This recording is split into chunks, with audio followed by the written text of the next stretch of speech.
Cutting it fine, that's long. Just about 2 minutes late.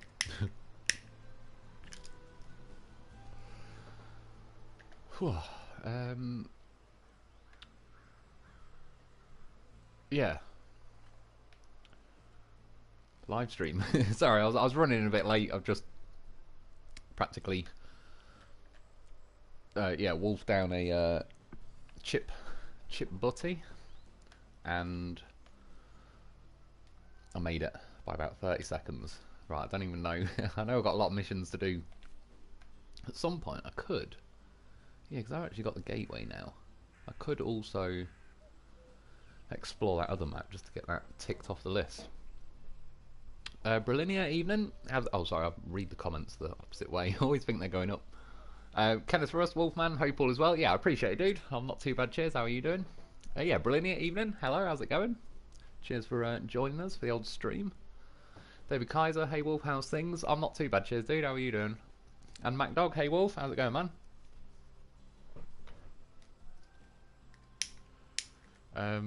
Yeah, sorry, I'm just getting myself comfy. Right, I don't know what to do first. I want to go and do a mission, I suppose, before I explore that, or do I? We'll go and do a little mission. I'll just pick a bit of a throwaway mission because I'll most likely be talking and not really paying much attention to what's going on. What the hell is that? Don't drop it. Let's go and investigate. Yes. Good old Dan. David Kaiser, so far I'm pretty good. It's good news.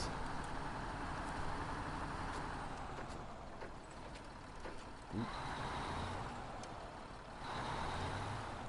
Yeah, it's been, to be honest, this week feels like it's flown by. I kinda yeah, I think it blared by. I was doing some of them sort of juicy, longer videos. Yeah, sort of blink and I missed it. Skipped ahead of it. These bloody tree stumps. I am still convinced these were not here the first night. I drove through here so carefree when I was going up that hill. I can't possibly see how by sheer luck I managed to avoid every single tree stump that they seem to have stashed behind every little blade of grass here. See? Oh, they're such a tosser. Why don't they just get rid of them? Or at least just make them a bit shorter so they don't catch every tall vehicle that's got raised suspension and everything.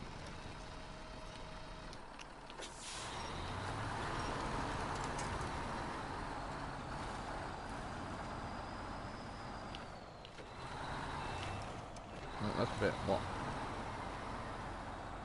a pain in the arse. It's a pain in the arse because there's no skill to it. I've just got to now dick around and try and get off a fucking tree stump that I've already done 757 times previously.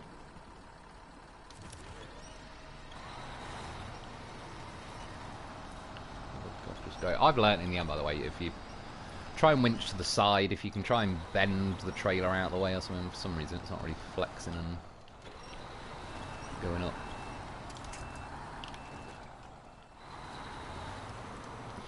Okay. Load of trailer. Oh, where?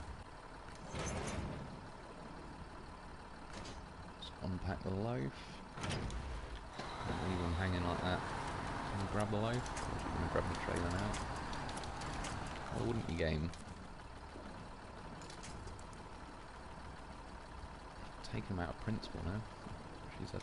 Right. We're good. Well, Holden Harrison, I have arrived. It's good news.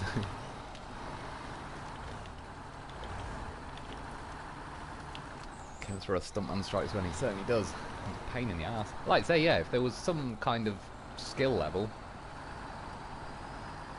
But essentially, like, on this map at the minute, I can do that road clearance, but yeah, you can, like, they've left a nice little alleyway to cut up here, and it was actually quite cool because it's pretty steep to where, like, the weaker vehicles in the game would probably struggle. The stronger vehicles kind of do alright. Yeah, and then they completely fucking ruined it just by blanket carpet bombing tree stumps all over the bottom. Which, again, I'm certain we're not there the first day, because I drove up and down this hill a few times because I couldn't go that way because the roadblock. Justin Lynch, thank you YouTube for showcasing the stream. I forgot it was Saturday. Yeah, true. Again, it flew around a bit. It snuck up on me a little bit as well. Only just got back in mine at like 2:10, and it's now, well, say 20 to 3, but I had about 20 minutes to feed the cat, eat, turn this on. I just quickly banged all the mods on. Mark Rowe, if you're about, I did read your text. The Z2 Gigantic, I think that was the mod, and then the Azov Delta. I was running a bit late, and I just thought I'll be exploring the maps and stuff tonight. I probably won't really have time to get fully stuck into it, but I appreciate the suggestions, and I'll get them on the list of like next week or the week after. I'll start getting like mods and sort of going through them again. I usually do give it like a couple of weeks after the release of phase. Oh yeah, sorry, I'm not even paying attention. I was going to go and check this don't drop it mission. Let's do a quick lap. Yeah, just I don't, you know, once they've like updated the phase, sometimes they kind of require the modders to update little things and that. So, but yeah, I'll get around to that. And I thought Russian was bad with stumps. Yeah, no, they've Stumpman put in some overtime on this one. Stumpman and Rootman. Don't drop it. If you have a crane, deliver the necessary parts to the top of the hell? Post? Like, again, I mean, just why do they make the writing unnecessarily small? That would be awesome. Could you do that? We'll pay for everything. 10 grand, bloody hell. What are they expecting? That's actually not bad for 10 grand, unless I've got to go a million miles to get the stuff.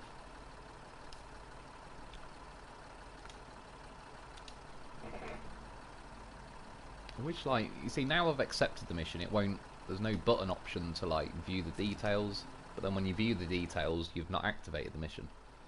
That's a random little thing. I wish they'd kind of neaten that up.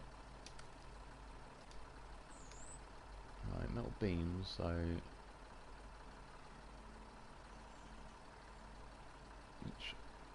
By the way, this is random. Is it just me, or does the map, every time I keep opening the map, sometimes it's facing this way, sometimes it's facing that way, and I don't think that ever used to happen. I'm sure it always used to open, like, you know, north is north sort of thing. It keeps throwing me off recently. I keep just looking for that racetrack to kind of wrap my head around where it's planning on me going. What the hell? Oh, that's where it wants me to drop it off. So, service spare part, metal beams, it's actually not that bad. So, fly up to there, and grab both of them. Yeah, sod it, let's do that then.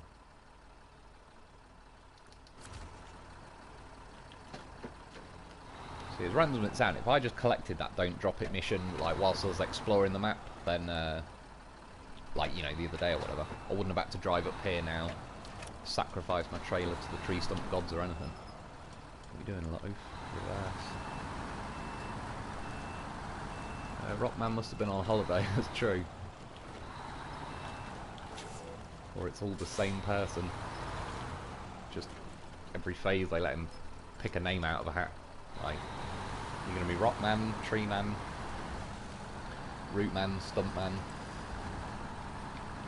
Just keep him busy.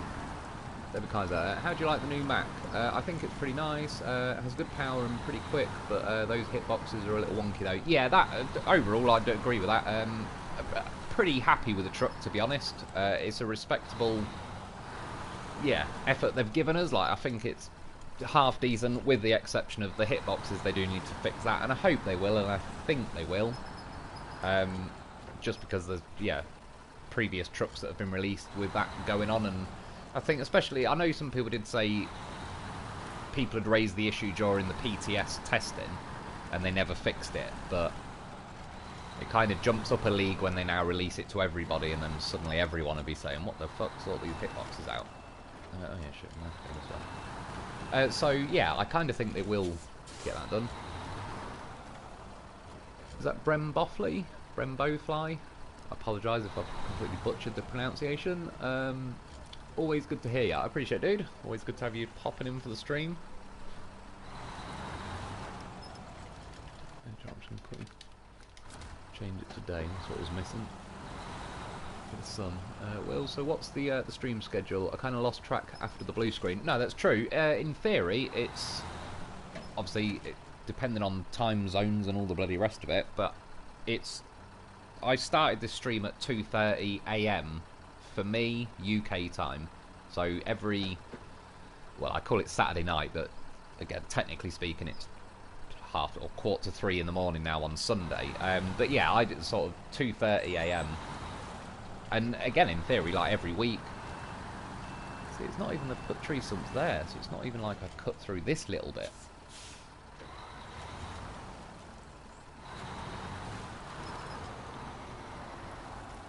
Good effort though, Dan. Some pretty nice turning.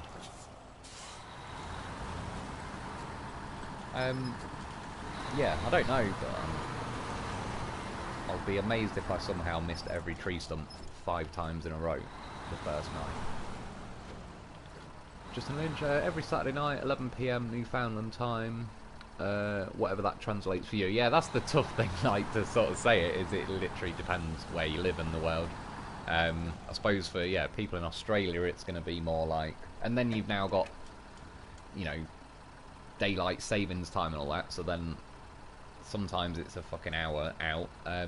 But yeah, in theory, it's going to be, I don't know, getting on for like 10 AM on a Sunday if you're in Australia, all the way back to, yeah, like Justin saying 11 PM on a Saturday. If you're even further over, it might even be like 8 PM on a Saturday. So the best way to really say it is like 15 minutes before now, whatever time it was, it's that time every, yeah, this time next week, sort of same thing.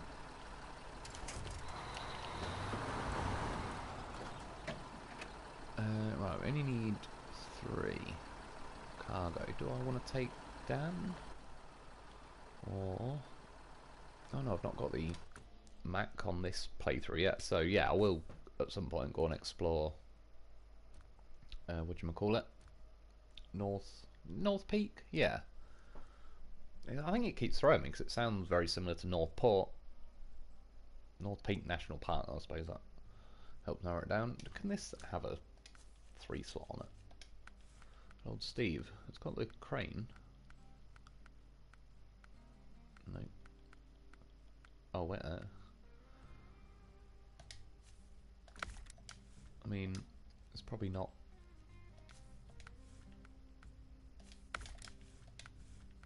There are probably quicker, more streamlined options, but I do. Yeah, this is kind of mud runner royalty. Sorry, I might have missed a bit there. That the next phase will be snowy. In a way, yeah, good. I hope they don't then completely kill it and overdo it and make it like super snow everywhere. Like Amandra, I don't hate the map, but by the time I'd finished Amandra, I was kind of like sick of Amandra. Yeah, I've not particularly missed it since I've done it, but again, it was not terrible. But yeah, it just felt really slow. There's too much of that going on. So every Saturday, because for me it's 9:44 at night. Yeah, so it would be 9:30 PM then.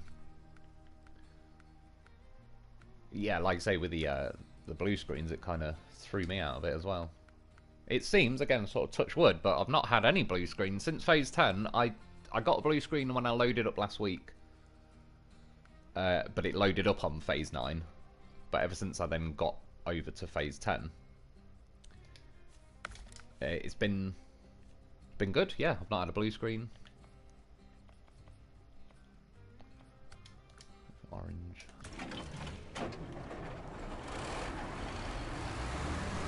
Goes up on the horse on the Brillinia, 9:30 PM EDT.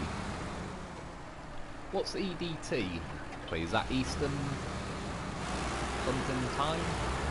Maybe? I don't know. We're pretty lucky. Fortunately, we invented time, so You know that like GMT plus 1 hour and all this? It's just GMT for us. Well, until they do bloody daylight savings, but other than that, we did kind of conveniently place ourselves in the middle of the map, just so it always starts from, yeah, in the UK. Okay, thanks. Yeah, no worries, dude. Oh, that's weird. Guess Phase 9 hates you. For whatever reason, I don't know what's going on, but yeah, pretty much. I've not been back on it since. I don't want to go back on it at the minute. I've not even tried it on my main playthrough either, but yeah. Like, you can go into the settings menu on like the PlayStation and have a look at the error codes you've had, and fucking hell, man, there's like... I went and counted... Some I'd had like that week or something, and it was 102. And there would have been more than that. I wanted to see how many times it had bit me that week. Oh, shit. Sorry, I'm kind of half distracted. I need to... Yeah. This is like before I edit videos, and there's an hour of me faffing around, not really getting much of anything done. David Kaiser, Star in the Sky gives me PTSD from how bullshit that mission was. Yeah, that's true. Oh, that was a nightmare, wasn't it? With the plane. And even on my playthrough, I remember that driving me mad. The ice kept flying out the ground and knocking my trucks over. And I ended up stacking the plane parts just on top of the Dolphin, I think. Kind of just wore them as a hat, because I couldn't be asked. After all that, it basically then wanted me to go back yet 3 times. It's like, sod that. I think I did do the plane fuselage like separately, because that was on a big trailer, which then its wings were sticking out and it wouldn't get through a gap in unkillable trees that were kind of on the way back to the airport. I've still got that to this day. All those plane pieces are stacked up at the airport. It'll take me, you know, a minute to finish the mission and cash them in, but what I wanted them to do was, when you complete it, like build the plane on maybe a little bit of a podium, if that, or just have it parked kind of at the edge of the airport. But I think it just vanishes afterwards, so I just kind of kept it as a souvenir. So I haven't actually completed Star in the Sky, technically. But I did on video. I just then quit and reload after I completed it. Brilliant, yeah. See, I really can't talk. Eastern Daylight Savings Time. Yeah, fair enough. Cheers for letting us know. Just one of them. I don't, yeah. I see every now and then, or like Pacific Standard Time, maybe. And all that, yeah. I just, like I say, because we're always like GMT, and it's just starts from 0 over here. It's I never really had to learn all that stuff. Why is it not packing? Is it because his rear wheels propped up?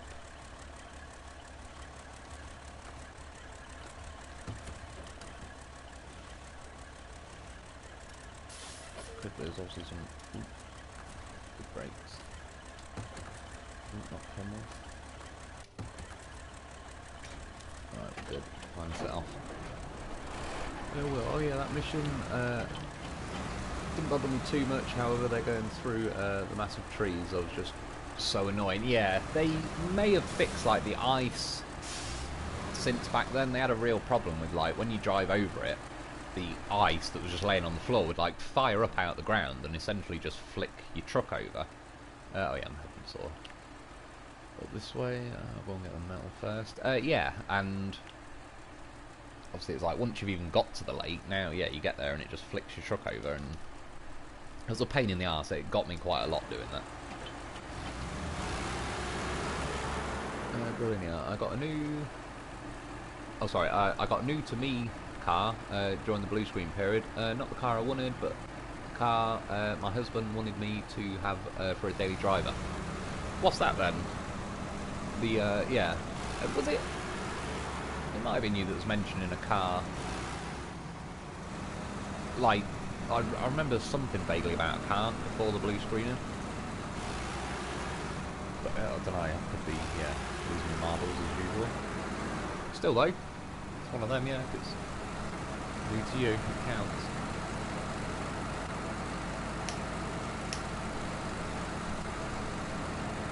To be honest, I don't know if I'd want to buy an actual brand new car, like, even if I could.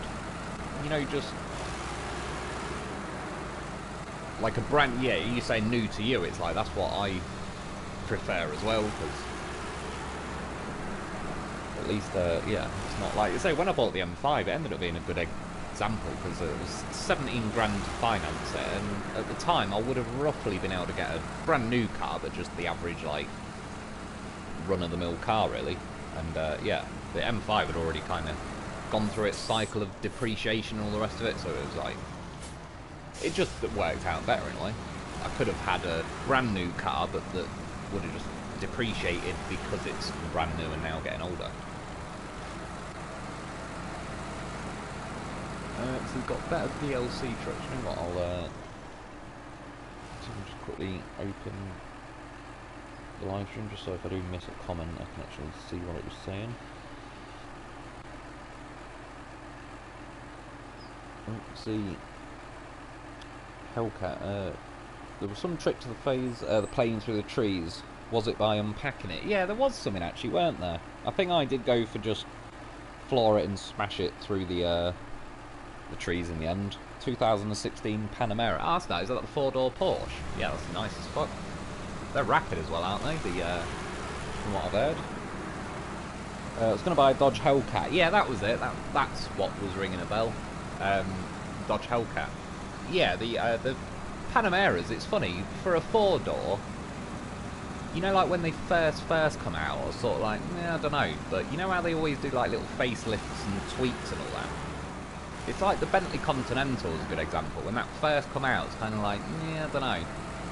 And then it grew on me, and sort of after a few years, it was like, yeah, that's actually quite nice. I'm not even to this map yet, working on finishing off Season 7, because I restarted after I learned how to play, and got better DLC trucks, but I've gone ahead and unlocked all the trucks in the game. That's good, there's a bit of effort to get them done, but once they are, it's worth it as well. Stuff like the Zik 605R is nice to have in the bag.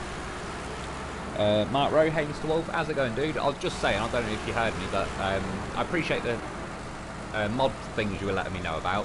Tonight, I was running a bit late and I didn't even have time anyway, but yeah, the Z2 Gigantic and that, like, the Delta that you said was like a pretty nice version of the Dolphin. They're on the list, I appreciate it, I didn't get them this week.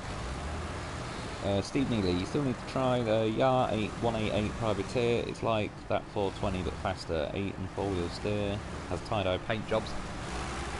That might be the one that it takes up a shitload of memory and I'd have to delete quite a lot of stuff, but it's not sort of never say never. I'm sure it was that something rings a bell about that privateer name.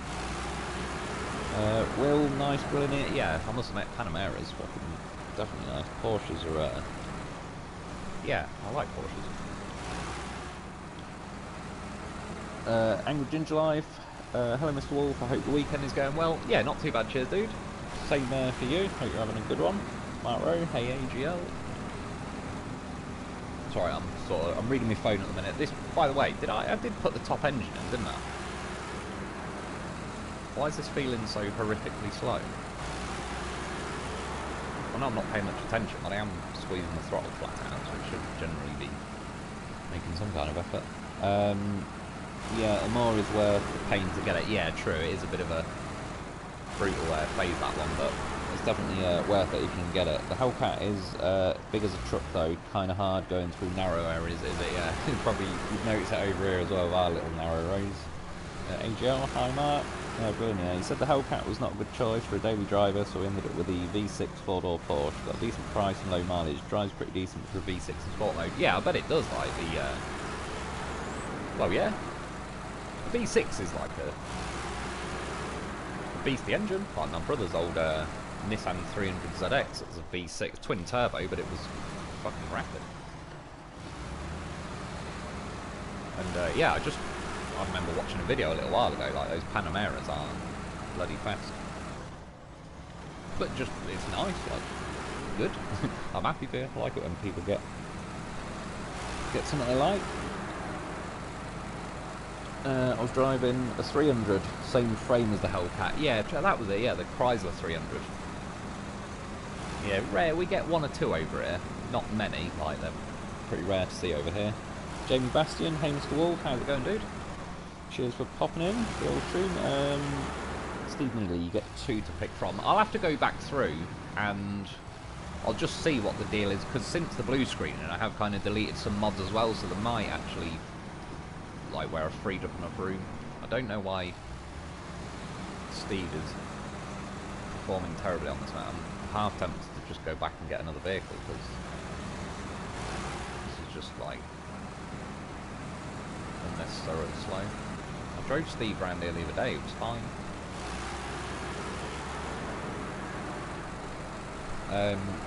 Sorry, I'm trying to catch back up in the comments a bit. Mark Rowe, no worries, Mr. Wolf. Was late too as no notification. Yeah, no worries, dude. I just wanted to say I was just about to reply to you and I was eating. I was trying to get the mods on. I was running a bit late, so I just ran out of time. But yeah, I do appreciate it, and they are kind of on the list now. I'll get them added to the. When I'm adding some mods, I'll get them on. Brilliant. It was 2007 and we're going to trade it for a car for the daughter. Then she knocked the front end off it in a parking lot. That doesn't help. The front fell off. Like you've seen that video of the Australian guy, doesn't it? So the front of the boat fell off. Jamie Bastion, hi AGL, and Mr. Rayland. Beast of the chat. Can you hear my phone now beeping? Like this is what it does. Starts beeping every 2 seconds. Because the charger. Brilliant. It's not often you see Porsches out and about. It's true. Yeah, you don't see too many of them. The Chrysler 300, the Heisenberg. Yeah, I quite like them. Like I said, there's one. It must have been where I used to live, and the guy who had it had, like, done it up a little bit as well. Not crazy, but just, you know, like little extra sort of like front valances and splitters and all that. And yeah, I do, because it's kind of, some people say it's like the rip-off version of a Rolls Royce, but it's like, no, it's not a bad position to be in, really, is it? It's like, it just, they look, I quite like big, boxy, square-looking cars like that as well. I think I always, just because, I don't know, I suppose, born in the 80s and that, there was a lot of square-looking cars back then. Yeah, I've always wanted to get like a Chrysler 300 and just get like an empty car park and have a little mess around in it, just to see what they're like. Yeah, well, my old 300 was a 5.7 Hemi. Well, there you go. sold on that idea. Could definitely enjoy a 5.7 litre Hemi. It's funny as well, like, obviously that's a good engine for over in America as well, but like it's practically unheard of over here, a 5.7 litre. As I said, the M5 I had was a 5 litre V10 and that's pretty massive, but over here we have more, yeah, 2 litre turbo and stuff like that. And you guys are just banging like 6 litre V8s. Just casually, in a car that somehow still only makes like 180 horsepower. I'm not saying the Chrysler, but it's just funny when you read like American stats of the, yeah, some old car that's got like something crazy in it. We managed to get like 400 horsepower out of a pencil sharpener. Just because fuel's so bloody dear. Angry Live, Vanilla Mastodon today. Do you know what? That's the, I kind of just autopilot got a vanilla, yeah. You are right, I think that's not helped. I should have got your version. I don't even know why I didn't, to be honest. I'm sort of regretting doing so, because yeah, feels a little bit tame. Brother-in-law has a Hellcat, awesome car as long as you don't have to turn left or right. It's not GTR, that's true. But in a straight line, but it is bloody good. Like a roly-poly loaf. What? Oh no, it was, I think Mr. Buses has added a loaf, what, a Pop-Tart, is it? Don't know why that just reminded me. No, I grew up in the Central Carolinas with old boats. Hellcat for me would be great. Hub says I can have one when we get a bigger garage. I would genuinely pick either, like they're both Very nice cars, I'd say, in my opinion.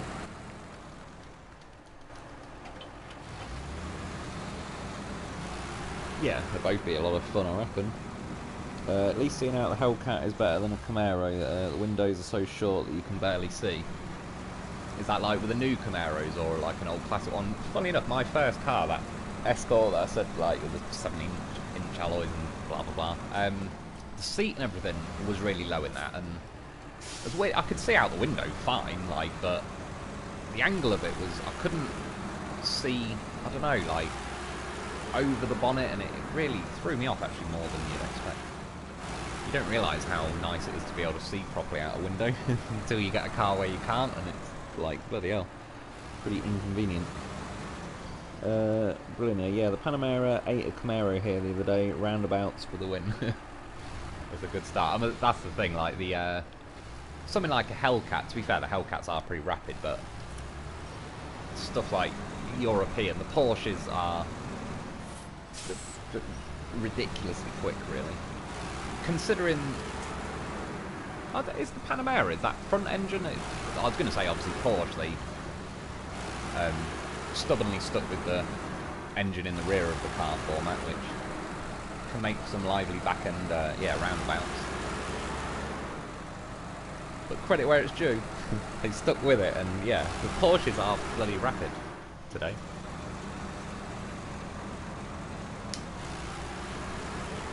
When me and my brother had the Beamer 540, we raced a Porsche, and yeah, that was about the only thing that just we couldn't overtake it. It wasn't getting away from us. It was near enough the same speed, but yeah, that was about the only thing that ever gave it a go. Yeah, I was going to say, once I've done this mission, I'll go back and get a mod vehicle as well. Bless Vanilla Steve is trying.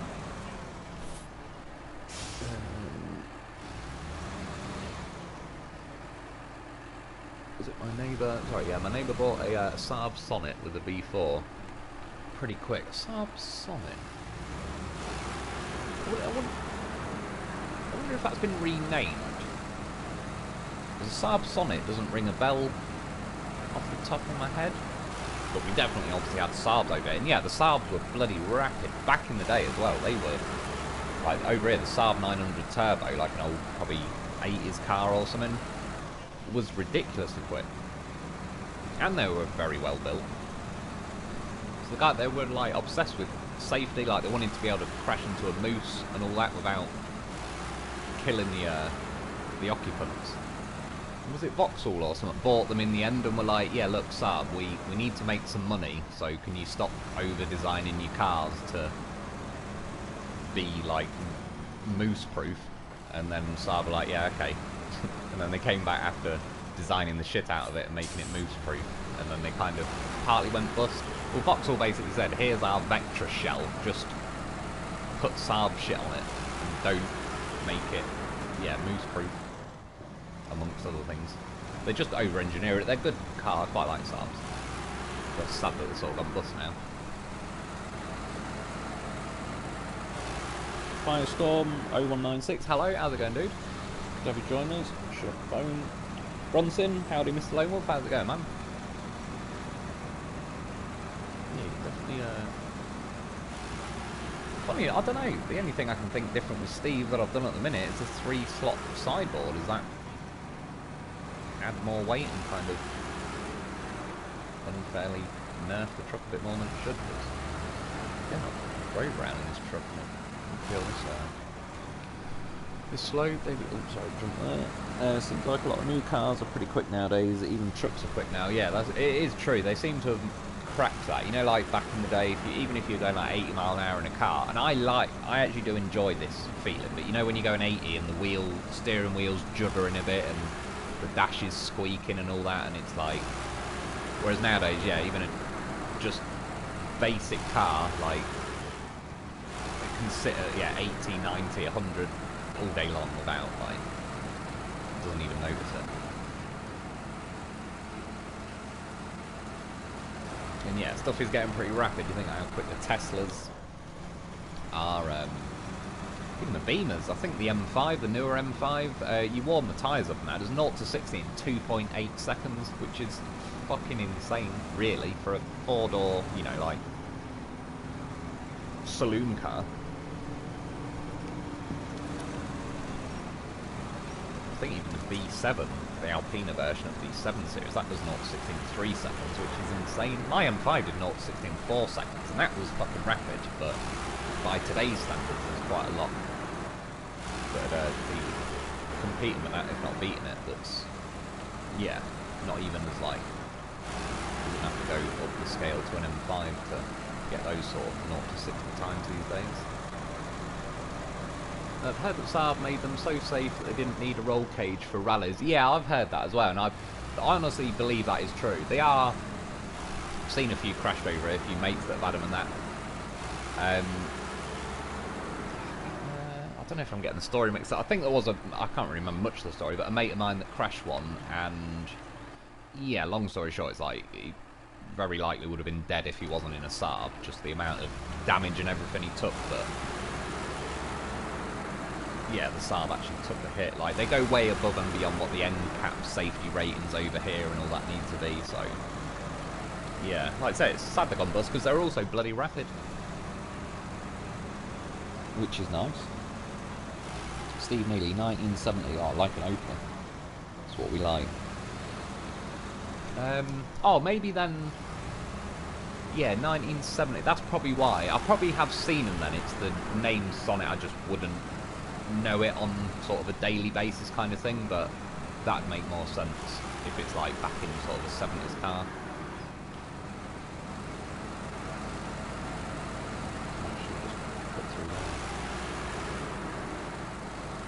I'm liking this new season's maps and the Mack truck. Seems like a nice addition. Yeah, I agree. I actually think they've done pretty well with this season, phase, whatever. Like I say, when we got stuff like Factory Grounds and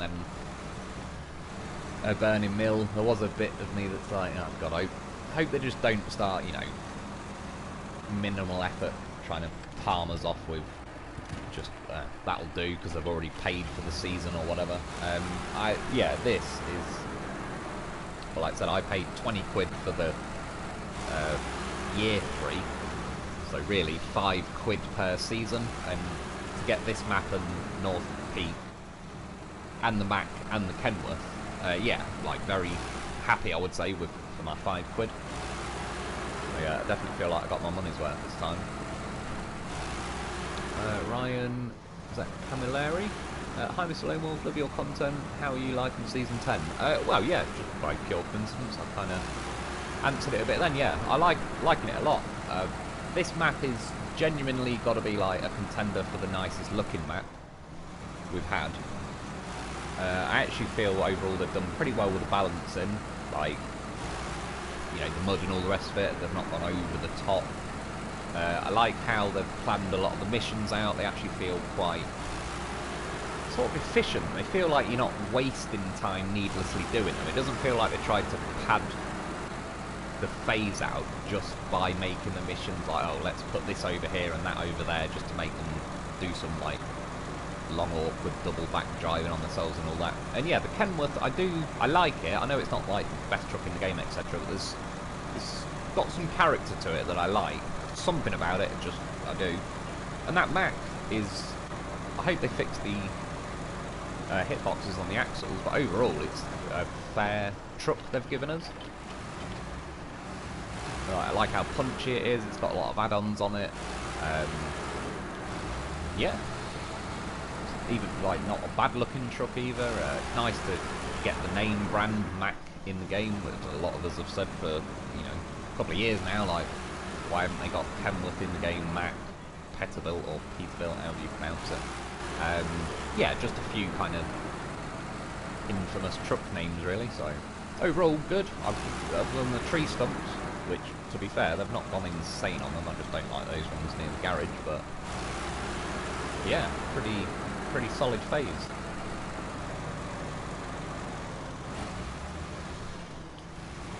Yeah, just around when Steve Neely's saying like an Opel. Do love an old Opel Manta.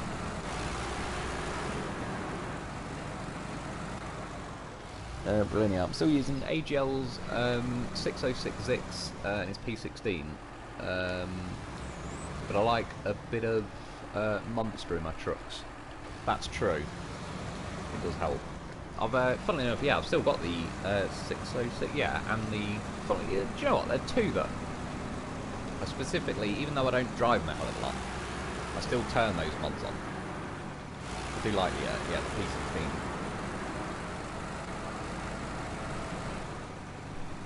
Yeah, and the 606. In fact, I might have to crack the 606 out, because I've probably not driven it for a little bit since phase 9 and all the crashing. Jess Phillips, certified pre-owned is definitely the way to go on cars.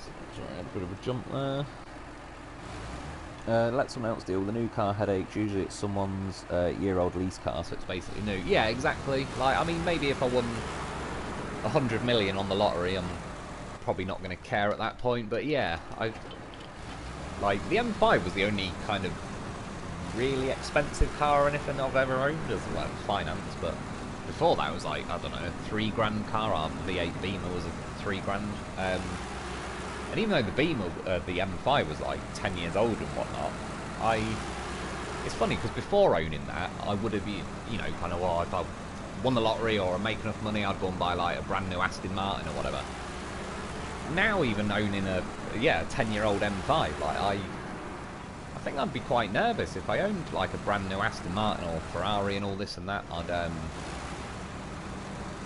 almost, yeah, be... I remember when I got the M5, because my brother had just bought an M5 like a week before. So when I got back there, we were like, right, should we go out in the cars? But it was like, let's not race each other, because I've only just got it and blah, blah, blah. But obviously, 2 minutes later, as soon as I was on the slip road to the nearest dual carriageway, we were flying, and we're going past some rubbish bin, garbage truck, whatever you want to call it. Going about 130 past them, and something hit my car. I don't know what the fuck it was. It sounded expensive.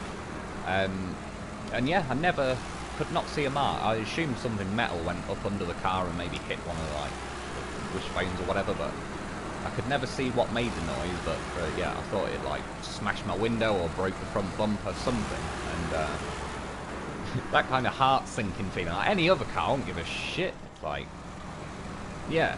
Hit the curb, it's like, oh well, sucks to be the curb, that's about it. But yeah, it just made me a little bit like, well, I don't want to break it because I can't afford to replace it pretty much. Just got in from my shift driving in real life. Thanks for being on the same crap sleep schedule as me, Bishop Hudson. No worries, dude.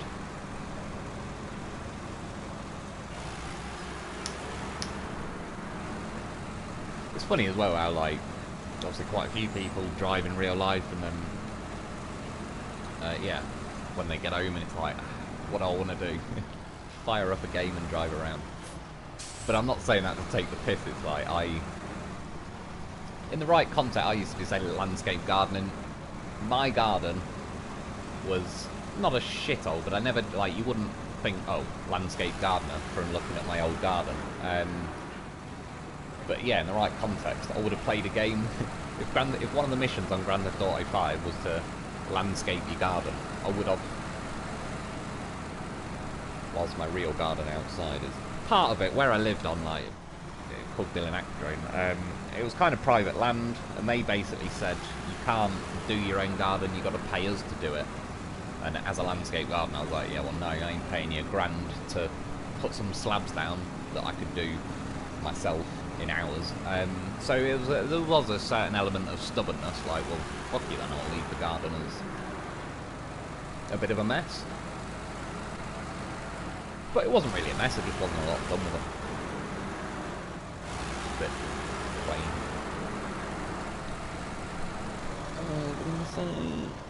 Just got in, yeah, brilliant, thank you.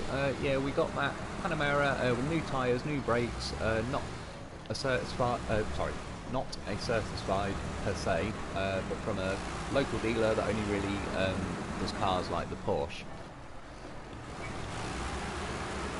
See, it's nice getting all that thrown in, like, yeah, new tyres, new brake. What I wangled on, what did I do on the M5? you know what, I think it might have been new brakes and everything, and funny, to change the discs and pads on it was £3 grand, and again I was like, fucking hell, I've barely owned cars that are £3 grand, so I think they changed them, and it was like, yep, that's good, because I got very used to engine braking in that car.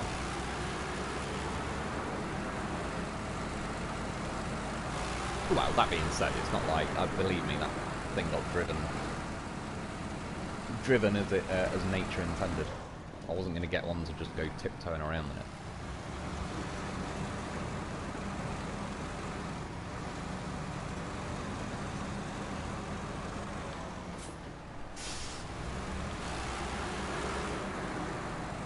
Yeah, David Kaiser, I'd rather have a cheap car because I don't want to worry about getting a dent or a scratch on it. Yeah, that's like, I can obviously see both sides of, like, in theory, if I had the money in that, I'd,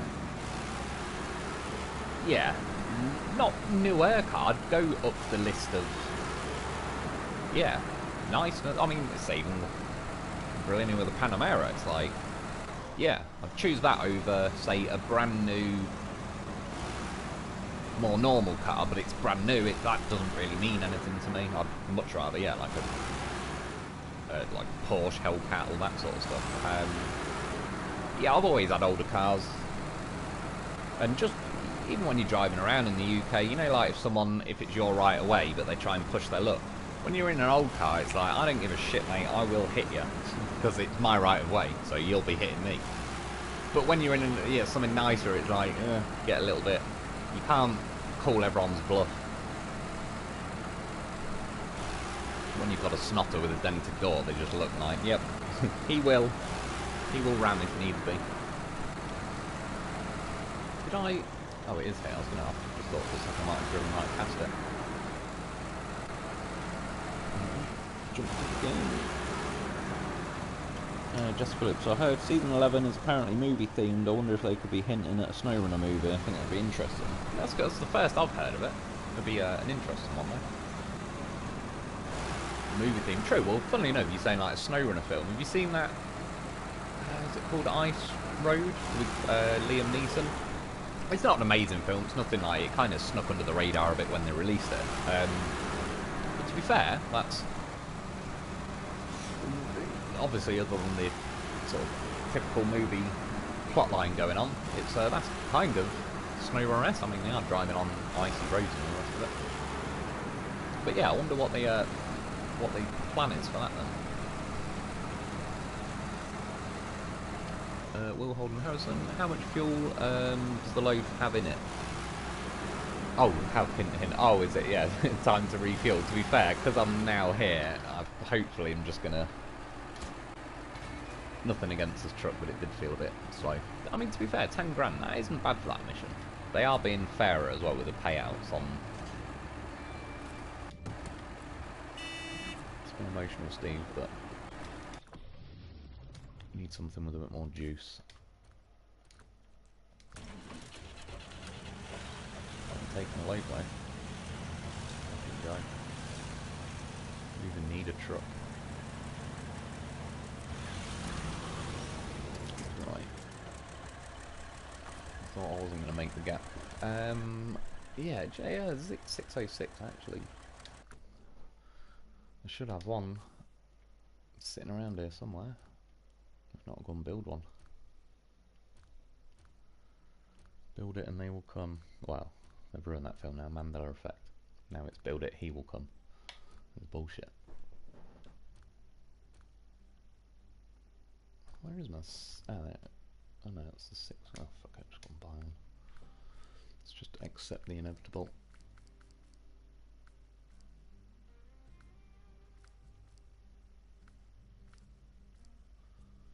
This will actually work out nice, these AGL with the blue. At least you can like scroll through and actually know when you're coming across an AGL mod. Oh, it's a goddamn horse. Club. Pacific. Nearly said specific. Damn, can you be more Pacific? International. Oh, is it still here? It might actually be going... Do you know what? I noticed this the other week and I keep forgetting. Alphabetical order. It's like, how did I not notice that for the last 3 odd years? Brilliant. I was planning on buying a brand new Hellcat, but now they are way too expensive at 100k. Yeah, a lot of stuff's gone like crazy, I suppose, because of inflation, all the money they're printing and everything else. Yeah, a lot of stuff has jumped, like, to where it's 100 grand for a Hellcat is now takes the edge off the, yeah, a little bit.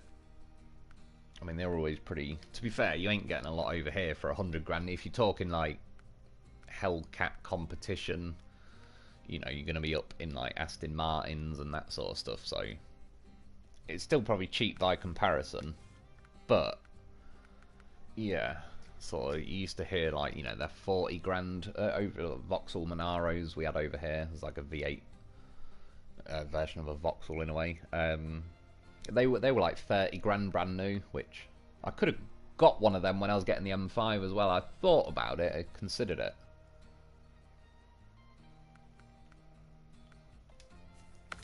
But yeah, since some random bank had agreed to buy an M5 on my behalf, I was like, well, I'm not going to say no, now I'm just going to go for the absolute maximum car I can get at this point.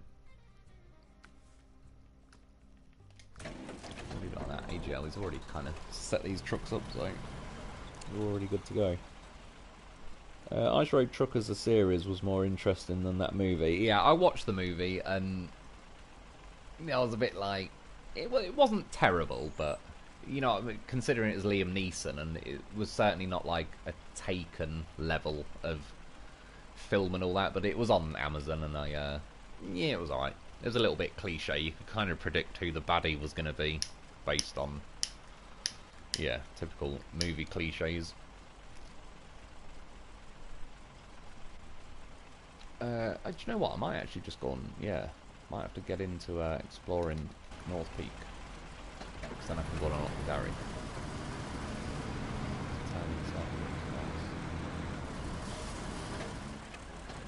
Great. Shot that one. Might bin. It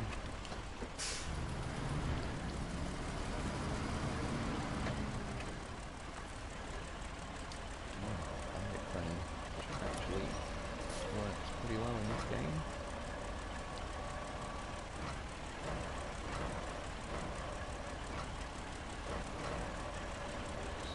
Wiggle going.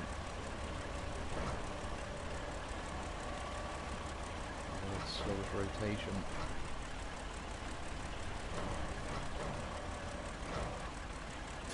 That way.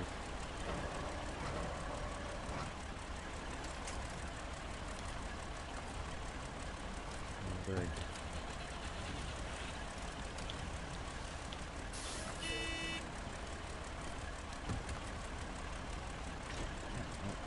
Frame change today, get rid of some stupid mission that the game keeps activating for some reason. Angry Dreams Live, breaking out Zix, awesome. It is. Zix and a goddamn horse. Ooh, little control thing come up on the sec. Yeah, pretty goddamn professional pair. David Kaiser. Ford Transits are crazy expensive now too. My boss just bought 2 for 60 grand each. Yeah, like, even that is like unheard of. Well, it was, obviously not anymore, but yeah, I couldn't bring myself to pay 60 grand for a tranny van. Oh, sorry, hit the mic. We paid 600 or 800 for our one back in the day. It was a smiley face tranny van. Was it third gear? Made a weird loud vibrating noise for whatever reason, but issues first, second, fourth and fifth was not a problem. And yeah, because it was just an old van, it's like, even when we went round a roundabout and we had a load of slabs in the back and they all slid over to the side and bulged like the side door of the tranny van out, and yeah, we were just on the side of this roundabout, both taking it in turns, just like pretty much fly kicking the door to sort of dent it back into the van. But if it was a brand new van, it'd hurt my heart having to do that. But yeah, an old van, it's just like, all's left to work out is who gets to kick it first. Rock, paper, scissors, decide.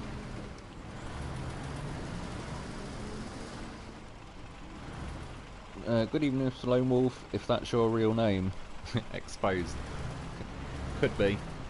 My first name is It's Mr. My last name's Lone Wolf.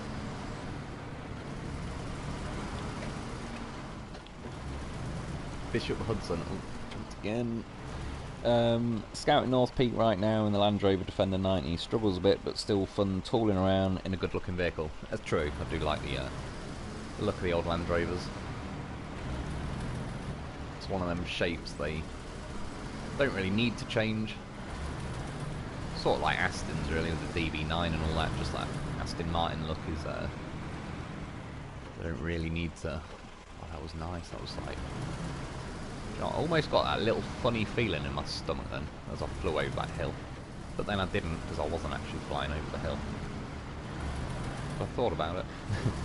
My body an attempt was made to enjoy that hill to its fullest potential.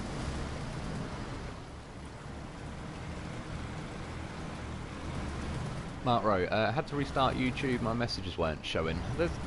YouTube's been a bit odd for me as well recently. Thankfully the messages are jumping up, but... Oh yeah, it's like the top of the screen where you can click like notifications or search. That keeps being really high up on the screen, like it's half phased out the top of the phone, and a few weird things going on. I assume, I don't know, they're probably trying to update something in the background and it's messing with it. It's one of them things, you know, like again with YouTube, there's people that will be employed at YouTube that need to justify their existence at YouTube on some like insanely high pay, so they'll just keep fiddling with things where it's like, you know, when something's just good as it is and it's like, can you just leave it alone now, please?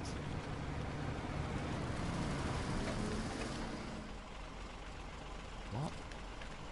Oh, I've got to go and do... It doesn't really matter, I think I've only got to nip up to there. What one...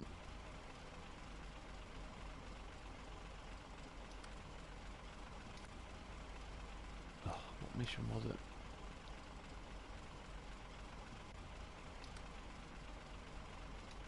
That's what I was going to say. I should recognise the name from... I did a video on it recently, I know that much. Oh fuck, I'm going to have to go back there. That's the name of the world. At this point though, I'll just grab another vehicle and do a quick speed run with the service spare part, and then I'm going to have to just fly that up and grab oh, 2 concrete slabs, bloody hell. I can wear them like a hat. Let's go and get them done. I don't know, I already thought I had this mission done for some reason. It's not to be. The world is intentionally being priced out the average person's means. Poor/desperate people are easier to control. Yeah, pretty much. There was the largest transfer of wealth in history during the COVID bollocks. Billionaires made about 3.3 trillion. And yeah, everyone else lost about 3.3 trillion. Which is true, this is what I was trying to... You know, like when house prices and that go up. So say you own a house and then you sort of think, oh, well, my house price is going up. And people think, oh, that's good, that must be, you know, the country's doing better and all this. And it's like, it's not. They're printing money and just devaluing your money. It's like, the price of your house isn't going up. The amount of money you need to buy that house is going up. Because the value of money is going down.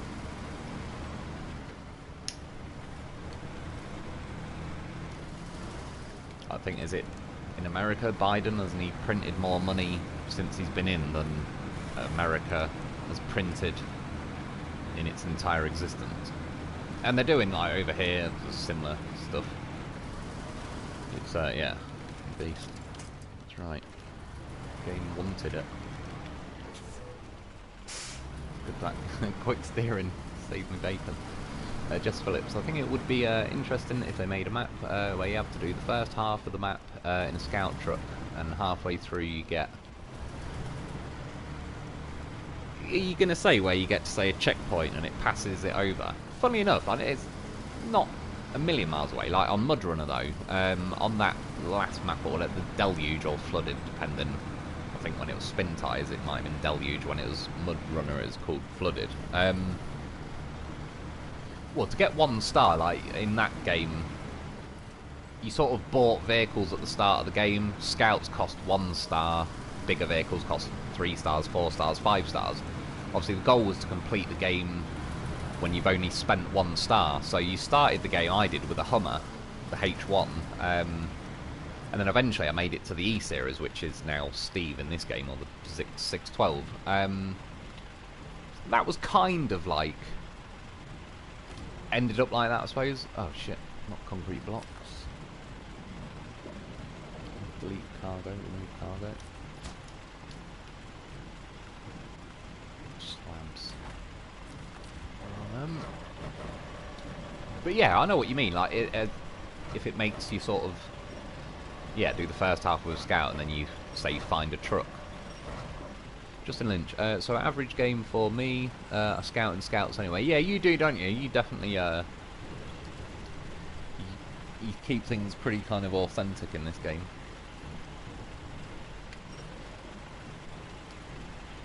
Mark Rowe. A scout of these maps in a mod, Tatra 813, so I wouldn't like a map like that.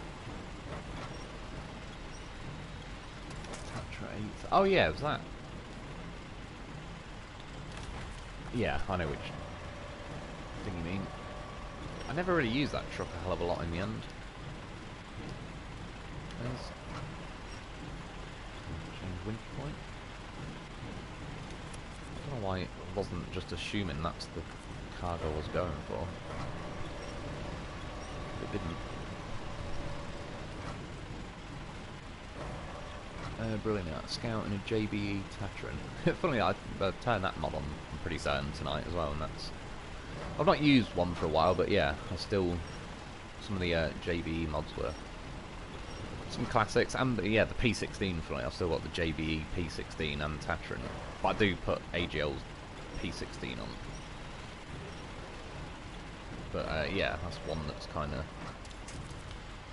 One of the OG mods, been around for a while.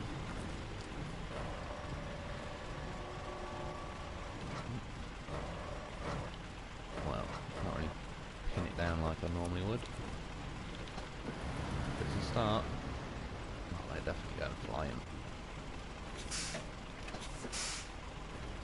Well, yeah, again, I don't really plan on... I could get the loaf out and just load them in the sideboard, but I'm stubborn. As long as I'm driving forward, they should just keep hitting the crane and staying where they are.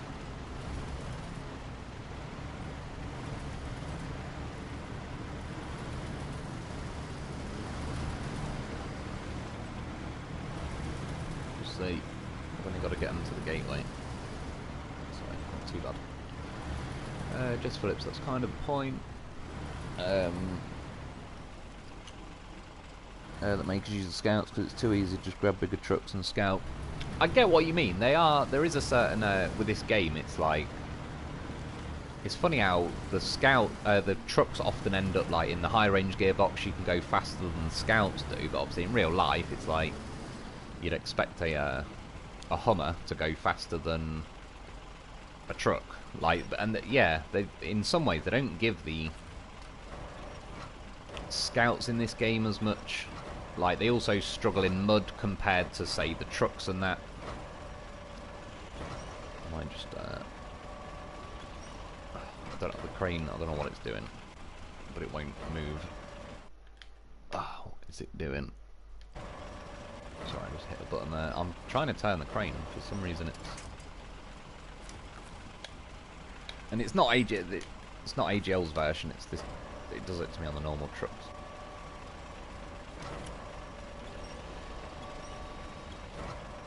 Right. I ain't loading them neat this time. It had its chance.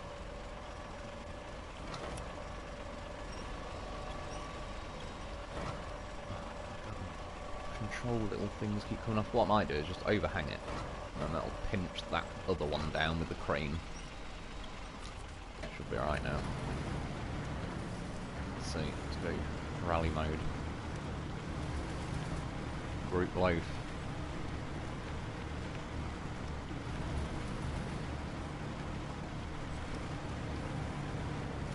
AC, always taking my loafs with me after your video with loaf double decker. Thank you for the inspiration. There's no worries. Double decker. I can't even speak tonight. Double decker loaf. Yeah. I did actually. I managed a triple decker loaf once, but I didn't really take it anywhere. It was on Wisconsin.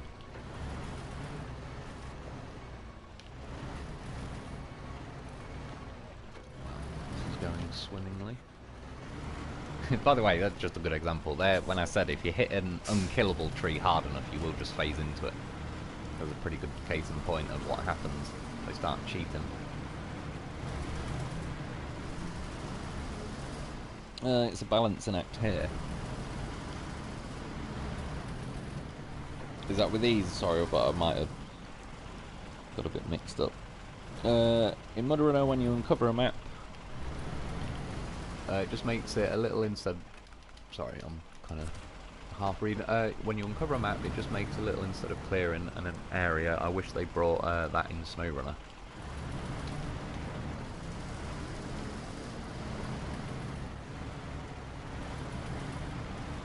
When you uncover a map, it just makes a line instead of. I can't remember off the top of my head. Should do.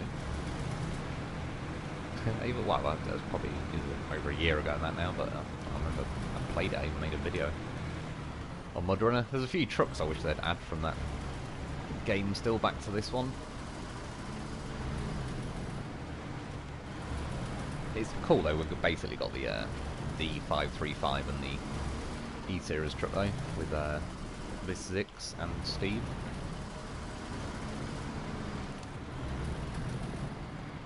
Right, well, that's one of these down. Beef, because I read brief. That was a brief blue screen. Sorry, yeah, it was me. I hit the PS button.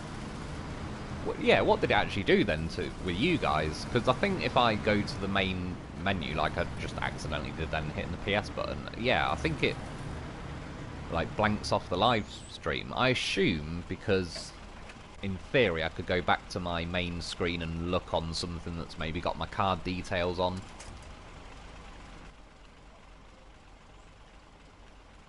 And that's part of the reason, like, when it crashes my blue screens my live stream, it obviously kicks me out to the PlayStation main menu, which then ends the live stream. Thankfully it didn't end it then when I just pressed the PS button, but that's half the problem. When it blue screens me, it automatically ends the live stream. Right, I need to go and get something just to bring one service spare part.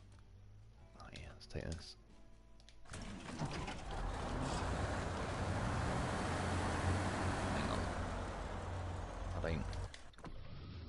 It's not the juiciness I became accustomed to. I know it wasn't.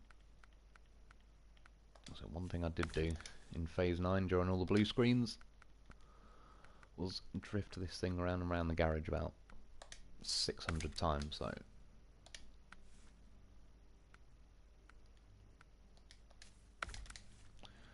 that'll do. Let's put a bit of a bigger winch on. It'd be rude not to. Yeah, I just wanted the sideboard. I like it.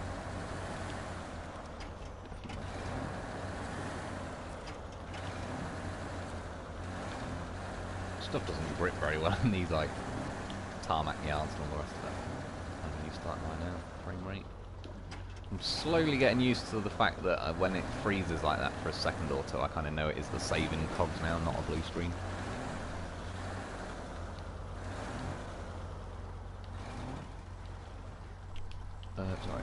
Will Harrison, he said he hit a button, probably PS button or something. It pauses the stream when you do that. Yeah, apologies for that. I just kind of, it's these little, you know, the little rubbery things you can put over the analog sticks on a PlayStation. I've got them on my remote, but they keep falling off. And yeah, just when one did, I hit the PS button. Will, oh okay, geez, my heart. Yeah, that's exactly the same here for me. Let's get a bit scary. Steve Neely, full version of the last phase fire rescue truck is nice. Is that the AGL? But yeah, it is. This one really nice. yeah, I was kind of gutted really when Phase 9 wasn't working for me, mainly because I'd already driven this thing round as like a little test between the blue screens, and it was like, yeah. Oh, really?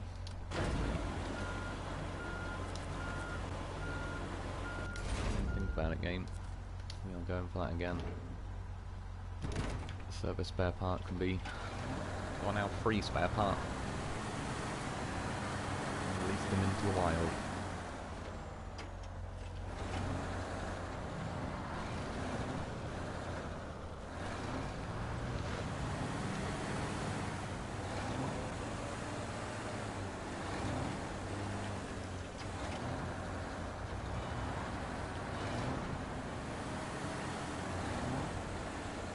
That I like. But I think as well, with this big crane on the back, I think that's messed around with the weight characteristics a little bit, but yeah, the fact that you can kind of make this thing drift a little bit, but it's actually kind of controllable, and you can feather the throttle a bit, it is a really nice truck to drive. Like I say, this is basically what, best case scenario, I wish that Sprinter we got in Phase 7 was basically like this. It would have actually been a fun kind of like rallying truck.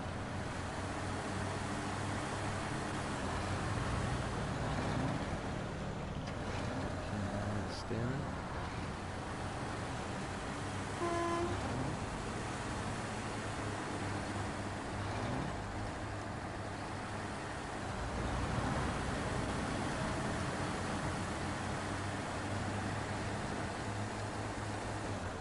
So there's a really nice view along here somewhere. I think it's that. Might have even been yesterday's thumbnail. It was one of them. Probably help if I look where I'm going, but good fun that. Look at it go. It's funny, it's one of them driving along these roads, like, it's one of those situations where I think I'd actually get more grip on a dirt road.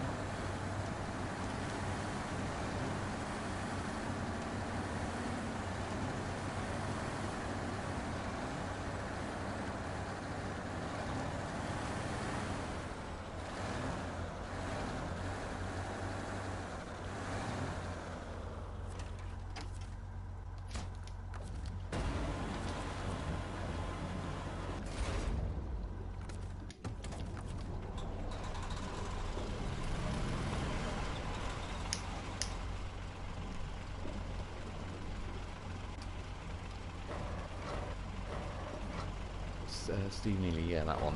Yeah, it is bloody nice though, I do agree.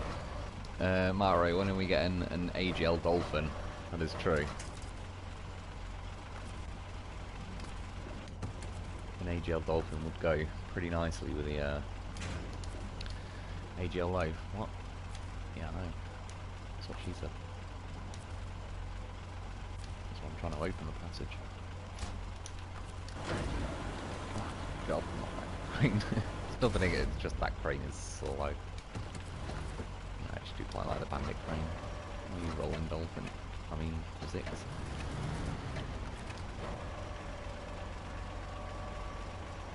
We'll get there eventually.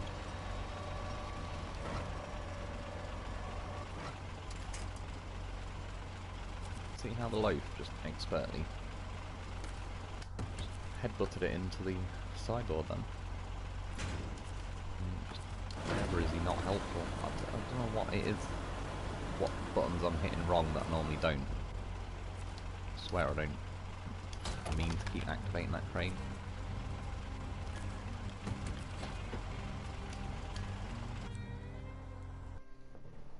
And we're good. So even like rushing with the buttons there, just quickly ending the missions, hitting the gateway and that, I'd be pretty... I'd probably get blue screen for pressing buttons that quick back on Phase 9. Will Holden Harrison, I've got to go guys, got to get my sleep. Yeah, no worries dude, cheers for popping in though. Yeah, you got to get that sleep. Yesterday I think was it Mark Rowe, you said like I must have been tired because I was calling the Mac Defense the Derry Defense or Derry Mac or whatever the hell I really was like fighting to stay awake yesterday. I am a bit today. It just... Actually, like, sleep-wise, I feel alright, but I keep going to sleep, and then I wake up, like, 3 hours later, but I wake up... I don't feel tired at all, so I just kind of know, like, I'm not even going to go back to sleep. Yeah. Like, normally, even though I do wake up all the time like that, I could, sort of try and go back to sleep. So, yeah, I feel alright, but I've been running off, like, 3 or 4 hours sleep for the last couple of weeks, and I think it has been sneaking up on me a little bit. Well, the good news is, this should be quicker. In fact, no, it wasn't that one. It makes you go, I think, over to this one. Yeah, just because I've already done like a trial run, really, of uncovering some maps. I know roughly where to go. Kind of ends up looking like a big fat number 7. Right, let's just get going. Mark, I'm releasing the Mac this weekend. Dolphin is on the list. Yeah, no, cheers for letting us know, dude. I'll definitely get the Mac when it's out, and yeah. I mean, it's funny, because the Dolphin, obviously, I really like the truck, but I can see why it probably wasn't at the top of your list, because it's actually a nice truck as it is, but yeah, I certainly, as and when you get an AGL version of the Dolphin made, I certainly won't be saying no to it. Pretty sure it'll be a very nice truck. I've always liked me Dolphin. Like when you made the loaf. I don't think I've had one live stream since you made this loaf without the loaf. Just can't do it. It's too much of a goddamn professional. Even that Mac review video I did, I kind of realised, because the video went on a bit longer than I was intending. I know I did kind of leave various bits of loaf footage in there, but just can't help it. Too much of a good time. Loaf keeps me sane during them getting the footage for the gameplay and reviews. It's funny though, because I've noticed with this phase as well that it's let's see, I mean, what a goddamn horse.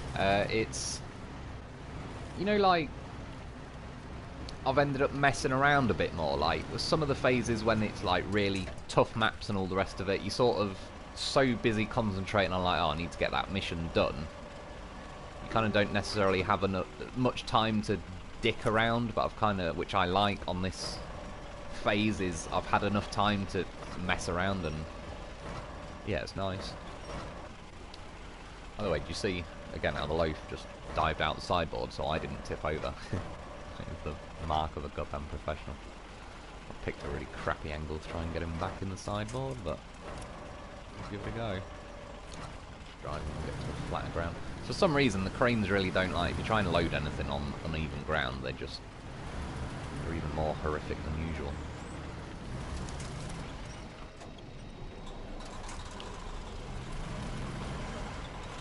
Yeah, I should have just stayed at the bottom and oh no, well, it doesn't really matter too much. I remember I have to come down this way anyway. I'm just going to send in the loaf, fuck it.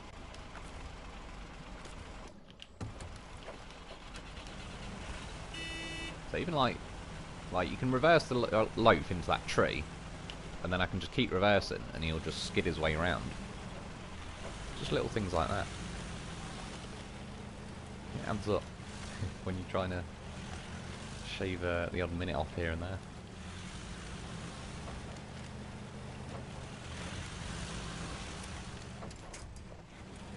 We'll get over you, Rock.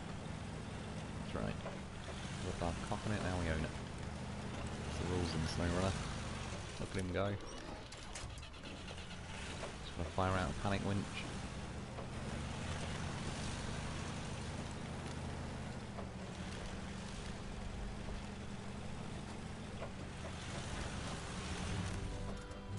I might actually jump off the cliffs this time. I really, really wanted to last time.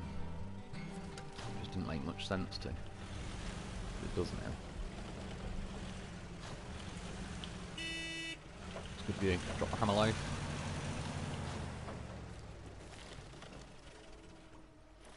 I mean, he's just turning himself around, weren't he? This is the way I wanted to be facing. He knows. say that, and then it's like, what am I? Oh, neutral. What? Why am I neutral? Why was I in neutral? I don't know. That was fucking weird. Yeah, the gearbox not damn it. I don't know with that one. I don't know if it's me pressing the wrong buttons. I don't know. I just kept like activating the crane every 2 minutes as well. Unless my remote's about to die. Where are you? Zix there, yeah, so that way.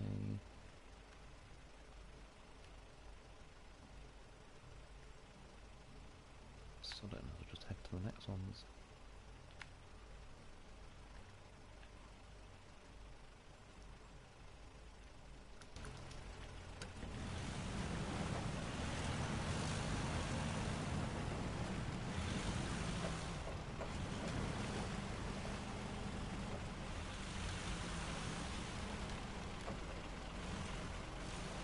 Back.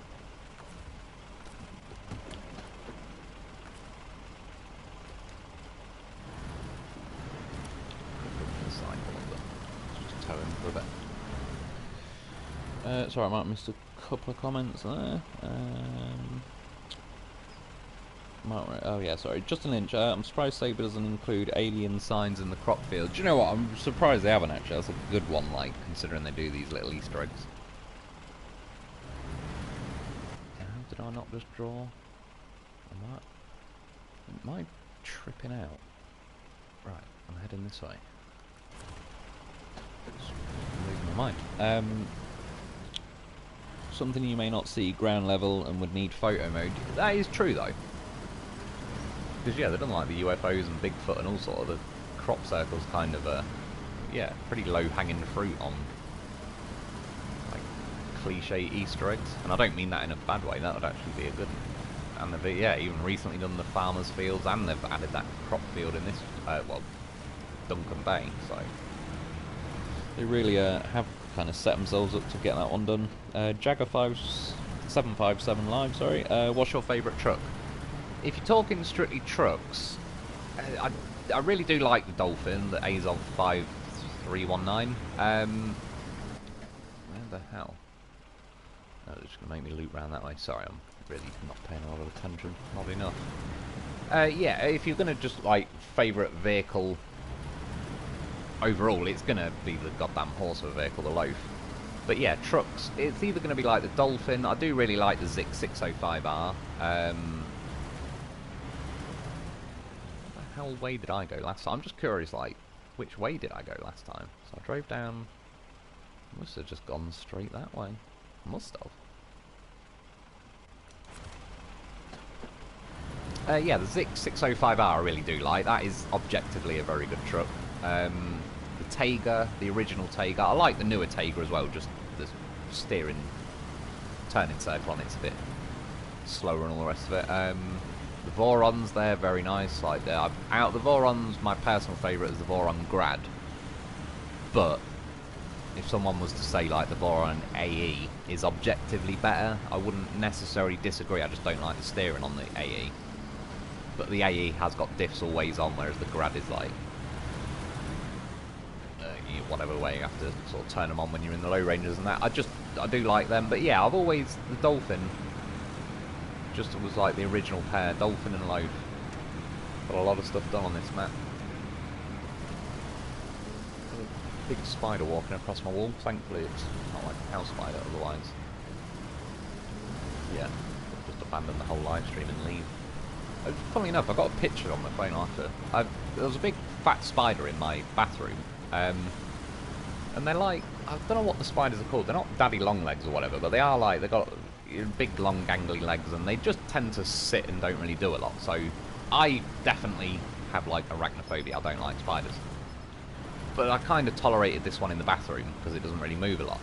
But it had a massive fat arse on it, and the day before my mum put around for coffee and I said, oh, this spider's fucking massive.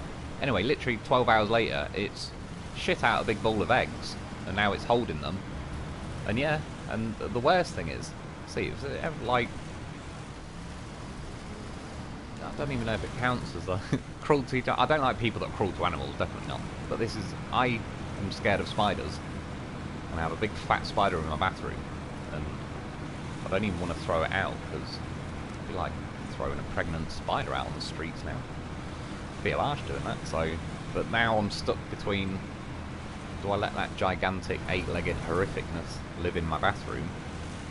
I was about to unleash another 30 long-legged horrificnesses. Yeah, well, I don't know. But yeah, now there's one walking across my wall. That's what I mean. They're all going to start hatching bloody another 30 of them. I might have to chuck them out. Mark Rowe, yes, you called the Macadary at least 3 times. Like, I didn't notice at the time, which again is rare, because I normally, even if it's a bit of a delayed reaction, it'll kind of come back to me. But yeah, I really... for some reason, I do keep calling it the Derry. Like, and I sort of... Yeah. Quite like the name Derry for it, but yeah, Mac Defense.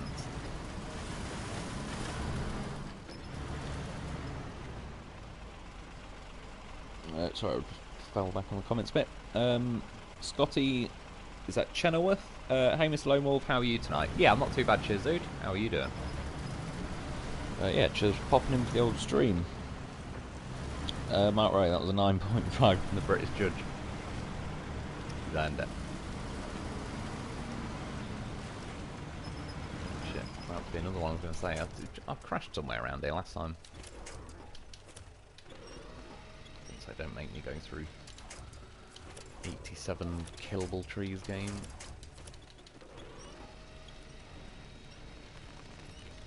It's nice having an autonomous winch on the trucks, though. I know the goddamn horse would save me bacon, but why do you always grab the middle winch point? No, the front. Tries. Oh yeah, it's this bridge. I must have. I'm sure I went and got this watchtower before. Oh yeah, I drove the loaf up through that. I'm not doing that again. It was fine. It's just for the sakes of a live stream, the camera angles were pretty horrific. So I'll go back further down here a little bit. Go the long way for this one. Phone, 20% power. Charge the goddamn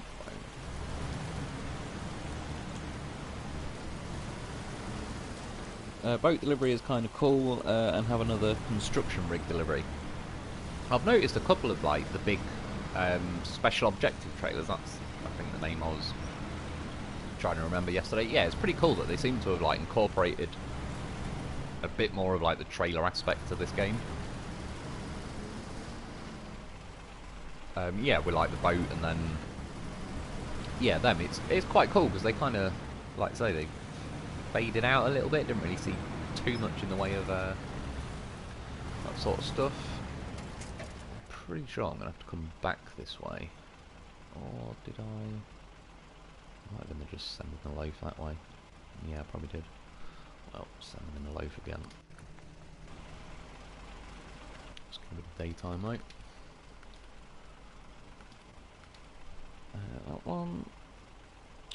Voron D always been my favourite out of those 3. The only reason it wasn't for me, and there's nothing against it, I think it was the custom gearbox just happened to be a little bit slower than the others, and that's, yeah, only a matter of personal preference. And I suppose the Voron D used to do that like little squeaky noise when it changed gear, which after a while it made a similar noise in my headset to the birds that are like nested in my roof. So I thought it was them squawking every time. But yeah, the Voron D is all the Vorons are like very solid trucks in this game. Jamie Baston, AGL is the Mac and Kenworth mod PC only. Yeah, I believe it was though, wasn't it? Obviously, I don't think that's really obviously down to the modders. That's just I assume probably when they made a deal with Kenworth and Mac, they probably had some kind of like you can't let console mods for some reason. Which again, it's pretty stupid because you actually think how many, like, say vehicles in this case, you'd have fond memories of or a good opinion of based on it was in a game that you played. I mean, prime example is a goddamn horse of a vehicle. I would own one of these now, based solely off my enjoyment of it in SnowRunner. So, when companies get a bit funny with it like that, you just think, just let people do it, because... yeah, like... it's only ever really going to help your brand. I don't know, I mean, it's like... Dukes of Hazzard and the Dodge Charger, it's just... yeah. It certainly didn't do it any harm. And I don't know, Smokey and the Bandit and the... what was it, Pontiac Trans Am or something? Yeah, it's just... it's never a bad thing. Really. So, I don't know why companies get so awkward on it. I think that's a situation where, like I say, they're just not a gamer, so they don't really get it. I think at that point when you're going high up in the company, it's, yeah. Not, I mean, when I say just guys in suits, I'm not knocking guys in suits, but they're not... it's a strictly business. It's not really like necessarily a gaming passion. It's a profit margin passion. Profit margin. I really can't speak tonight. Recently, to be honest. Really, I am touching the box. Could at least just let me hit that button. That's all I wanted to do. I was going to rescue him afterwards, but fine game. We'll do it your way. Can't stand those house garage spiders. Yeah, it's the house spiders that I hate. Like, really, really, really hate. I mean, I don't like any spiders, to be honest. It just so happens these big, yeah, whatever they're called, they just don't really do a lot, so I kind of reluctantly tolerate them. To be honest, though, in my bathroom, there must be where the, you know, like a vent and ducting and that, so the root, there's actually like a box in the corner of the room that's sort of lower, so where this spider sat is literally about 10 inches away from my head every time I go for a piss, which... and I keep forgetting at the minute, so I start pissing, look over to my left, and it's like, Jesus Christ, there's a giant spider with a big fat ball of eggs now that it's kind of holding in its mouth. And I'm sure one picture I've got, there's a little white reflection. I can only assume I took a picture of it, and I'm sure it's the spider's eyeball that is like peeking over the top of the eggs, and then because I must have took a picture with a flash on. Yeah. It's his little beady eye judging me. Like, Jesus Christ, it's like a dick, only bigger. But yeah, that's probably why she whipped out them eggs. Don't get any ideas, spider. But yeah, now this one's walking along the wall, it's like, Christ, I don't want 30 or 40 of them. But then, like I said, it's a pregnant spider. Don't want to kick a pregnant spider out. Well, does it count? I mean, I know it's pop the eggs out now. But as they're still eggs, and they're not hatched, what would that even count as? Because it's now not technically pregnant, but it's not technically had kids yet. Kind of half and half. Wonder what the definition of that one would be. Right, I know we're heading this way. I may as well, yeah, just go and get this watchtower, because... and then do what I did last time, come and meet the Zix. I don't need to go and get that mission, because it's just a fleet star.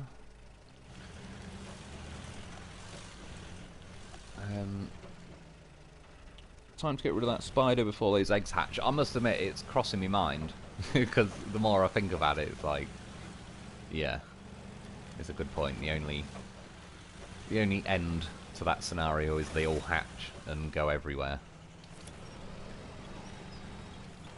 I call the cats when we get a bug where I can see it. True, this one, just because it's partly the reason I left it in the first place, is ever since it... every year there's usually one. They just sit in the corner of the bathroom. I assume because the vent and that's there. They're just flies, like, not even proper flies, you know, like those little annoying ones that you just see out the corner of your eye fly past. Yeah, it catches them, which is kind of, I appreciate, so I kind of left it and tolerated it, but yeah. They've never had the cheek to just whip out 30 eggs and sit there. As if they now own the bathroom, which that's the thing, if those 30 eggs hatch, they might own the bathroom. But I've said it before, and this isn't even hyperbole. If I owned a shotgun, I genuinely would have shot various walls and corners of the room by now, because I just don't like, yeah, the house spiders. I really, really don't like them. Like, snakes, all that stuff. I mean, if a random snake came in now and just tried sitting on the sofa next to me, I'll probably not going to pet it, but generally speaking, yeah, all that cockroaches and all that, again, not a particular fan, but they don't freak me out. Spiders, yeah, they do. Like, if one ran across the floor now and went under the sofa, that's it. Yeah, I'll throw the whole flat away and start again if I have to. Like, there's no way on earth I would let a house spider vanish somewhere and then just leave it. And like I say, the one in the bathroom, it's only because it just never moves that... Well, it's now facing the other way now. It's popped them eggs out. That's about it, though. It just never moves. And, funnily enough, I think it was the same spider. It used to be down my stairs at the front door. And it wrapped another spider up, which was... It wasn't as big as a house spider or anything, but it was more... On the scale of spiders I don't like, it was higher on the scale. So it essentially killed a spider I don't like even more. So that was another reason, like, well... That's not bad. If it's going to go around and eat all the other spiders, then it can stay.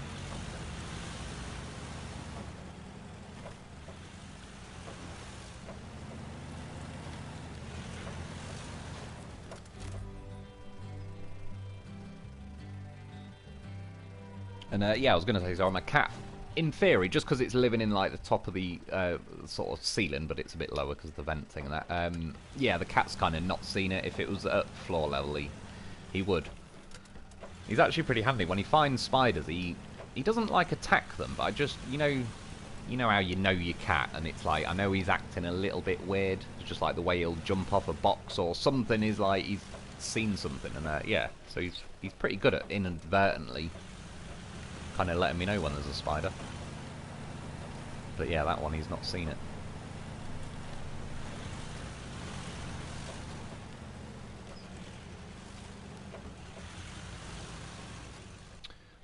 Right, I'm going to say I'm kind of heading back this way. So I just, yeah, went and got that truck last time.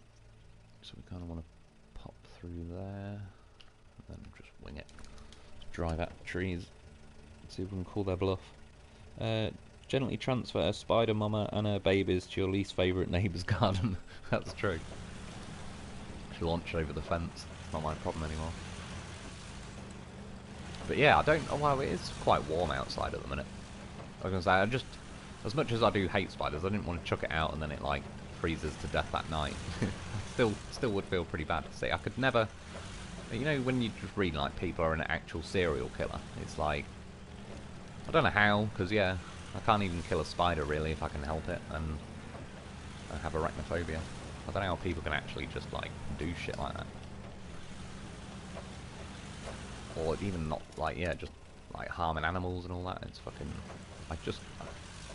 If I was going to eat an animal, like... Then, yeah. I mean, I'm not going to be thrilled about it, but I'll... At that point, fair's fair, so I'm higher on the food chain, so it is what it is. If it was higher on the food chain than me, it would eat me. But yeah, if I don't have to, like... I don't like to if I can help it.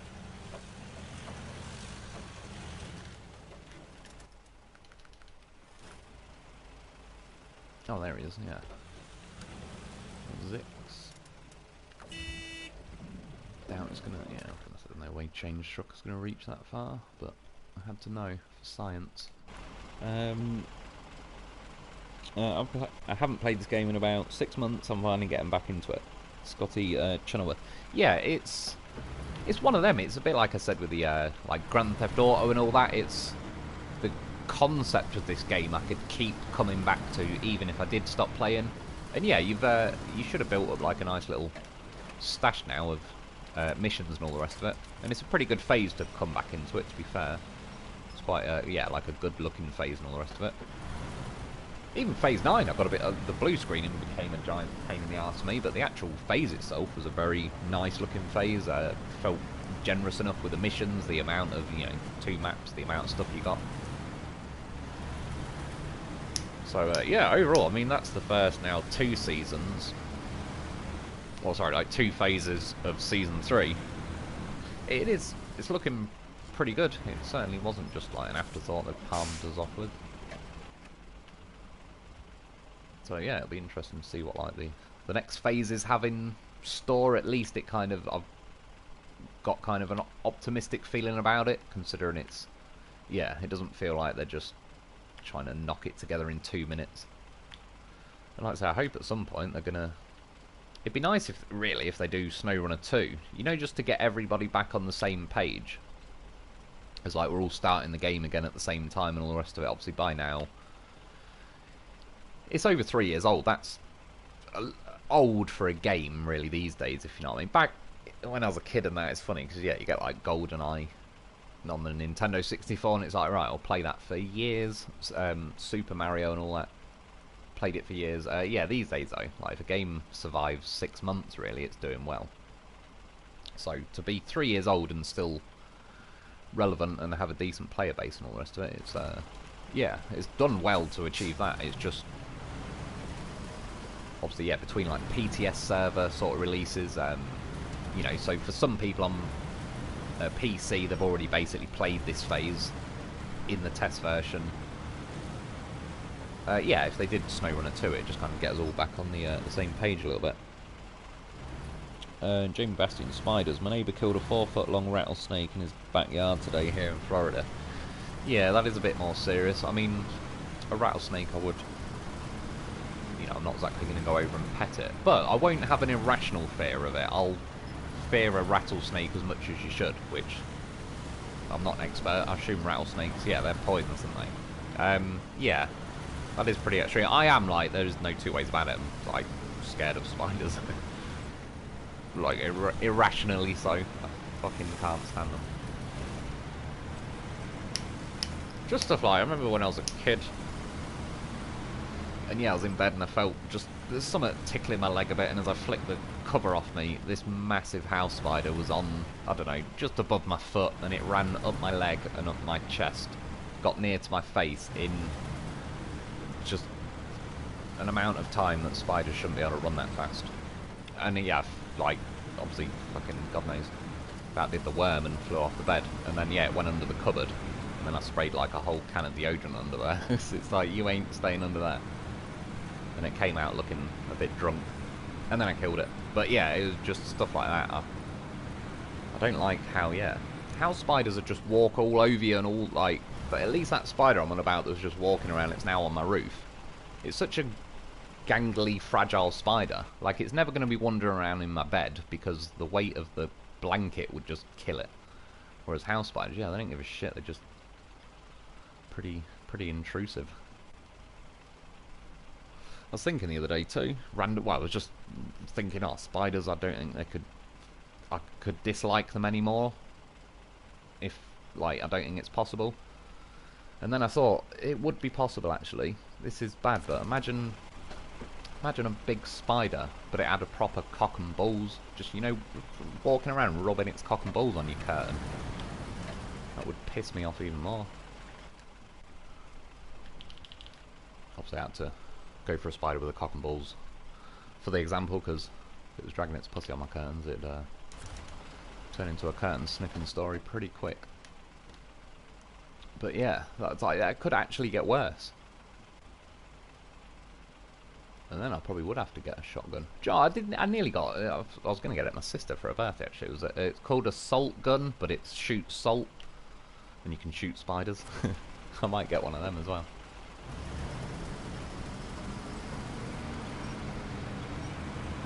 Well, in fact, you know, as I was saying about make a spider worse, the one in my bathroom holding a giant ball of eggs, that actually ranked pretty high as that made it worse. But it was funny because I just said to my mum, oh look, it's got like a massive fat arse on it, and there was one near my front door that didn't, and I was like, oh, maybe that's like the fucking male spider, and then that must be the female one, and then yeah, 12 hours later it shat out a load of eggs, and it was like, well, I was kind of right. It's definitely the female one. And yeah, the funny thing is now it's got like a proper skinny arse again. It was, which makes sense, but it was just funny. But it's a serious. Oh no, it's not even a service hub. Why? I came here last time. I'm sure I fixed the Tega and refueled it. Am I? Oh, service hub, yeah.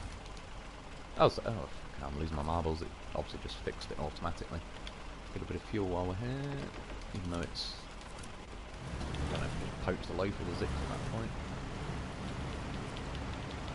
sorry, I did just kind of autopilot drive to here because I drove here last time. Again, sorry, I'm kind of fell behind on the comments, but I'm trying to catch up. And that's why I live in Ohio. Was that because you get a shotgun to shoot them all because there's not 4-foot rattlesnakes? I'd say both scenarios are pretty good. Let's be fair. Yeah, did you say Florida before? Yeah. Florida's pretty famous for its horrific animals. That being said, it'd certainly be fairly high on my list if I was going to move to America. Florida would be fairly high. I've got to be honest though, Ohio, Michigan, Carolina, like North Carolina, whatever. I think those sort of places would be what I'd want to choose first. Yeah, do you know what? I know I've got to drive around the lake. For some reason I thought I'd get to about here. Like, I forget how big this map is that I've got to go right down there. Well, at that point, I may as well start looking for these watchtowers. So, just move that roughly there. The rest of them in the UK are okay, but the mini huntsman-looking ones can get in the bin. Yeah, I think I know which you mean. With the very if they're really quick moving and twitchy and all that, I don't really like them as well. Like I say, this whatever. I think they might be called cellar spiders, but I could be wrong on that. It's a pretty small body in comparison to the size of the spider, and it's got very delicate, long, spindly legs. So yeah, again, if it ran quick or anything, it'd be gone. It's just the fact that they do walk pretty slow and dopey when they are moving, and they rarely are. Like, that spider's just walked up my wall. It's now dangling off the roof a little bit. But I don't want to get used to dangling, because then I will get rid of it. But it'll it'll sit in the corner now and just live there for the next month or two. Versus, yeah, house spiders just never stop moving. They're always running around. And, yeah, I don't like them.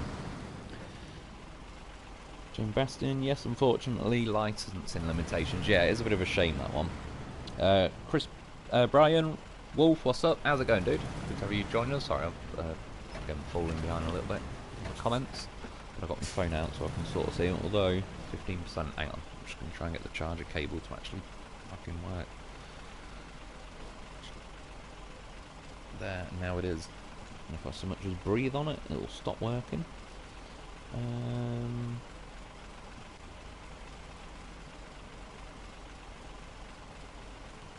Oh, sorry, yeah, I'm more behind on the comments than I thought. Loafaholic, I certainly am. Gotta get yourself a loaf. It's summer, throw them out to eat all the outside bugs. It's true, I probably should, to be honest, because it's been pissing it down in thunderstorms here for the last few weeks. To be fair, the weather's pretty nice now. But the fact it made me laugh almost in a way that's like, I definitely hate spiders. And even I was still like, well, do I want to throw it out?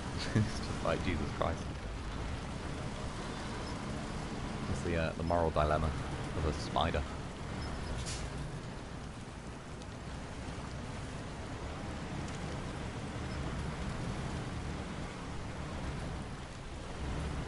Bronson, 30 or 40? Hell, you will have thousands.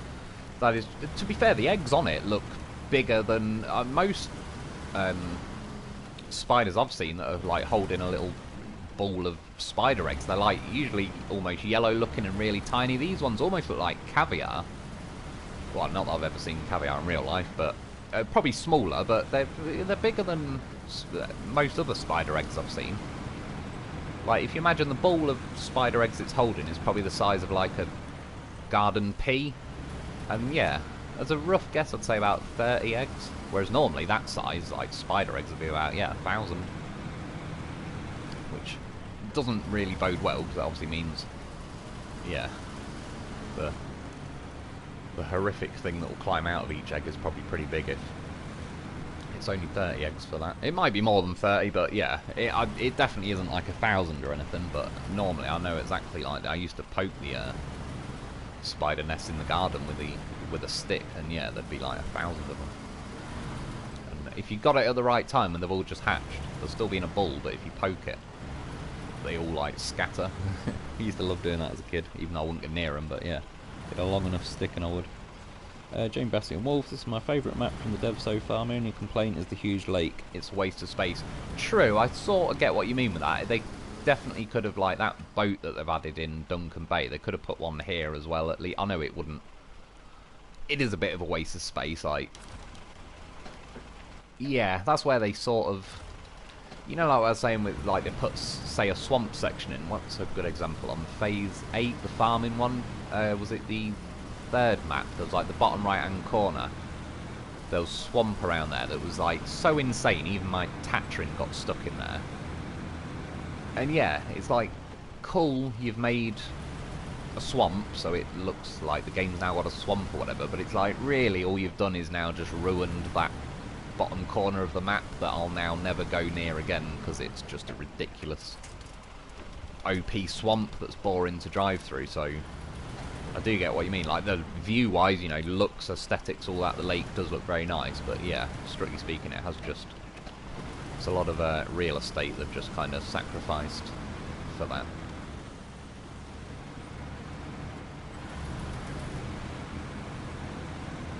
Why is the lake trying to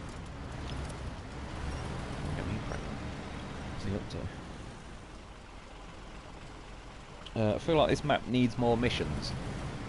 I don't know myself yet, because I've doing like the exploration video and then now I'm on it tonight. I've not really had a good look round, but that being said, yeah, it doesn't strike me as like there's an abundance of missions on this map.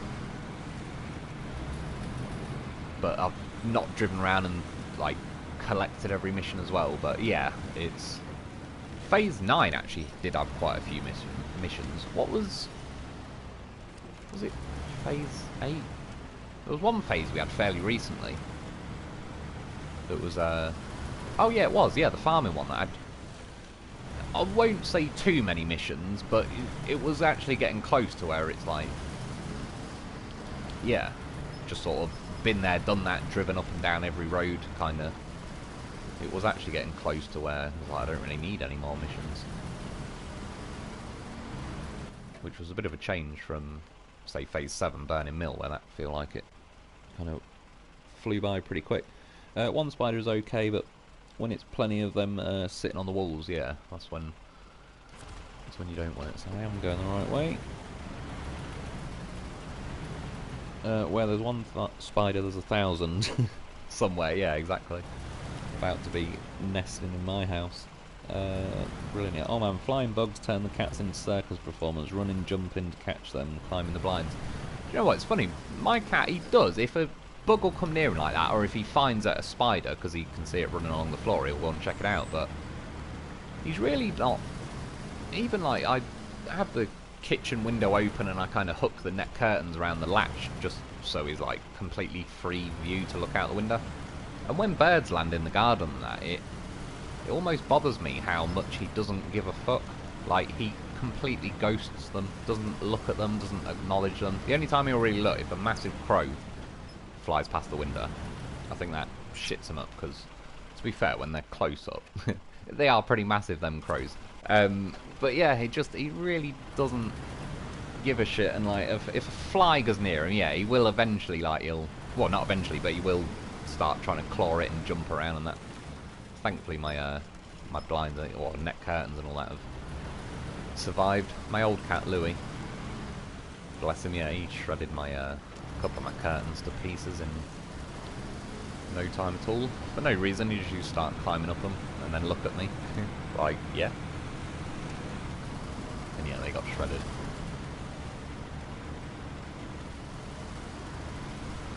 But it was good. I have no regrets. I like the cat more than the curtain. Brilliant. Yeah. Spiders are my husband's department. I definitely have arachnophobia. Yeah, that's the thing. I need a husband. Yeah, I if it's a big enough spider, I will kill it. I don't like to, but there's, yeah, like, I don't want to go near it.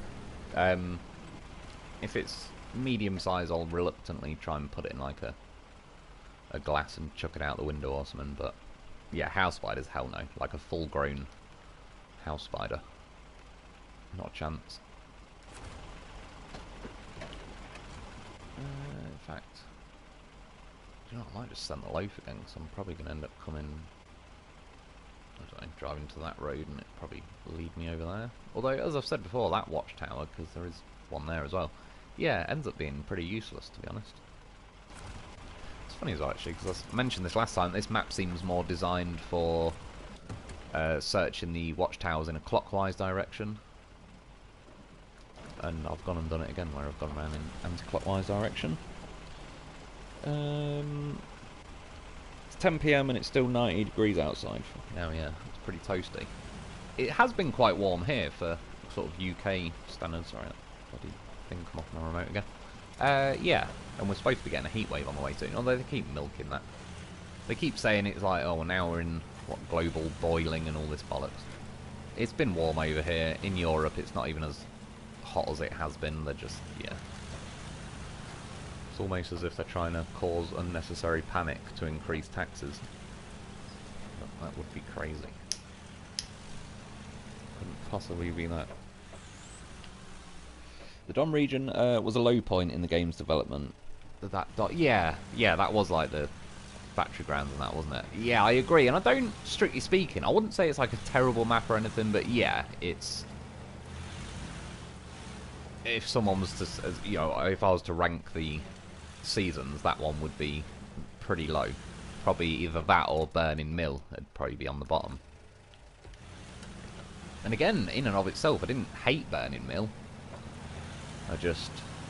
The racing theme wasn't terrible, but the Sprinter was nothing to write home about, so that kind of made the racing theme a little bit meh. And then, yeah, there wasn't a whole lot of missions.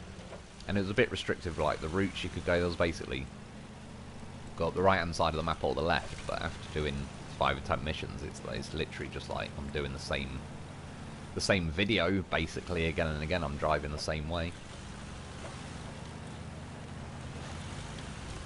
and there wasn't really much variety to it. It was like quite a lot of sort of super mud that would just make you go pretty slow. Brilliant. Well, I played ESO for about 8 years off and on. Well, ESO? What is that, sorry? I don't know if I'm just...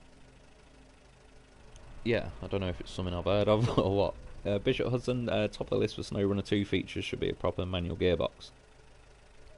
Yeah, that would be really nice, actually. I agree with that. I almost think they don't want to, because it'd almost be too good for us, but that's their problem. Like, I really would like a proper, yeah, manual gearbox. Oh, in fact, I just jump the loaf off, go the quick way. Well, he's only gonna... I've got to head the loaf there, really. Meet back up with the Zix there. Yeah, that would be cool. Load Toad 84, hey Miss Lone Wolf. Wish the Mac didn't get stuck so badly, even with high gear. Yeah, it's that... Those hitboxes on the axles, I think they need to sort out, preferably. Geez, that was me. I just applied way too much right-hand steering then. Go rock climbing loaf. Dumb horse. See that housefly steering kick in. And again. Oh, finally. I ruined it. Oh no, 10% battery. Don't do it to my phone. See, now it says charging. It's like, it's off its head. GTA 5 is like 10 years old now. It's pretty insane, isn't it? Like, yeah, it is. I think it was 2013 that came out. Which is pretty crazy.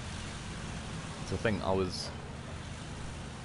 suppose, yeah, technically like early 20s when it came out, early to mid 20s. Compared to Tennessee, the Dom region was amazing. Tennessee, was that with the lowlands and that? I quite liked. Am I thinking of the right one? To be fair, the second map I don't think was as alluring. But I'm sure the lowlands, I quite liked that map in the end. And is that the one where we got the Taiga, the newer Taiga? I think with the Don region, the main thing I remember that annoyed me with that on Factory Grounds was the scrapyard. That when I was driving through it, I got a few trucks stuck on it. Sorry, my phone charging. Just my phone goes dead. I can't read these comments. That helps. Catch back up a bit. Sorry. I'm kind of lost where I was. Yeah, I'm still new to the game as well. I'm still in Alaska. Alaska's a nice phase though. I did enjoy that. It'd be nice to get a few more missions to go back to those games. Albert White, hello, I'm new here. I love this game. Yeah, no, that's good. It is a bloody good game, to be fair. And the amount of hours of stuff you get for your money is, like, it's pretty damn good value for money, really. We have assault gun for flies. Yeah, dear. I must admit, I seen it for flies originally, but I probably would try and shoot a spider. But yeah, it looks like a lot of fun. I might have to get one. Where would you like the next phase to be located? I don't really mind. We've sort of mentioned before, Australia would be an interesting one, but within reason. I don't really... I don't care hypothetically like where they put it, but I get what you mean. Like, you know, sort of there's a theme implied. If I said like the North Pole, you'd assume it's going to be a snowy map. Yeah, I mean that. To be honest, I don't really mind, but if I had the choice, yeah, somewhere like Australia would be an interesting one. I suppose at that point, like sort of Australia, I imagine a bit more of a, not desert or anything, but a bit of sand and that going on, some like river crossings and all the rest of it. Yeah, so I suppose I'd just select somewhere that like matches kind of a theme I've got in my head. Like, or if you did, I don't know, Finland, you know, you could have obviously snow and all that, but that's kind of like pretty famous for rallying, like rallying roads, that sort of stuff. That could be quite an interesting concept. Yeah, there's quite a lot really. Like I say, just with the nature of this game, there's quite a lot of scope to now expand it to, like, you could make a racing themed thing. Although, like I say, they did try that with Burning Mill, it didn't go too well. But then obviously on this, they've kind of had a little taste of bringing the racing back. We've got that racing track on here that Justin Lynch was saying is like a ski resort that they've turned into a racing track. And yeah, AGL's Derry 15C thing is like, feels great as a rally truck as well, so it's sort of like it was theoretically doable. They could have made like a decent rally truck. I even got a laser sight for it. My husband loves it. Yeah, I'd be like trying to bait flies into the house so I can just shoot them if that was the case. Especially a laser pointer. Now we're talking. Plus then I'd probably have a double benefit. My cat would probably like the laser pointer flying around as well, and I could kind of then aim him at a fly. In fact, I might just stick a laser on my cat. I live in Georgia, USA. Yeah, that's pretty cool. Georgia's another place I'd be pretty damn high on my list of places if I had to move to America. Oh yeah, oh, did I even get that watchtower? I probably didn't. Doesn't really matter. Oh yeah, because that's the one last time I drove up here, then went there, then to this one, and then over to the garage. So it doesn't matter because I did forget to bring the Zik, so I'll bring that with me. Bring that up to here. Yeah, we'll figure it out. Probably could do a send in the loafing. Welcome, Albert. Thanks. Is it just me or is anyone else having a problem getting service vehicle parts from the service centre by the garage on this map? I've not so far. I believe I went there, I think, earlier as well, and it let me go there. I've not noticed any issues so far. Distinct Ogre, damn it, I'm late. Albert, I went to basic at Fort Benning. Oops, shit, sorry. Looking, yeah, not on my TV screen. Oh, shit, I was supposed to swap to the Zik. Did I not swap to the Ziks? Did I just autopilot switch back to the loaf, or?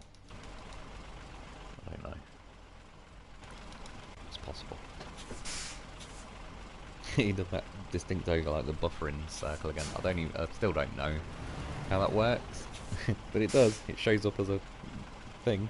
Those pea-sized pods hold a lot of little spiders. Yeah, they do. I like to say when they hatch, they're yeah, they're going to be all over the place. So I might actually have to take the advice and just release it into the wild. AC sounds like cat pacifist, which is unusual. That's true. He's just, I don't even know if he's pacifist. He's just bone idle. I think he assumes I'm gonna go and kill the fly or the spider, which yeah, I must admit he doesn't put in that much effort to earn his rent. The only spiders I kill are brown recluse. The rest get a pass. I've heard of brown recluse. In fact, yeah, is that the one? I remember watching it. It might have been on 1,000 Ways to Die. I always like watching that. Where it was on a banana, or it came out of the banana skin. Is that the one where if it bites you, you get a hard on for hours, but then you die?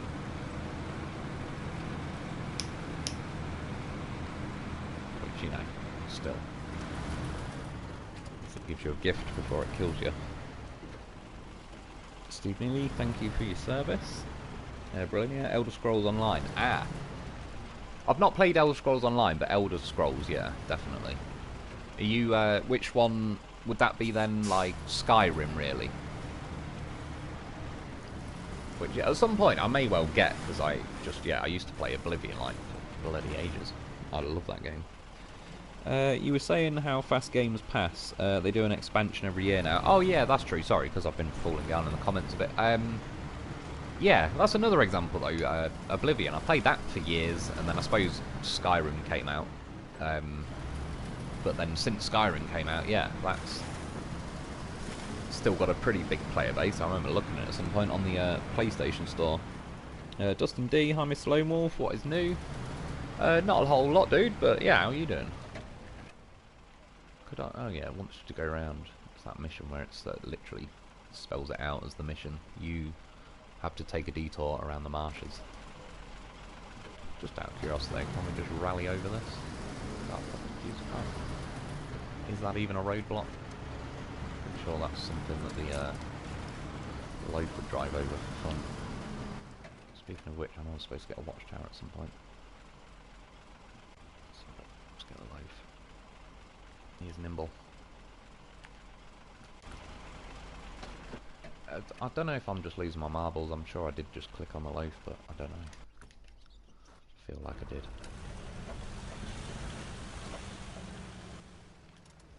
Where the hell did my waypoint go? Christ. I arrived prepared. A rabbit Bruce hops through house chasing flies and gives them hell. Yeah, I've never seen a rabbit go for it, but good for him.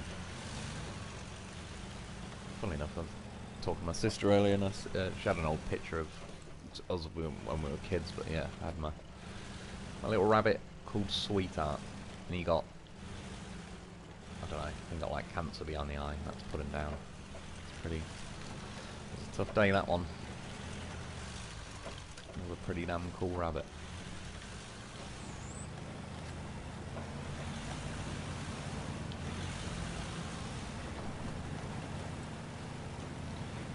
Justin D, Miss Lone Wolf, ever tried playing Euro Truck Sim? I've not, but funny, I watched a bit of it ages ago, years ago now.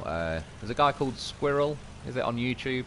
He was playing a bit of it, and it's one of them where I'd almost not played the game, because I know if I play the game, I'll like it and I'll end up putting a lot of hours into it, so I sort of avoid it before I even start, just knowing that, yeah, it's a bit like, you know, series like Breaking Bad and all that. That was just one that, you know, when it come out, everyone was saying it was great and sort of saying, yeah, you should watch it. And I didn't for ages. And then when I eventually watched one episode, suddenly it was like, yeah, I'll watch the rest of it. I still haven't watched like the final series. But yeah, I don't know, it's weird. So I seen a meme the other day, and it's true. You know, if like they said we're making a film and it's a 10-hour-long film, you'd be like, what the hell? Like, I'm not watching a 10-hour film. But then if they go, okay, we'll make 10 one-hour programs as part of a series, as soon as you watch the first one, you then sit there all night clicking on the next episode, and you'll watch 10 hours in one night. And it was like, it's kind of true. But knowing that, that's like, yeah, I sort of already know it's gonna eat a lot of my time, but it's nothing against the game or series or whatever. It's just I know I'm gonna enjoy it too much, and then that's it. That'll be like Elder Scrolls Oblivion. Just, yeah, I played that game for I don't know how many hours. Bloody good though, no regrets.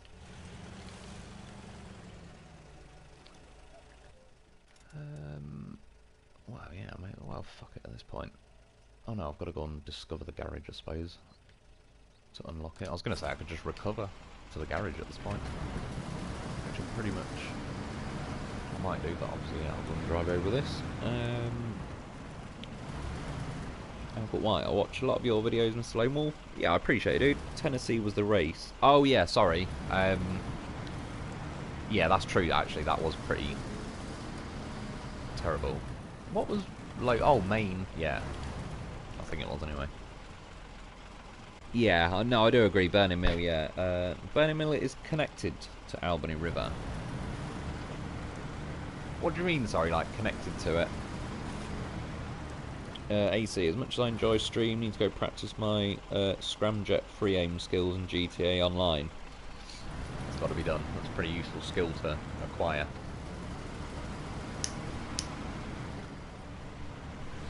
Again, yeah, that's one of those... I've said it before plenty of times like that. I went on GTA Online once and some guy killed me at the casino, so I killed him. And then he just chased me around for half an hour. But by pure chance on the normal game, I'd learnt to do laps, you know, you go past the prison and on the freeway on GTA 5. And because I stole his car after I killed him at the casino, which he had, whatever, some fast online car, he couldn't get me. Excuse me. And then, yeah, like I said, I've never been back on since, because I don't want to risk him finding me, ever.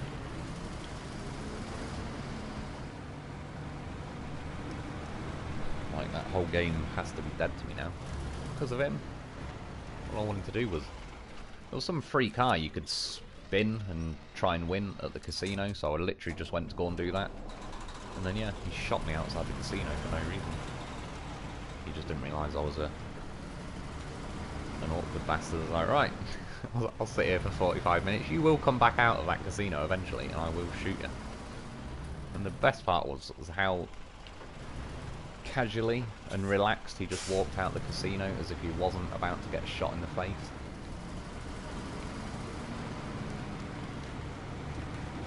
But he did.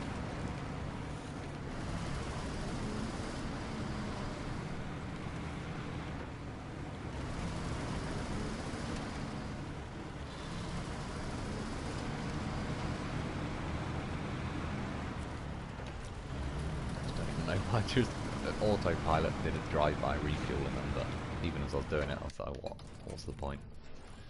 Yeah, well, at least we unlocked the garage. That's that done. Let's back out, though. Yeah, brilliant. I saw a show about wreckers working in Finland. Definitely looked SnowRunner worthy. Yeah. Yeah, Finland's some pretty interesting terrain. I think that's why, like, there's a lot of rally drivers are Finnish, because they just, yeah, the average drive for them is like, ends up being some rally roads. And yeah, I mean, I don't need to. I could drive the loaf over, but just to, once you uncover the garage, you know, just jump ahead like so.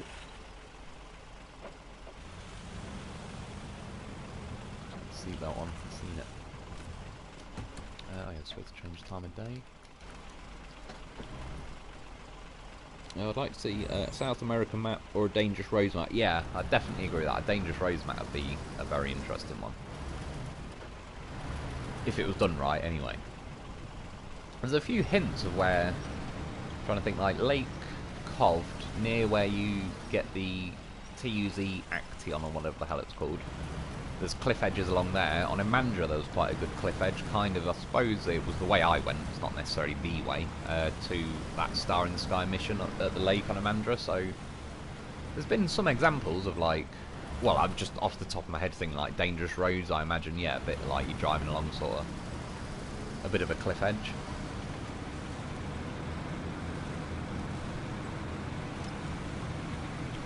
Mark Road, yes, you're right, Albert. Albert, I used to live in Columbus.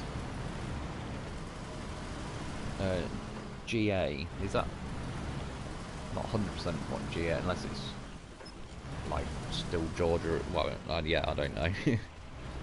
What's the bit with America? You got a lot of states to keep track of. You could hatch those spider eggs and become their leader and have a spider army. Just a suggestion. It is, but yeah. What if they try and make me their bitch?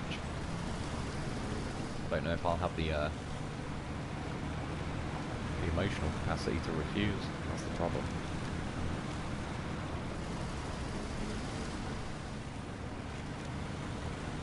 ESO is a pre-Skyrim according to the official timeline. It's the same world and it is really massive now. Should try it on a free play week. If they offered a excuse me, Skyrim, every month I get like a monthly free game. Yeah, I'd be bloody pretty over the moon if they offered Skyrim as an option. Funny enough, random. I mean, I'm not going to any time now, but last month I think they gave Jurassic World Evolution 2. So at some point I'm going to build Jurassic Park and get myself a T-Rex. And then yeah, I'll probably do a video like, well, I can release it around the park, see if it does an eat to people or something. But yeah, that was a free game, so I've got that.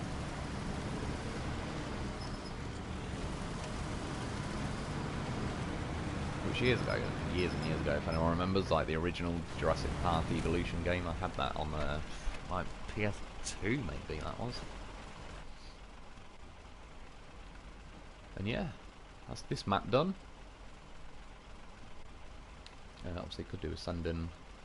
Oh yeah, I did turn I turned the radar trailers on, but because I didn't put the mod on last week, yeah, but it's delete them all. Hey look, I can see through the loaf into the... Oh, is that just the grass in the cab? I thought there was like a hole in the loaf there. And a horse. Well, I don't really need to go on and cover that. It's probably not particularly urgent. What sort of missions are on this map?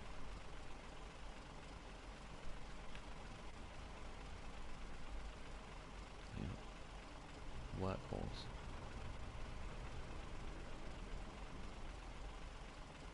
Did I not even activate that mission? No, I didn't as well. Oh, the workhorse, yeah, Tramstar, I remember driving past that. What does it want me to do? Fix it. Tow it over to there. Oh, that's not too bad. Yeah, I'm gonna have enough repair points. Got a mod version. I've been enjoying playing with non-modded trucks. Yeah, I kind of enjoy both. That's why I have like a separate playthrough for each, really. So, yeah, I play like the gamer's nature intended as such with the trucks that it gives us, and then I get to, like, for the live streams, yeah, go on this, get some mod trucks out and sort of drive around like a bit of a mad one. The nice thing is, because I'm, say, talking and trying to read comments and all that, just having a slightly quicker truck, yeah, it sort of helps in the scheme of things to be able to squeeze as much, like, exploring the maps, missions, etc. per live stream. When I'm sort of on my own and I'm editing the videos, I can mess around at my own pace within reason, and then obviously I can just edit out all the unnecessary stuff. Whereas, yeah, it does sort of work out quite nicely for the sakes of a live stream, just doing it as like the mod version, so I can get cracking a little bit quicker. Sort of roughly coming down here and over there. It's one of them, really. I'm just grabbing this mission quickly while I'm half distracted anyway, but yeah, I kind of need to go through and sort of list. It was like making the videos. I don't know whether to do, say, the next video is like doing a contract where I'm, say, unlocking a warehouse, or like yesterday, it was just more because I was tired yesterday. I didn't really have time to do like a massive mission. But yeah, I'm doing roadblock. Do I clear roads first? Do I do contract videos first? I'm not too sure. ATS, AMS, ETS can be quick drive, feeling like a race truck compared to SnowRunner. Yeah, it's like the American Truck Simulator and all that. Playing the road truck sim, pretty cool. Again, like I say, I watched that squirrel guy on it, and I've not even got the game, but yeah, it's one of them. I know I could play it. I'd inevitably, you know, try ramming cars and I don't know, taking shortcuts and all that, but yeah, it looks like a decent game. Farming Simulator 22 is a great game, one of my favourites. SnowRunner has some of the trucks, not just all-wheel drive, more like farm trucks. Yeah, there's another one I could probably plough a lot of time into as well. I remember my brother bought a game a while back called... It wasn't actually that good, but it was, I don't know, Forestry Simulator or something. I played that one for quite a while as well. Start with like a horse and tow a log around. But then just suddenly over like... It only took about 10 hours to complete the game. But you thought 8 hours of it was really slow, and then suddenly when you've unlocked enough money to say buy like something that could carry more logs, suddenly the game just, with half an hour later, was like, you've now got more than enough money to buy everything, and it kind of defeated the point of the game once you got there. Euro Truck Sim is the gateway drug to spending money on sim wheels and pedals. Yeah, I bet it is. I would, if I had that sort of game and I was playing it long term, I definitely would be investing in the pedals and that as well. Dustin Day, I played on the Toad. It was not the game for me. It's part of that region. Albany River. What? You know about the same as Burning Mill? I'm not too sure with that one. I'm not even saying no. I really don't know. Like, I'm not too sure. I wouldn't put my money on it, but in fact, you know what? We'll go and have a look at the maps. What was it? Burning Mill, Albany River. What is the region? Ontario. North America. It's funny. I suppose if you're talking like a continent. Canada's like North, America's like, yeah, in terms of like the Americas.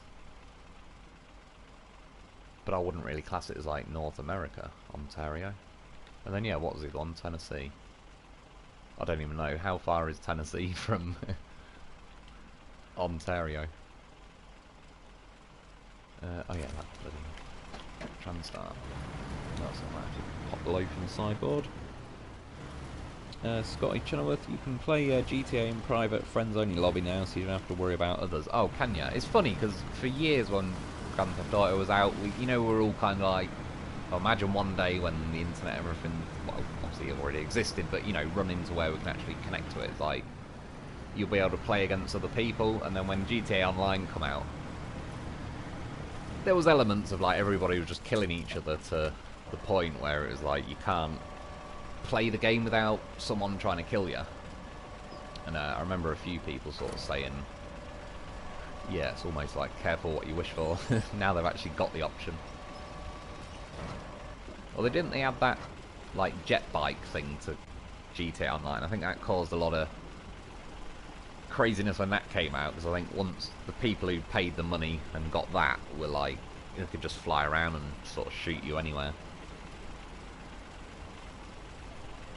But yeah, in theory, I mean, I did technically play it for like 20 minutes when it first came out. Me and my brother both had the game, and I tried to get online with him, and his internet was fucking around, so we just kind of abandoned that idea pretty quickly. And then, yeah, it was just years later, by chance, I'd probably seen a YouTube video, and it said if you go on GTA Online at the minute, you can go to the casino, spin the wheel, and win this pretty nice looking car, so I'd give it a go. And yeah, that guy killed me for no reason, and that's how all that sort of kicked off. But to be fair, I've said it before, I am a bit sort of awkward in a way with going on online stuff. Like, even though I had say like I really like Elder Scrolls. I'm not saying I wouldn't go on the online thing, but I've not so far, if you know what I mean. And then SnowRunner, other than borrowing someone's trailer, I've not been online. Yeah, I've sort of said the only constant exception for a while was Call of Duty, really, where I did, you know, go online and like shooting everyone on that. But I suppose Call of Duty was almost like, you say, sort of like Grand Theft Auto, if you go on there, other people try and kill you. That's probably more inconvenient on Grand Theft Auto if you're in the middle of like doing a mission. Call of Duty is just purely, you know, load the game up and shoot each other as many times as you can, so it's sort of, as I've said before, like, and it's not to say I won't ever get round to it, etc., but if I went online on SnowRunner, I've now got an element of like, whoever the other person is I'm with, I don't want to waste their time and stuff as well, so I've got a certain element of like, you know, I'll be saying, or what missions do you want to do? I'll just come and help you with your missions, because then I don't even have to worry, like, I don't know, am I fucking them around, am I wasting their time, etc. Whereas I like to, yeah, sort of on my own game, and then I can kind of do whatever I like at my own pace. And just little things like, yeah, my cat might turn up and I can just put the remote down and say hello to him. Go make a coffee whenever I want, whereas when you're online, there's a guy I used to play Call of Duty with online. Why am I dropping this thing off? Planet Workhorse. Yeah, and it was just one of them. Every time we were online, it's sort of like, yeah, don't want to be too much of a inconvenience in a way.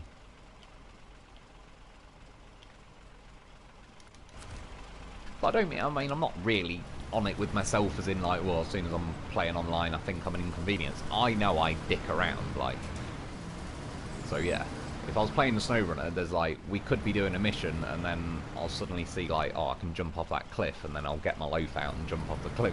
I can do that to my heart's content on my own map, because I'm not, it's not someone sat there going, come on, you've jumped it off that cliff 18 times now. That's my brain's going, yeah, but what if the 19th jump was the one?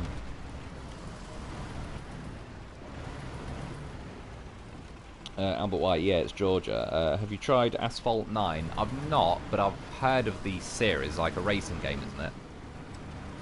I may have even played some of the earlier ones. I want Jurassic Horror survival game. Been too long since we had Dino Crisis type game. Yeah, true. And do you remember Torok? Yeah, when I first got that game, there's some... It wasn't horror scary, it is, but, you know, as in, like, it wasn't, you know, The Exorcist and... It was a dinosaur chasing you. The buzz that game used to give me, especially as I said near the end, and for years I didn't know this, you fight a Tyrannosaurus Rex at the end of Torok, and the game never really told you anything. You have to, like, when T-Rex does this certain thing where it tries to bite you, you have to press a button and then it does an animation where you, like, stab it in the eye and all this stupid stuff. But the game never told you that, so you just appear on this, like, fenced in big square section, and there's like cargo containers and boxes, and then there's just a T-Rex running around trying to bite you. And as soon as the game started, like that level, I was just running around like, what the hell am I supposed to do? Trying to shoot it with arrows, and yeah. And the, like I say, the actual genuine buzz that game gave me of like kind of half panic but laughing, like, what the hell do I do? This T-Rex is scary as fuck, and it's just running around trying to eat me.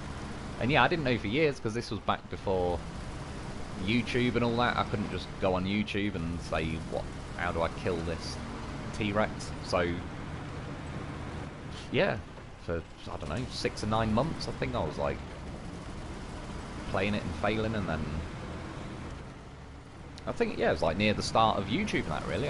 I ended up checking at one point, and it said, yeah, you got to wait for, like, do this thing, and an animation will start and you stab it in the eye. But yeah, that was essentially like a survival horror game. I'm only saying horror in quotation marks, as in it's not, you know, ghosts, and that is like a dinosaur isn't necessarily horror until it's now running at you and trying to eat you, and then it was full on horror. And yeah, that was one of the most enjoyable, like, scary games that were just sort of jump scare, but again, not too bad. Because it's dinosaurs, it's like, you just suddenly, like, Jesus Christ, the Velociraptor comes flying out of some hedges. Yeah, that was a bit of an underrated game, that one, I think. There's quite a few like that. If they re-released it, do you know what? I don't even really care if they upgrade the graphics and all that. If they just... There's a lot of PlayStation games and stuff. I wish they'd just release on the PlayStation Store so we could get them. And it's annoying because they used to. But what I think in a nutshell is a lot of the classic PlayStation games are basically upstaging new PlayStation games. So... Oh yeah, I've got to fix it as well. Yeah, I think they just removed the option. Like, I used to own Destruction Derby 1, the original Destruction Derby, on the PS Store. And it's annoying because I paid for that game. And I technically own the rights to it, like, on the PlayStation Store, but they've removed it from the PlayStation Store now, so... I mean, yeah, if anyone ever, like, you know, one of the arguments to keep things as, like, physical copies of games rather than digital is that you actually still own it. If I had that in physical form, and I could have, but if I had it on a disc, it wouldn't play on the PlayStation. I'd have to then go and buy, like, a PS1 or whatever. So having it, obviously, digitally, I was able to then play it, probably the PS3 back then, but yeah, I could then play it, like, on the actual computer.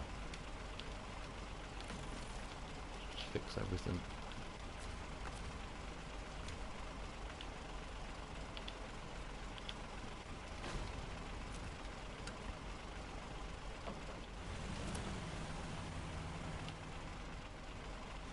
Oh, it's with the load. I was like, why is my Zix not driving forward? Because I'm not in it. Is this thing not just got to touch the bottom? Oh, we can go over that.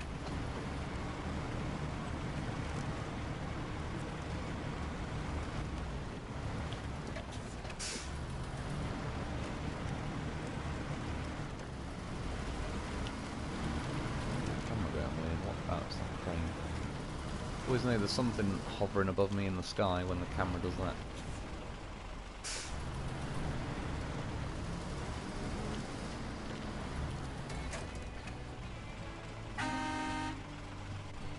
$4,250. Yeah, the biggest difference in ESO and Skyrim is ESO is a multiplayer. Yeah, so how does that pan out then on, like... Can you end up having like a little gang of you, you know... Sort of, yeah, team up with someone and... yeah, you go and do like, yeah. Go and rob. No. Well, not rob. Explore caves. I was saying this the other week to someone. At what point does grave robbing become archaeology? Or vice versa? Not that I'm interested in robbing someone's grave, but do you know what I mean? Like, if I dug someone up that's 100 years old... I'd probably still be accused of grave robbing, but if I dug someone up who's 1,000 years old, I could probably just claim, like, I'm an archaeologist. What? Does anyone know, like, who gets to decide that? I mean, it's like, at what point does a pond become a lake? And who gets to decide these things? I might go back to Duncan Bay. Not that I dislike this map, but Duncan Bay is definitely... a little bit, I don't know, yeah, there is more mission selection and all that. I might drive there though, just to... Why not? Let's go that way. Oh shit, in fact, let's get stuck truck. Where the hell did I not? Get on with that. Change the plan. I don't see many of those vehicles lying around in this game. This one doesn't move either. Yeah, it's actually like the CK-1500 pretty much, isn't it? Anyway, have to run over it for science.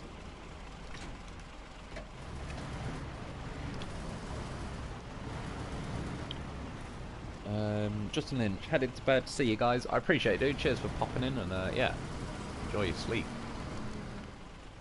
Albert, why? I got it mixed up. My fault. Yeah, no worries, dude. Brilliant, yeah. Hubs bought a wheel and pedals, a shifter and a chair to build a simulator to help the kid learn to drive. They loaded Forza 5 to try out and now he complains She turns too fast. It's a good idea though, isn't it? Like, just to be able to get that set up as like a... Yeah, to get someone, like, the feel of driving. I remember even as a kid, it ended up being like, my mum was in hospital with E. coli, but then I ended up staying with my grandparents, but they were... My granddad was alright, my grandma actually. Fucking just a bitter old woman is the best way to put it. And I don't even know why. Yeah. Well, it's just gone off my head again. what the hell was I going to say? Oh yeah, the learning to drive was... We just went into like some village in the middle of nowhere when I was like, yeah, God knows, 8, 9 years old, and that was it. Like, here you go. Drive around for a bit. And it was great. As a 9-year-old, I was like, this is the best fucking thing I've ever been allowed to do.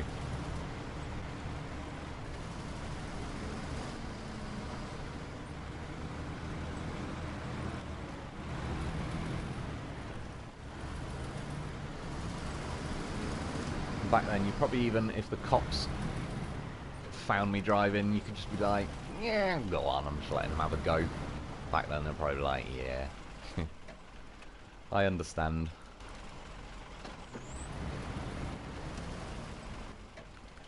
But yeah, it was good times, like. And yeah, being able to like set up a like a sim. Again, as a kid, I'd be like, that is like, yeah, pretty damn awesome. Like just being able to do that.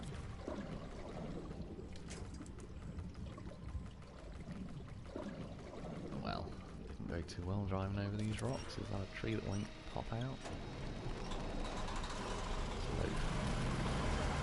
When you went for the hang on. Oh, you're already getting stuck truck. It's a bit deep here. She said.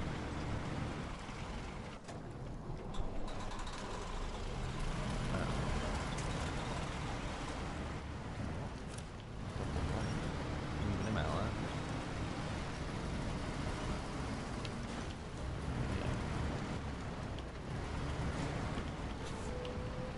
there. It's like random little things, but why do they have to put the truck in the way of the yellow mission square? I'll just ram the truck out of the way and run it over. I'm not really fussed, but I could have just put the square light in front of it. Let's get this thing out. In fact, you need extra people to defeat some bosses. ESO is non PvP unless you're in a couple special areas and you're dueling. Most of it is PvE, which is that player versus environment, isn't it? And then PvP is player versus player. Yeah, that'd actually work out. I'd probably prefer that over pure PvP. So, yeah, that'd be quite an interesting thing. Like playing by myself on Elder Scrolls Oblivion. Yeah, you know, eventually you become like Johnny Rockhard and just one smacking everyone. But until then, I remember going into a few of the caves, like the skeletons and that they were pretty hard to beat at the time. So it's like the concept of having a mate with you would actually be pretty cool. I'd quite like that. I'd like to say if my brother had the game as well, and then yeah, sort of meet up with like and do it that way. That I'd actually, it'd be quite an interesting concept. For going to like raid the caves and all the rest of it. Yeah, like I said, in the end, that game was like a gigantic, I don't know, free for all. I just went around stealing everything, and it was great. I wish I still had my save, because yeah, just to show you how much random shit I hoarded across the whole entire map. And all for nothing, really, because then I had to delete the save. But it wasn't. We had some good memories. They were my Deirdre arrows, or whatever they're called. Oh yeah, I didn't really pay attention to the mission. I just kind of stole the truck and started driving away. Oh yeah, I probably should fix... Well, it doesn't really matter. I've got roof racks and all that.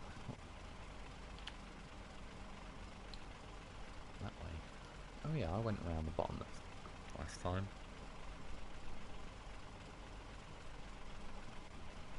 Do you know what? So let's do that again, because it'd be nice to see what the pace difference is like. I did it in yeah, Steve, and he was sound.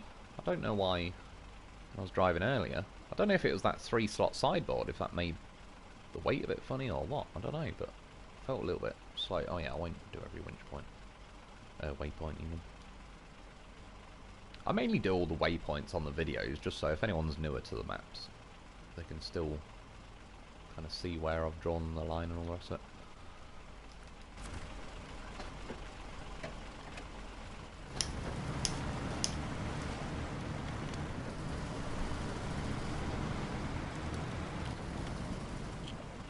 I did co-op once on SnowRunner, but I prefer solo. Yeah, overall, like I say, it's not... I'm well aware that if I went online and it's like once I'm on it and blah blah blah, I'm sure it'd be fun. It's but yeah, I'm sort of the same. I'll go on solo, and then like I say, if I randomly decide to start messing around with a loaf for an hour, I'm sort of...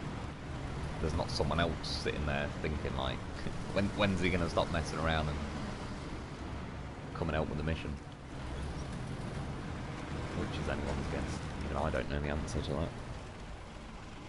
that. Is the loaf a free vehicle, or do I have to buy it? A bit of both. In theory, like at first, say you'd have to buy it, but there is various missions and maps where you get a free loaf.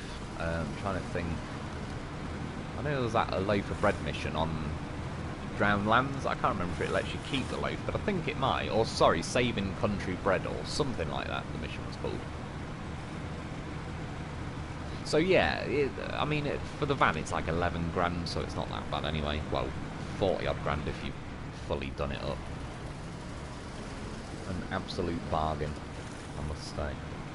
Well, like I said, the other day I've got, what, 260 of them now, so I've got about, I don't know, get on 10 million quid's worth of loaves or something. And yeah, the only thing I regret is I didn't buy 270. I will rectify that situation soon. Which is that American Truck Simulator and SnowRunner would make a nice road trucking game where you could actually fall through the ice. It'd be an interesting one. I mean, possibly for the future, kind of.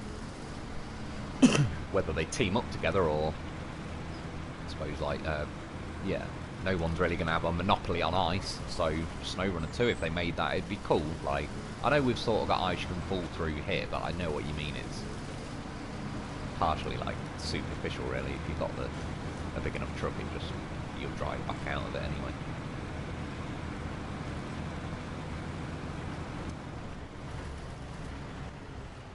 The Long Dark is one of the hardest survival games I've ever played. Not sure if I've heard of that one. I've got to be honest, horror games overall, like, I really didn't play much of. Just, it's not like scared of it like that. Jump scares, I don't, it's not that I hate jump scares, you could jump scare me with a character from the Muppets. If it's jumping out at you, you just have that jumping, and it's like, it's not very, sort of feels like a bit of a cheap way to get a scare. But then actual horror games basically used to freak me out a bit, scare the shit out of me. Like I said, I watched The Exorcist and that when I was like 10, and that freaked me out for years. And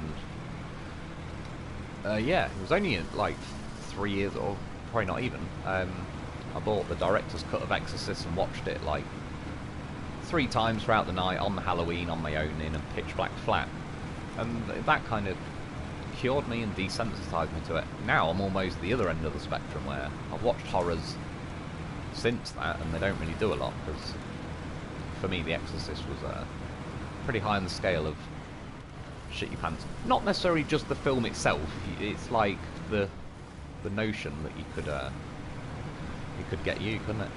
It could be you. It was one of those films that's like a horror film, but in theory was completely like, it wasn't some alien monster running around. It's like, oh, it's ghosts and demons and all that, and it's like it could get you. Yeah, and ever since I watched that, it kind of desensitized me. As I said, years ago I bought a game called Fear, which I just thought was a Call of Duty-esque game. Not Call of Duty, but, you know, like, you're running around shooting and whatnot.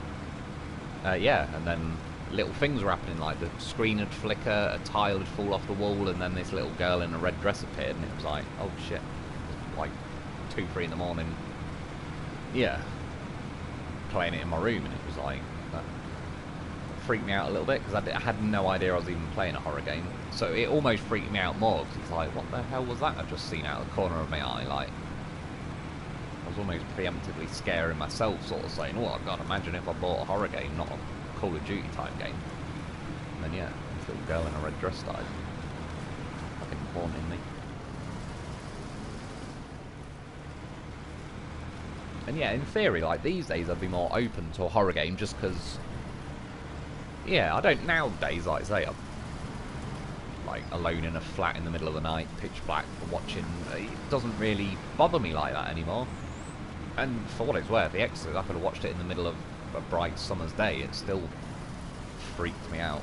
So, ever since I kind of cured myself of that. Yeah. Other than, like I say, jump scares, but jump scares will always scare you, because it's the nature of a jump scare, so I wouldn't want to play a game that's just pure jump scares is how they have made it a horror, because, yeah. But I've seen some horror games that are very, like, atmospheric. What was there one? Not crazy long. Until Dawn, is it, or something? I watched. Who was it? It might have been FaZe Jev was playing it, and I watched him on that.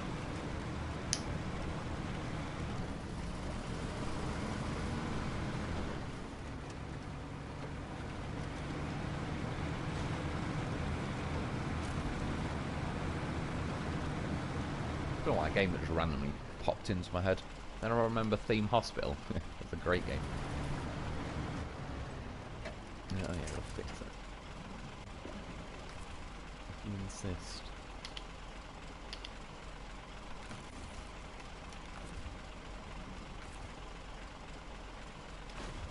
I've got it actually loaded up with the correct supply thing, and it was on the Mac Defense. That is genuinely rare. What, do I not own it now? This square.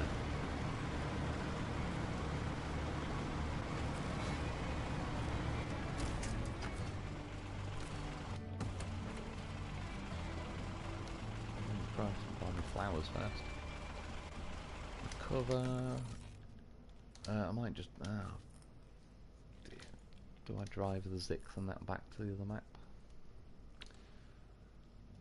Well, I may as well, because I ain't even got a truck store and that in this one. Oh, I'm all the way over here now. Sod it, we'll just recover them, I reckon. I wonder, wait, how far is the drive to the gateway? Not that bad. Do you know, I will recover just because I may as well get on with another mission and then I'll call it a night soonish.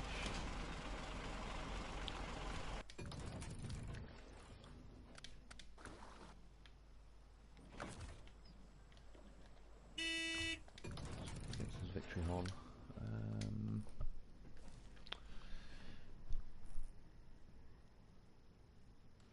Yeah, AC. It takes a lot of practice to feel comfortable, sorry, in GTA Online open lobby, but it's fun. Yeah, I could imagine, like, in the right scenario. I'm actually one where I think if I went on GTA Online, you know, like I was saying, say when everyone went on it, some people like sort of careful what you wish for because they were getting killed.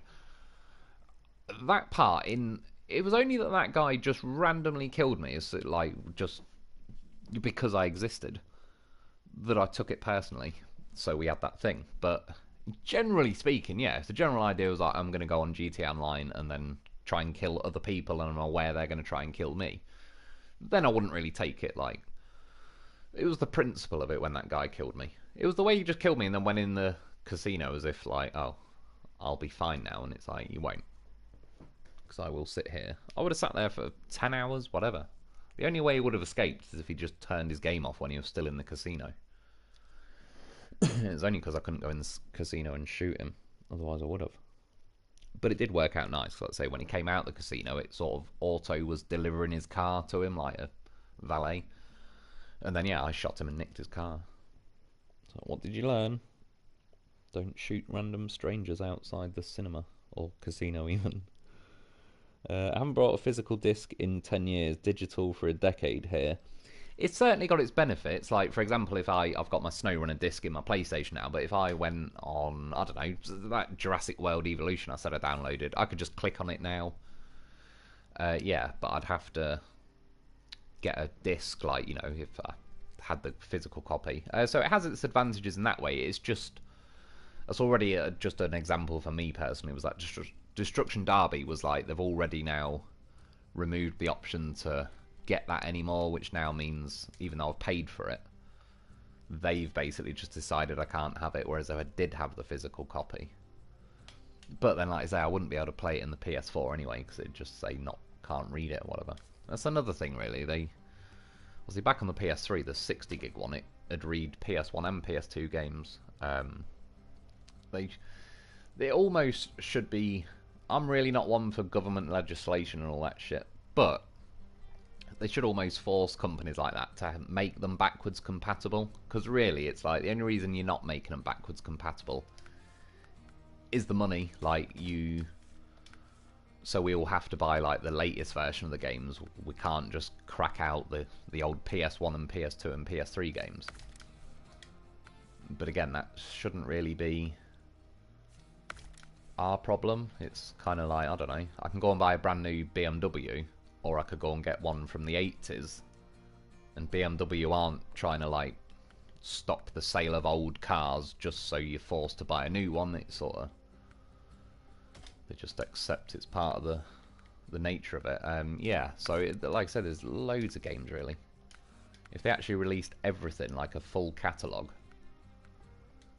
yeah, there's a ridiculous amount. I wouldn't need new games for a while. I'd be able to say, oh, you know, I'll go and get this game, this is one I used to play. And as I said before, it's kind of nice if I'm going to make a video on a game. That's what sort of makes it quite difficult these days to...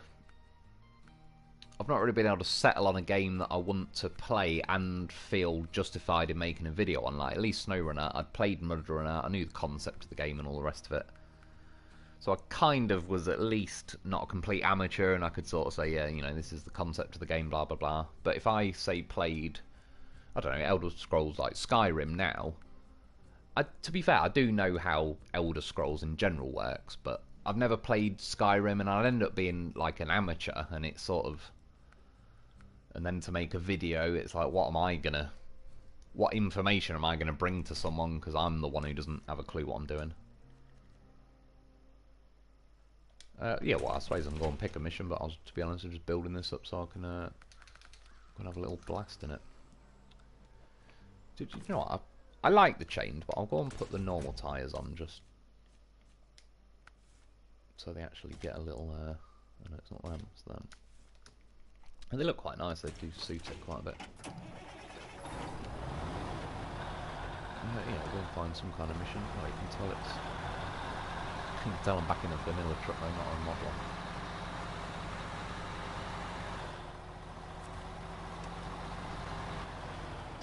I don't know why I keep randomly driving between those trucks.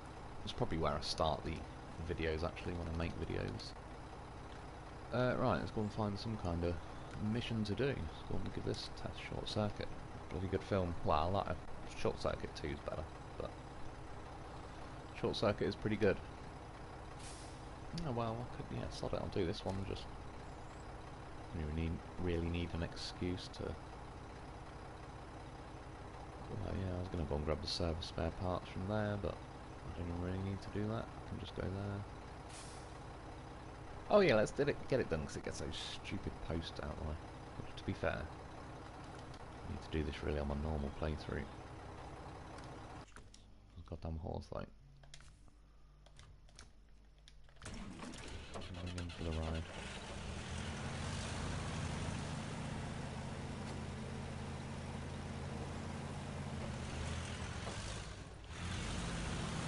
Saved it all last second.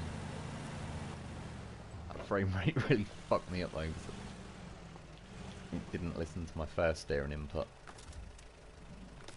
And then I think I overcooked it a bit on the second one on the vehicle.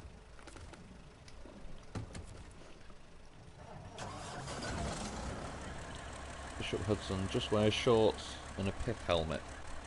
Is that on there like Elder Scrolls? I can't remember what I had now. I remember there was like some green Umbria sword, and I did have some good shit on, yeah, again, Oblivion. But at that point I had pretty much done like 3 laps of the map, robbed everybody blind. Yeah, found various stash houses. And then that was it. To be fair, like, I ended up having to delete the playthrough because my PlayStation kind of glitched out, but I'm still gutted because I could have gone and robbed a lot more stuff, but strictly speaking, it was going to have to end at some point.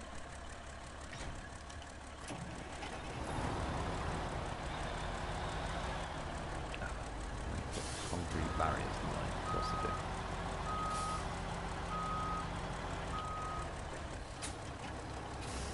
I know this isn't strictly a mod truck, but since they're not going to give us a mod version of this for the console, it's all I got. But to be fair, it's not like a really slow truck, and at least once you put it in high, it's, you get out of like those boggy areas, it does get its foot down a little bit.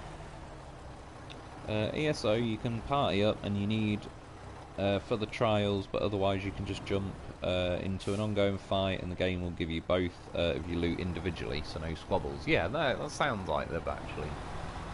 Sounds like someone who's played it has planned that out, if that makes sense. Like, not just someone in a suit that went, yep, make it online, and other than that, they're like, they don't even really know what that even means. Scotty, Skyrim is more exploration and ESO is more of a fighting game. It's about as basic as they come for online MMOs. Trials, not trails. They take 12 people and a definite strategy to beat. Yeah, if it's 12 people, that is going to be. Which, yeah, I've never, like, say, sort of those teamwork strategy games like that. I never really played, like, Final Fantasy and all that, but my mate did. And I remember watching him, like, back in the day, playing them. I know it's not the same thing, but I just mean where you have like a little team of 4 people or whatever he had.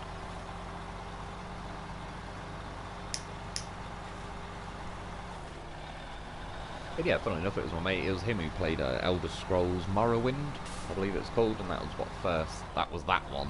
And again, him and me on that game just robbed everybody blind, and it was a lot of fun. And then, yeah, but it was him that basically got me onto Elder Scrolls. And then, yeah, I got Oblivion like a few years later.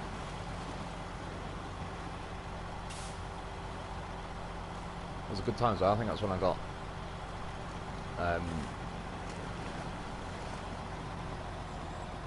yeah, like a PS3 when they just came out. Got a 42-inch HD TV, which back then was not completely new, but you know what I mean. It was certainly my first HD TV. Yeah, and Elder Scrolls wasn't the first game I got. First game was Resistance, if anyone remembers that. It was actually a bloody good game. It's almost a shame they either don't re-release them or potentially even make like a follow-up game or a spin-off or something. It was like a pretty standard but good concept. They played it out well with like the alien invasion, but it's like Chimera or whatever, so it's sort of half human. They're kind of, you know, kidnapping humans and turn them into these like half alien monstery things, and then yeah, it was just a good game in general. And that was like one of the main sort of games that released like when the PlayStation for PS3 first came out. That was like one of the main games you could sort of get with it. I play ESO pretty much solo, just like I played Skyrim. Now you can get NPC companions to help you solo. Yeah, that's good as well. It's funny, isn't it? Because for years, like in various games, your only option was an NPC to team up with, and we were always sort of like, oh, imagine one day when it's like you can play online with your mates, and then yeah, when the option comes along, it's like I'd quite happily, yeah, just go. It's like just random, a bit of a subject jump, but World of Tanks, Blitz or whatever. I can't do it on my phone or whatever, but there's someone, whether it's on like they're on PC or something, but they're playing Blitz, not just the normal game. They can basically go into like make their own training room game, and then have like bot tanks driving around shooting at them, so they can obviously drive around and sort of practice shooting other tanks. Yeah, I like that option, but I never was able to. I have to go like online on World of Tanks. Funnily enough though, that's probably another game where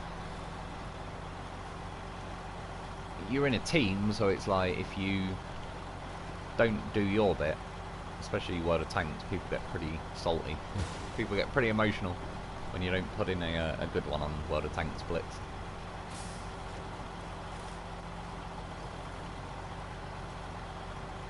But yeah, I did like that game. Actually, it was probably a year or two ago now, but played one of the tanks. Can't remember which one. One of the T-series Russian tanks. Yeah, and I got like the 7th highest damage on that map, which I was pretty happy with.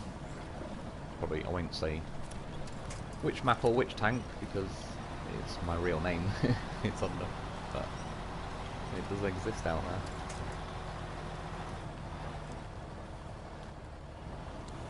Which is, yeah, one of the things I've got, like, I've not been on it for a while, but a World of Tanks Blitz account with a bloody lot of tanks on it by now. It's an account I've owned for years, and just every now and then I'll play it. Yeah. But I'll have to go on there and pay gold to change my name, because like I say, it's my name. I'll have to change it to Mr. Lone Wolf.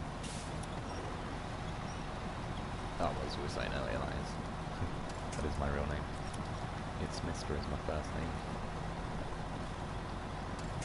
None of the trucks really like this ditch section. I know this is like not a mod truck or whatever, but whatever it is going on in there, they don't like it. Definitely like super mud / death mud. What does it get you to put down? Oh, roots. Oh, I bet there's roots under the water. I bet that's what doesn't help. Skyrim has a multiplayer for PC. Oh, does it? Yeah, but again, I'd like to get around to getting a PC in the end, because it will open up a few more options. Dude, are you like 20 minutes behind on the chat, or is my video screwed up? I must be tripping. Yeah, sorry, it's me. I was falling behind, so I've opened up my phone so I can scroll down, or scroll back up, sorry, to read the comments. Yeah, so I am lagging behind a little bit. I'm trying to catch up. Oh yeah, he's a little behind in chat. He'll catch up. Yeah. Cheers, man. Steve Neely, what's the deal with the with all UFO now? Everybody on coke like White House. I've not seen it, but I heard something. It was like, didn't some judge reject like the sweetheart deal they were going to do for Hunter Biden, and then the White House are like, oh look, UFOs. It's like, oh, you mean, oh look, distraction from the president's son being all kinds of messed up. Yeah, so yeah, they found coke in the White House recently, didn't they? And the funny thing is, strictly speaking, it's like, I don't give enough of a shit anyway, if you know what I mean. But you just know that it's all the other stuff. the level of corruption with him, to be fair, it's the level of like, I don't know. I wouldn't really trust him as a librarian, let alone a president. But it is what it is. Can't exactly say we've got a splendid choice over here. It never is.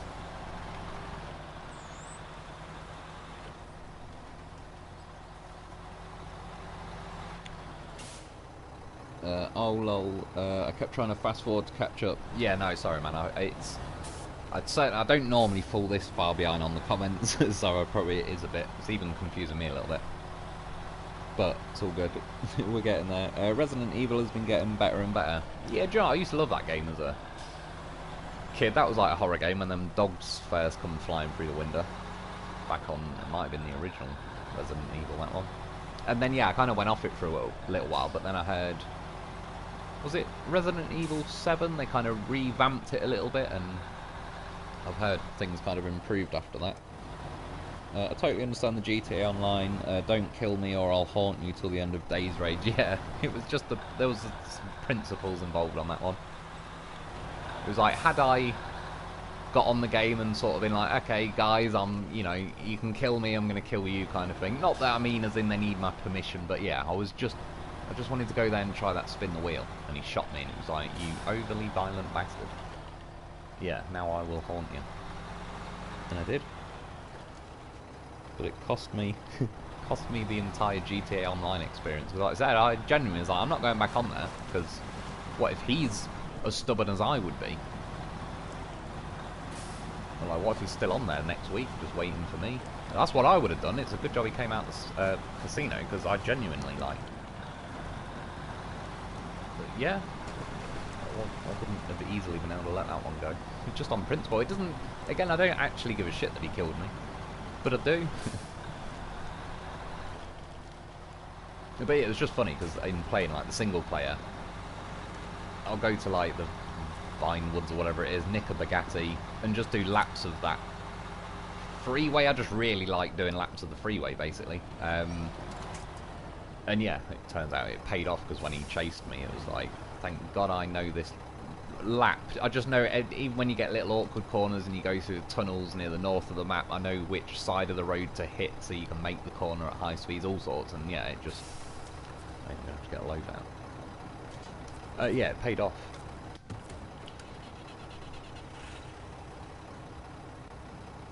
I like digital because I don't have to worry about getting the disc scratched. That's definitely a good point. It's funny enough, it's a completely random, but I found like an old CD case the other week, about a week or two ago, and to be honest, there was some porn DVDs in there, and I genuinely wasn't gonna play them to watch porn, and I'm not trying to. It's like, you know, the internet exists. I can go and click on that if I wanted to. But I found them, and it was like nostalgia. And the thing that made me think and laugh, I was like, it's crazy how we used to have to put a disc in and do it, like, you know, when you on an old DVD player. So I put one of the discs in my PlayStation, and the two funny things that sort of happened. One, the PlayStation just decided that it's now keeping it, and it wouldn't eject the disc. I had to, like, manually, in the end, unplug the PS4, and it's like, you've turned the system off, you know, all that shit. And then it eventually gave me the disc back, and then, as well, because the disc is, like, 10, 20 years old, when it had span it, I don't know if it's because the PS4 spins quicker, or if the disc is just degrading from being older, there kind of loads of splintery, like, it was about to shatter, kind of all spidering out from the middle of the disc. But then it was just funny, because then when it wouldn't, when the PlayStation ate it and wouldn't give it me back, I then went and put it on a DVD player. And then, you know, when it was like loading up just the DVD screen, and then it's like, oh, you got to click play. But then I was like, oh shit, my DVD remote, I've not even seen that in 7 years, because I just don't. Yeah, I put YouTube on and stuff. So like, then I went and found the remote. Then I had to get the batteries out, my TV remote, and it was just. I remember thinking like, Jesus Christ, how much of a mess it was back in the day compared now to just, yeah. And it was just happened to be porn, but it could have been anything. Well, it probably was going to be porn, but well, I didn't. It's not like I even had loads. Funnily enough, it was my brother's. Not just to blame it on him, but older brother. They were his, and then I acquired them. But yeah, it was just, it genuinely was like, I'm curious to see if it'll even load it or anything, if the PlayStation will even recognise it, and yeah, well, it got pretty emotionally attached pretty quick. Decided to try and keep it, and then shattered the disc. Or almost. Thankfully, it didn't actually, like, explode into pieces and inside the PlayStation, because that would have been pretty awkward. And funny enough, it was only because you said about scratching the disc, I had to take my SnowRunner disc out, and I am very, considering I'm pretty, yeah, I don't, you know, once something's not new, I'm not too fussed, but I keep any, like, game discs and that absolutely brand new looking. And yeah, as I took my SnowRunner disc out, it was like I was pretty happy with how like absolutely crystal clean, brand new it's still looking. What was it? Short circuit. Which one? That one. Oh, I have activated it. What do I need done? Oh, sorry. Service. Yeah, I was right then. I just, when I looked up, because there was like 3 layers of writing, I just assumed, oh, I must be on the wrong mission, because I was expecting it just to have 1 layer that would say spare parts times 2. But yeah, I wasn't really paying attention. Reverse it help. Is there any way I can check best coded tyre for truck I want? Probably the SnowRunner forums. There's a lot of people like know their shit that's going on with that. I'm trying to think off the top of my head. That'd probably be my best bet, or my best guess. Because yeah, they're a little bit vague with the descriptions, and I've said it before, is like I do like chain tyres, and I do get many people say, you know, the muds are coded better, and it's like, I'm not disagreeing, but I have driven, yeah, like I did the timed run on the container contest and that, and the chain kept winning, they got the best time for me. So I do also think there might be more to it, like, even if the stats work out better, say the mud tyres have got better stats than the chained, if that is the case,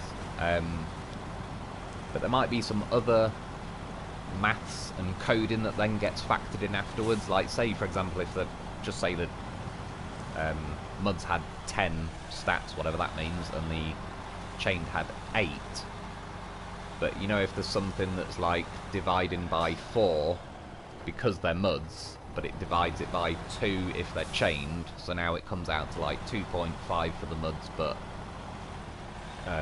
4 for the chained, or it's just, yeah, I think there might be other things like each road, and they code different bits of terrain. I reckon they might be other factors that then, once they're factored in, the end result, like the answer that gets spat out, is like not always gonna just be linear, where it's like, oh, these tyres have better stats, ergo they're better everywhere. I think it's potentially more nuanced than that, but yeah, they just give us pretty crap, vague, like bad, good, average, great. It's pretty vague descriptions, really.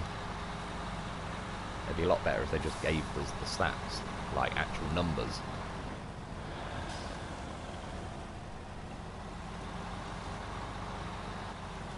Justin, is that Wyvern? Hey, I just figured I'd hop in and see what you're up to.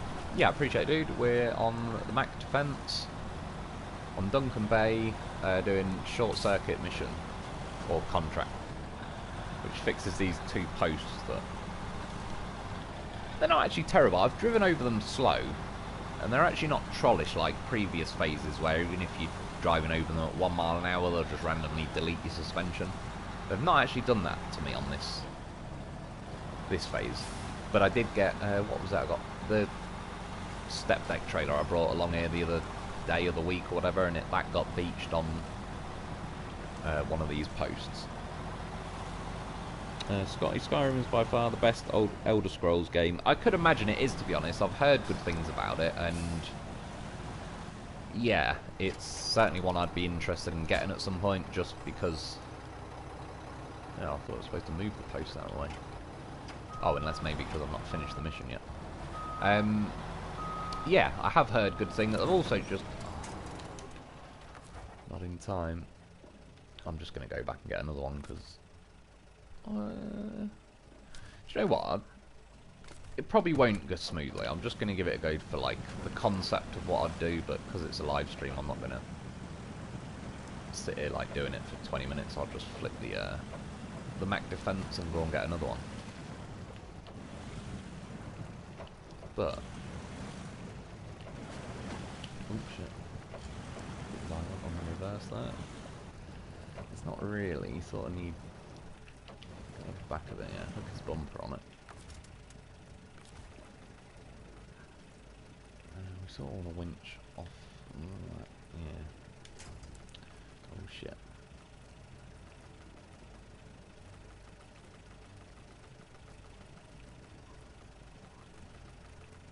You can press like up and down and left and right to try and scroll through sometimes.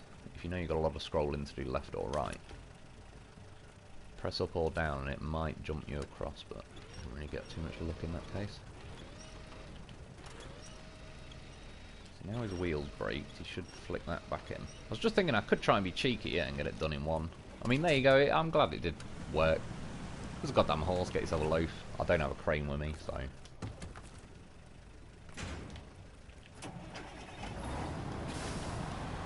I thought you had me game. And I'm all out. Yeah, well, that was nice. I remember the first Resistance on PS3. The follow-up wasn't as good, so that's probably why they didn't make more. True, it wasn't... was it Resistance 3 ended up being, like, a little bit of a comeback, but I do know what you mean, and I do agree. I reckon you're actually spot on with that. I still play the same World of Tanks account I had on Xbox 360, finally reached level 10 German tanks. Funnily enough, I only, say a year ago, but given the amount of time I've been playing it, it's like pretty recently, the most recent time I played it.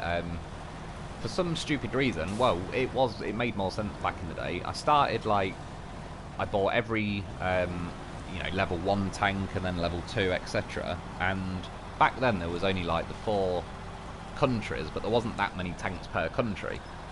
And obviously, as the years went on in the game, they kept adding more. By the time I'm up to like the level 6 tanks, there's 50 I've got to buy, and then level 7 there's like 60 of them, and then level 8 there's another 60, 65 of them, or whatever it was. And so I originally got that game, so I wanted the level 10 mouse, the big fat 180 ton tank. And yeah, I only got it, say, about a year ago, but the last time I played the game, after 7 odd years I finally got it, and I get like weirdly OCD with it, as in, because I ended up skipping, I bought every single level 8 tank, and then I bought half the level 9 tanks, but to be honest, there was some level 9 tanks I actually wasn't that interested in, and I was like, I don't want to grind the game just to go and buy a tank I don't even want, so I ended up, some tanks I kind of went, you know, got the level 8 one, then the level 9, then level 10, without getting every level 9 tank first. And I finally bought a mouse, but I'm so odd with it, is like, I don't even want to put a game on it yet, so I only played it in like the special game modes, where you got like gravity mode and all these like little random ones. Just because that doesn't actually count as a stat that will get permanently recorded on your tank. So yeah, it's funny, I own the Chieftain, which is a premium tank, but I saved up loads of...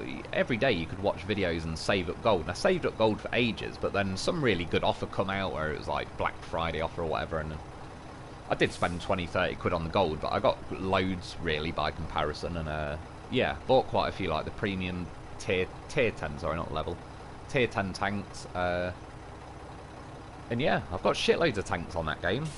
A lot all like fully grinded, yeah, like say Chieftain, now got the mouse, I can't remember off the top of my head, but some of the premium, like, pretty rare stuff, and yeah, I should, it's one of them, I will play it, I'll load it up at some point, and then I'll just, you know, like, I'm fine not playing it today, and I don't miss it or anything, but if I downloaded it and just updated it and played it, suddenly tomorrow I'll have the craving to, you know, like, oh, I want to go back on World of Tanks Blitz.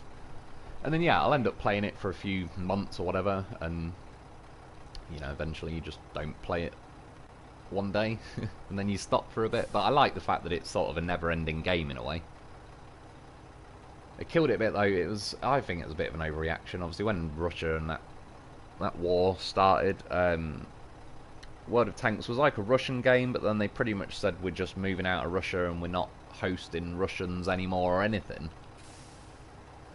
which is a bit like some average Russian guy that's just playing World of Tanks didn't declare war. Like, it's a bit harsh, I think, trying to just cut off a population like that. But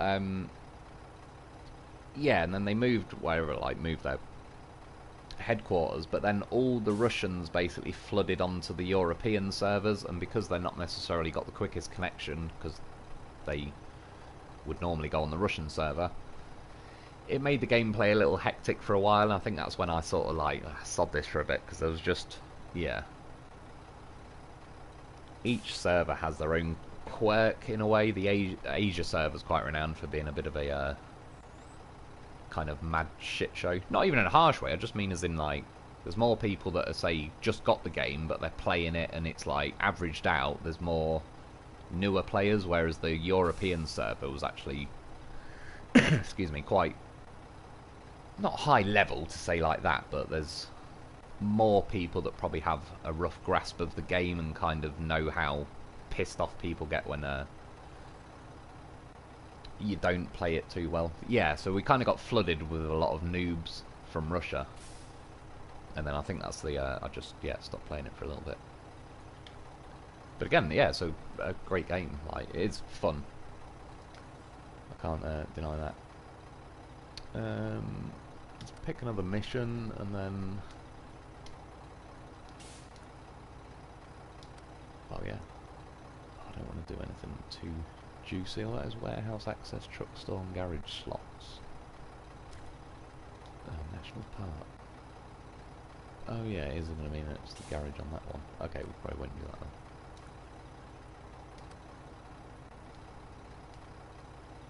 Not that it really bothers me, because it's just an excuse to drive somewhere, but I've noticed there's a lot of, like, service spare parts that seem to be the,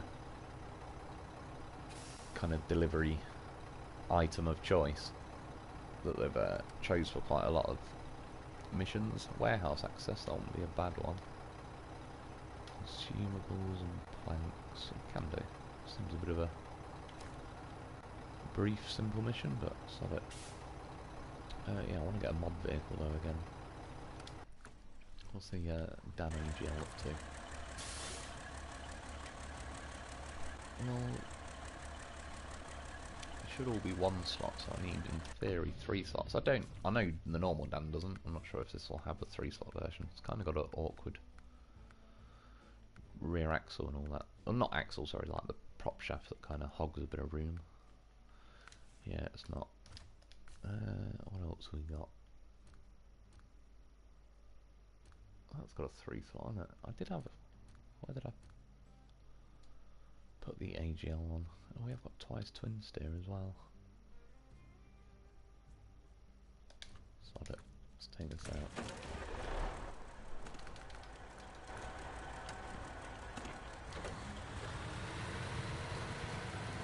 Drift, just so the back end doesn't clip those pipes. Where did I leave my loaf as well?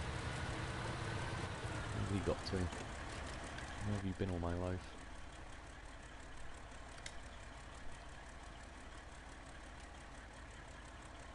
Was that me? Why did I end up there? Was that last week's? Yeah. Lambo green loaf. Oh, I missed you. Well, that was a nice green. Why can't they add this colour green to the normal? Colours. They need to add more colours by now. Wow, how many colours do we get as an option for the loaf? Like I say, I've got 260 of them now, so in theory I've probably got about 10 of each colour. Except OG loaf. He is and will always be the only OG loaf. Don't want anyone else trying to. I don't want to get confused, so if I paint another loaf black, then in theory I might get mixed up, and then I'll lose the real OG loaf forever. So I'm not risking it.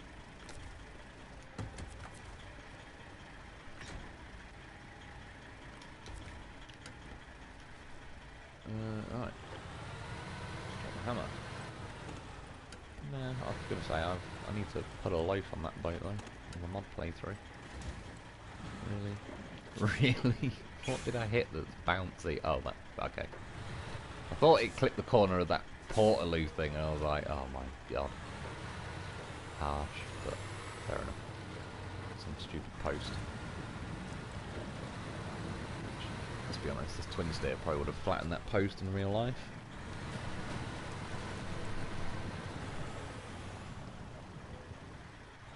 I still play the same World of Tanks. Oh, sorry, I read that one. It took me 3 consoles to get a level 10 tank on World of Tanks.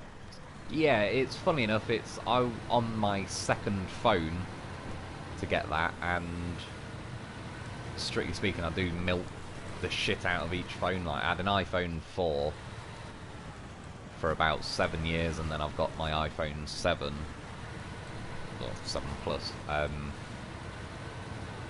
Yeah, I've had that about, I reckon now coming up 7 years probably again. On my iPhone 4, wherever it is. I've got it. I think it's in my room. It still looks brand new, really, if I take the covers and that off it. I got that in 2011. August 2011. Oh, so that's 12 next year. Oh, next month. To get a cake or something like that. Yeah, that's how. And it still works. The battery's pretty shit on it. But the phone still works. And then, yeah, my iPhone 7, I swear, again, the battery's pretty horrific on it. And I've kind of, I don't know, shagged it with the charger lead too much until it's, yeah, it's not very tight these days, so the charger cable keeps dropping out of it, hence why it's been a complete nightmare to charge. So I may need to, well, I don't want a new phone, like, I don't care if I have the latest iPhone, but I'd like to get the latest iPhone just because then I'll be able to, yeah, milk it for another 7 years before, you know, it starts becoming a little bit dated and obsolete. Not obsolete, in the end of my iPhone 4, there were certain apps that just would no longer load, basically. I suppose I may as well go and get this one first. Yeah, it was just to the point where it was getting a bit too old to, like, just work with the latest updated apps, etc. So I got the iPhone 7, and for the most part, I think the apps are still keeping up to date. But yeah, the memory's full on it, to be honest, and even though the memory is basically full of memes and pictures of my cat, I don't really want to delete any memes or pictures of my cat. So, yeah, I kind of now want to just leave it as like, okay, I've filled the memory on that phone, and then I'd get, again, I don't give a shit that it's the latest iPhone, it's just, I'd get it so it's, yeah, the newest, so it'll last the longest before it's now obsolete. Other than that, I'd happily just buy, I don't know, another iPhone 7. It's been sad. I don't really, like YouTube, the internet, like Google and that, and then phone and messages. I don't really use, like, sure, 90% of the stuff an iPhone could do these days.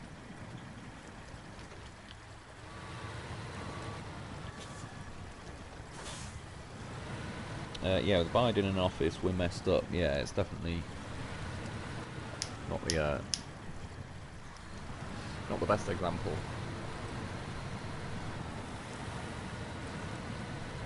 But you can tell they're just kind of like something like that. You know, they're you know, other people are pulling the strings behind the scenes. Like, he doesn't have a fucking clue what he's up to. He's just there to. Now they can run the presidency because they're like, oh, he's got it. It's him doing it. But clearly he's like, yeah, I wouldn't even trust him to tie his own shoelaces up. So, let alone a lot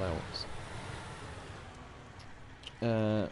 Mohammed Razin, is that? Apologies if I pronounce it wrong. How's your day been? Yeah, not too bad, cheers, dude, actually. It was pretty cool. Yeah, how's your day been? Well, now it's technically, yeah, it's a pretty nice morning out there, actually. The sun is rising. 12:30 here in Florida. SnowRunner, catching its weekend and looking forward to your videos this week. Watch out for the spiders. Jamie Bastion, yeah, I appreciate it, dude. Oh, shit. Overturning while I was reading that. Yeah, 12:30 in Florida. Yeah, is that at night now? Yeah, I appreciate it, dude, though. Cheers for popping in, and I will. That spider, I might have to... I don't know.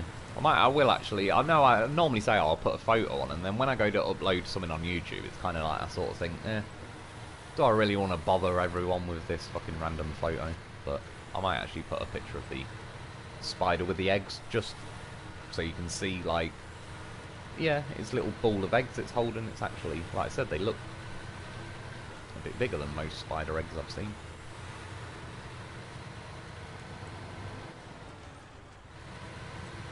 I'll do the picture where you can see its little beady fucking eye peeking over. I assume it's its eye. I can't think what else it's going to be. It's apparently got about 8 of them in it, so probably one of them.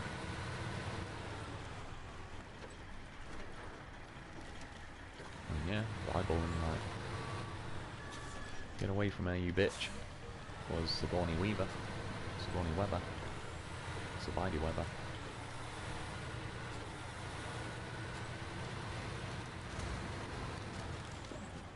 It's a bit of high gear, I don't like that though. Sadly for me, when it comes to SnowRunner, the no drag roof rack mod is basically a requirement for me to enjoy all the scouts. Yeah, it's pretty crazy really that they, there was a guy called Coca-Cola was his YouTube name that told me about the roof rack sort of situation.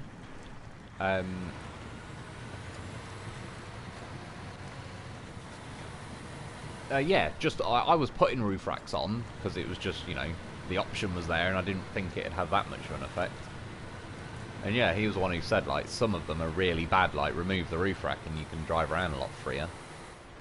And I'm pretty surprised if you just saying that, it's like, so clearly they haven't fixed it. Like it's now became yeah, like a no drag roof rack mod, and it's why they don't fix it. That reason alone is why in my gameplay and review videos, like the last couple of trucks, the Kenworth 963 and the Mack Defence, I didn't put the roof rack on them during the gameplay and review, just because I still have that kind of, I don't know, autopilot assumption that it might overly nerf the truck, and I don't really want that to be the reason it's performing how it is in like a gameplay and review video.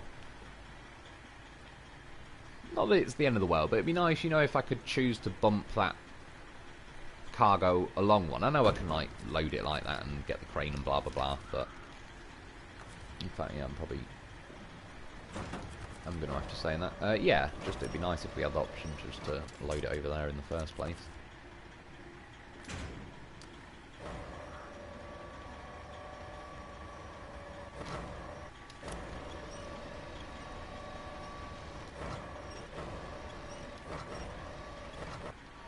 Oh, look at that, put them on that roof.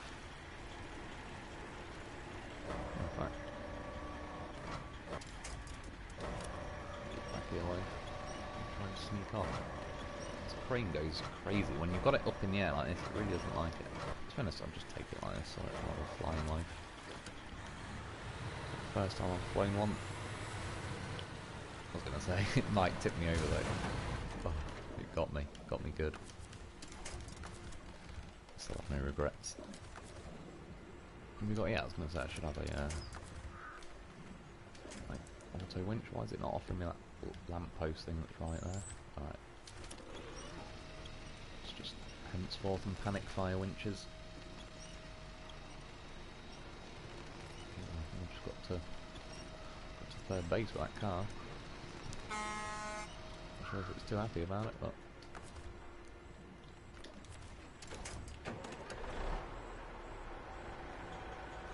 well, we made it what, an entire as much as I do love the twin steer, it's yeah, case in point. And to be fair, in its defence, I was flying all over at the time, but it is a little bit on the tippy side. It's too rapid, but I don't mean that as in knocking the truck. It's too temptingly rapid to where I can't help it. It is me, not the truck really, but yeah. I floor it until I roll, and then it's like, well, knew that was going to happen, but still didn't stop myself.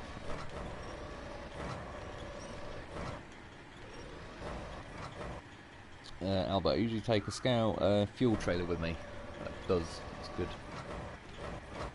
It's good planning, that one. I actually quite like the scout fuel trailers. 900 litres is actually a decent amount, just to then, it's like a little trailer, instead of taking, like, by comparison, the big massive truck one that's way bigger, but it's only like 2,000 litres.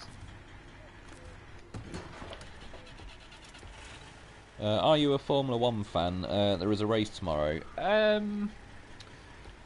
Overall, I'd say no. Like, but not as in I dislike it. But other than some of the more famous drivers, I couldn't really tell you, like, you know, who's winning what's going on. I used to like it. Back when it was like V10s and that sort of stuff. Yeah, and it's yeah, that does take a certain element away, that they're like, are they V6s now, or maybe not even, they're probably like 4 pops by now. Yeah, I do kind of miss that era, the just insane sort of 1,000 horsepower V10 Formula 1 car. But obviously technology and all the rest of it, they're probably pretty insanely rapid these days. Like, it's probably not strictly the speed that's missing.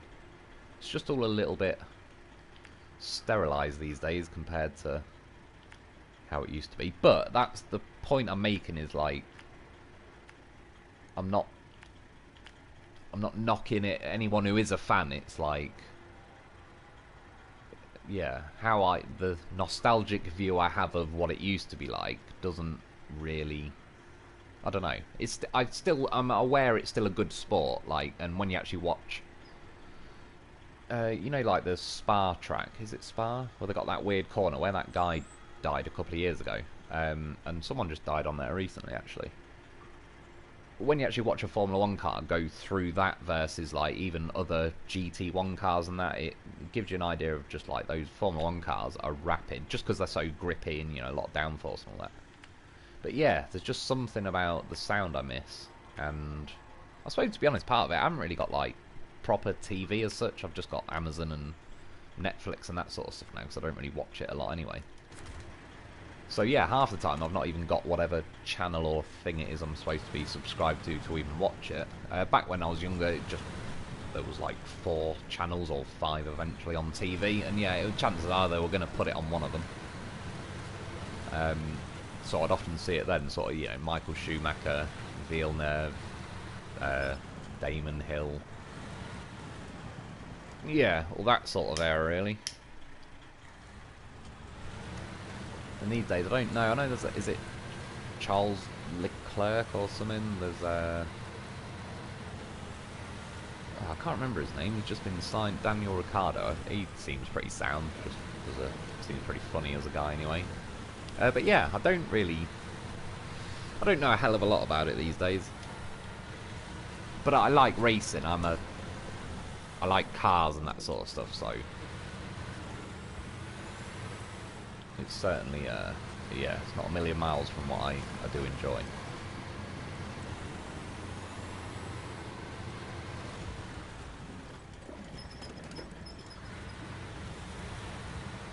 But I would like to see a bit more ramming, like Rubbins Racing.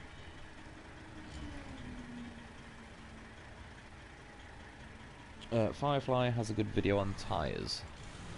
Yeah, there's certainly people that could do a lot more thorough testing than I'm able to do, because like I say, I've got pretty limited stats and all the rest of it. AJ Patrol, hi, how's it going, dude? Apologies because I'm probably a little bit behind on the comments. Albert White, played World of Tanks console for 8 years. Yeah, mine's probably got to be up to 8 years. Funnily enough, I kind of forgot to do it, just with my granddad and everything going on. But it would have been the 8-year, I assume, or maybe 9-year now, sorry, anniversary of like World of Tanks Blitz. And I should have logged in. I nearly did, like, update my game and log in just because I would have got some gift, and because I've been on the game since like the first year, I always get like a pretty good gift each year. And yeah, I didn't log on this year. I should have, really. I probably just could have.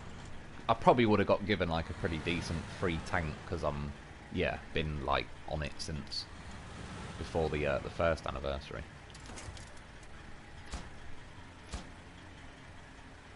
Still play my Xbox Tanks account. Oh, sorry, I think I've... Oh, no, yeah, every now and again. Feels good to have a tier 10 tank that I earn the hard way. Yeah, exactly, because I was going to say, when I bought the Chieftain and that, I only bought it and only played them once I'd got to level 10. I just bought the mouse. What else did I buy? There was a couple of tier 10s. Not many, but yeah, it was just so happened at that time once I bought them, I then... that really good gold offer come on, and I just thought, sod it, I'll get it, because I do play the game a lot. I did want that Chieftain because it had like the British flag camo and all that. But yeah, and then I was like, now I don't want to play them though, so like I said, I just did special game modes. Scotty Chenoweth, I'm going to bed, have a great stream. Yeah, I appreciate it, dude. Cheers for popping in, and enjoy your sleep. Chris Bryan, yeah, this season, a lot of service parts and metal beams. They took it easy on us this time. It's true, I suppose for the most part they have, and overall I actually, like so when I was mentioning it, I'm not really knocking it, because it's a very nice looking map. I'm happy to just sort of, you know, float around and enjoy the map. Strictly speaking, I don't really care if it's, yeah, metal beams and service spare parts every time. I just notice it's certainly most missions I've looked at. It keeps, yeah. Oh, again, with the map, I'm sure it's rotated upside down. Yeah, it just seems to be recommending them quite a lot. I might be able to squeeze one more little mission in, then I'll probably call it a day. We're coming up to 4 hours. Still play tanks every once in a while. Just got tired of the gold spam. True, is that... excuse me, with like the premium shells and that. They've adjusted it now, haven't they? Because it used to be like, you know, you just premium shells and normal shells would do the same stuff. But you just obviously getting better penetration and that if you pay for the premium shells. But then they've sort of changed it now. I think you actually take a little damage reduction if you choose a premium shell, but it'll obviously penetrate better and all that. That's what she said.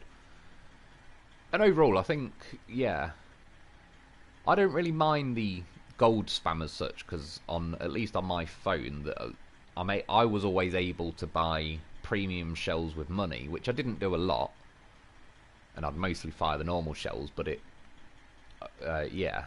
Whereas I think some people, whether it's on PC or whatever, they can only get access to premium shells if they spend gold, so then obviously it's like, people would sort of say guaranteed, like, you wallet warrior, and you've put money on, but people have said it to me before on Blitz, and it's like, at that point, it's like I hadn't. I just, yeah, pay like $4 a shell. It's just when someone's particularly deserving of it, it's like, fuck it, I'll send 40 grand of shells your way, even though I'm going to be paying for it for the next 5 hours, trying to grind that money back. That was, in the end, it was quite nice to get like a chieftain, whatever, a premium vehicle, just to grind some money. And I'd had, like, yeah, premium tier 8s. The T-34, I think, was the original I bought back in the day. I don't know which mission to do. And then, yeah, the IS-5, what was the other one? Not IS-4, that's tier 10. What is this mission it's saying? It's just spare parts again, isn't it? I thought we could do that.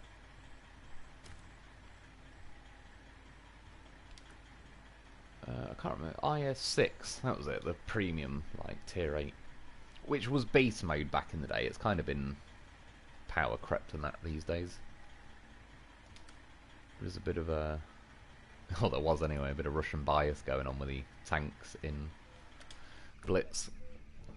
To be fair, the Russians did make some good tanks though, like the Angles and the IS-3, and in real life they were like pretty good tanks for their day. But yeah, some of them can feel the hand of Stalin slapping you with some of them. I really don't know what trucks to take. Could take Dan. He has been good. But what else? Just to mix it up a bit. Like, I know I've got more trucks. It's just scrolling down the list to find them. Because they're in no particular order. And since the whole blue screening thing, I had to delete a lot of them. Plenty of loaves, that's good.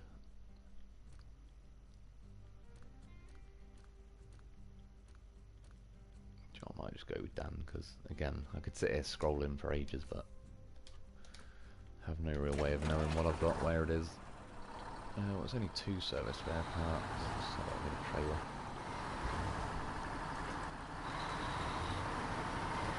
Drift going on until. It's nice to know though. Some vehicles often like digging and flick. It's nice that they actually will spin like that instead of rolling. I may as well get. I might get a semi-trailer. Treat myself.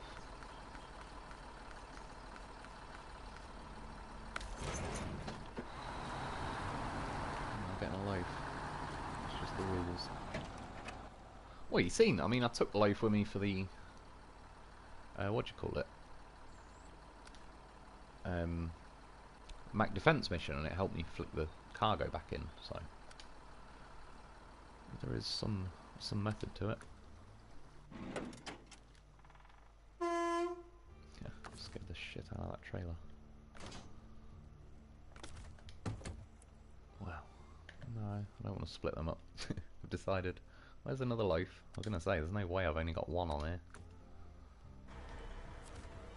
Oh, Lambo loaf. Say bye to twin stair.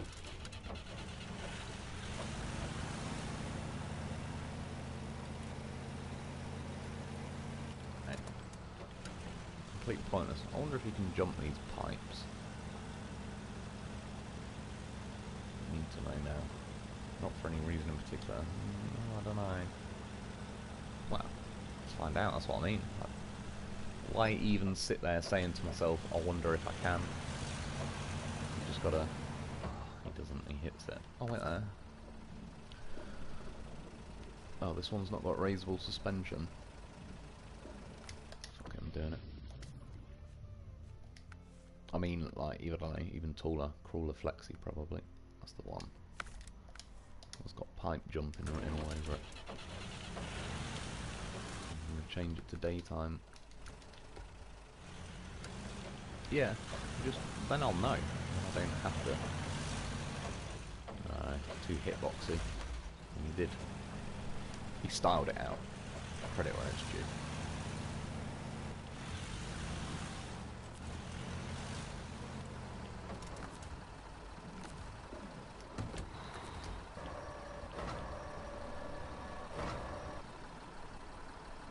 I got you beat. I'm on an Android phone that I got 9 years ago. Yeah, that's a beast. That is that's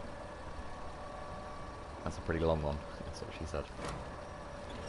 Have you had to like change the battery or anything, or are you sort of doing what I do, where it near enough lives permanently on charge?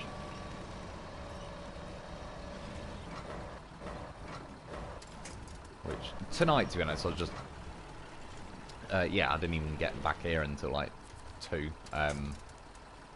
So I fell behind, like, even replying on the comments, but yeah, like I said, the last few days, just the phone's been dead again, but I will catch up with the comments. I don't like not replying to them. I just, yeah, well, my phone just dies too quick, and it's like, gets to less than 10%, and then, yeah, I just have to, like, fudge the charger so it charges and then leave it, which I hate doing because I like having like a YouTube video, something just playing in the background, not watching it but just listening to like a podcast or anything.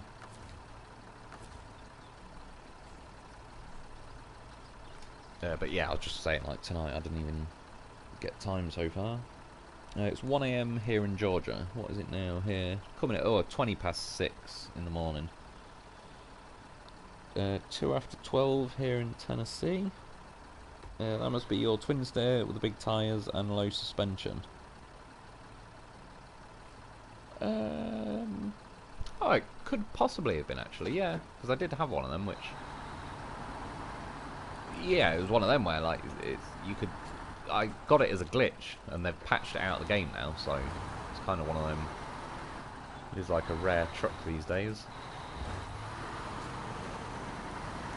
I mean, that's stupid it sounds of it. I've saved certain vehicles, like, from phase 6, the main map and that, you know, where we had to build the garage, so for a while you could smash your vehicles up and then when you recovered to the garage it wouldn't automatically fix them and, you know, like, undent the panels and all that. So I've even got some trucks in my garage that, excuse me, it might not be on this playthrough because this is my mod playthrough, but yeah, I've got, some trucks that are all smashed up, as silly as it sounds. It's like, I suppose if you're on one of the new phases with a garage, you might be able to do it again. There was one of the phases that was able to do it, but yeah, having a smashed up truck in your garage is not that easy to do. Once you've fixed the garage on main or whatever it was, then there's not many other options. What am I catching on? There's got to be a tree stump. I'm assuming it's a trailer, maybe?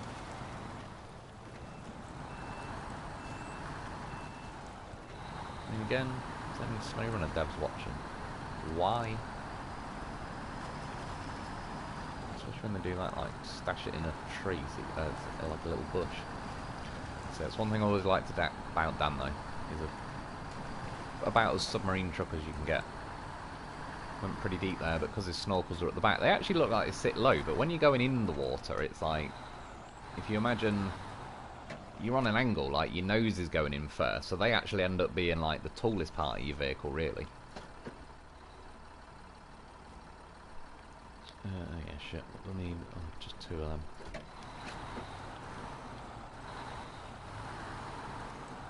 Got a stop sign. Didn't give that enough welly. I don't know. I think the modded steering has saved me bacon.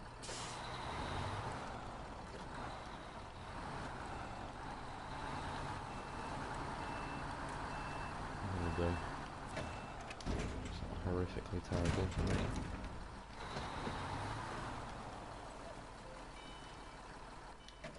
Which side of the map am I going up?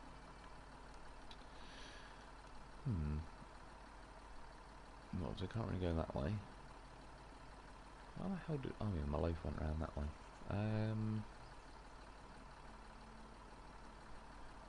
Just wondering if we could kind of smash through all of it.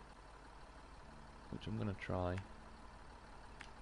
It might be a mistake, but to be honest, just as a little bit of like pre-scouting of these roadblocks, as I'll end up be doing a video of these, I don't know, at some point. Let's go and have a little look. See if we can just... Because that other roadblock earlier, I managed to drive over that. That really wasn't much of an actual roadblock. It was in spirit. I tried.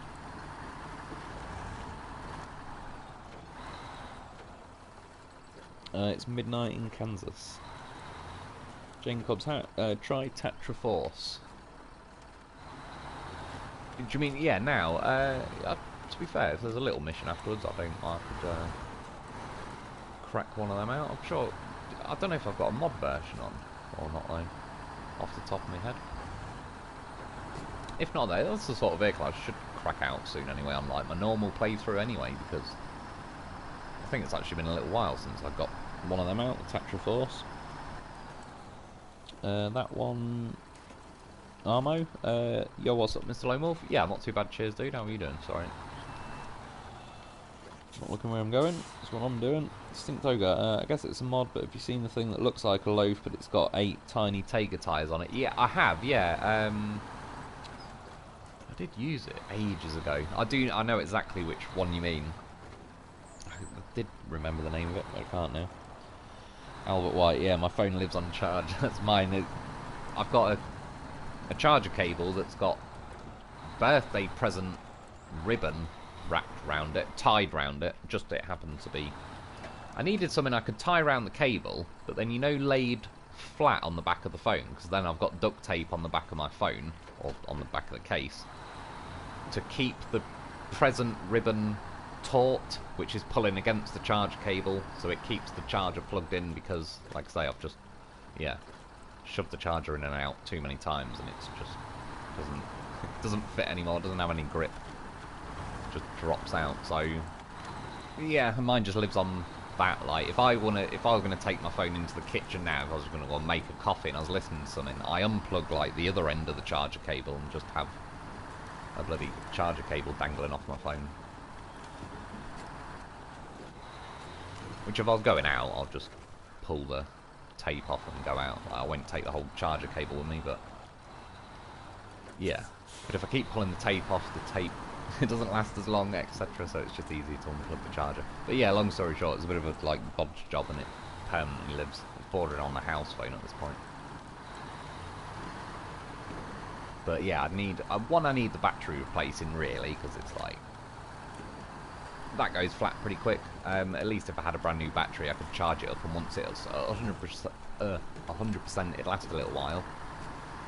Or really, yeah, like I say, I've kind of messed up the actual charger port. And it was because I plugged the charger in. I tried to wedge it. It ended up being a bit of tissue, because I got a case around the phone, so there was like a little where I could just wedge something in there to kind of try and squeeze the charger cable so it kind of stays locked in. But I think what I did while I was doing it was like, yeah, only a tiny bit, but bent the actual charger port, so it's now a tiny bit bigger than the charger. So yeah, I either need to replace the charger port, or even if I get a new battery, it's still going to be a bit of a twat.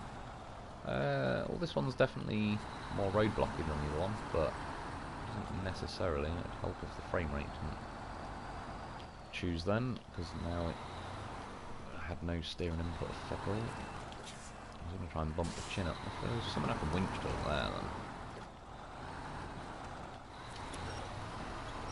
we're good. It's just my crane getting stuck on the telegraph pole at the minute. Oh, it is. I'm gonna say, what the hell are you doing, crane? Like, you let me off? I think we can do this.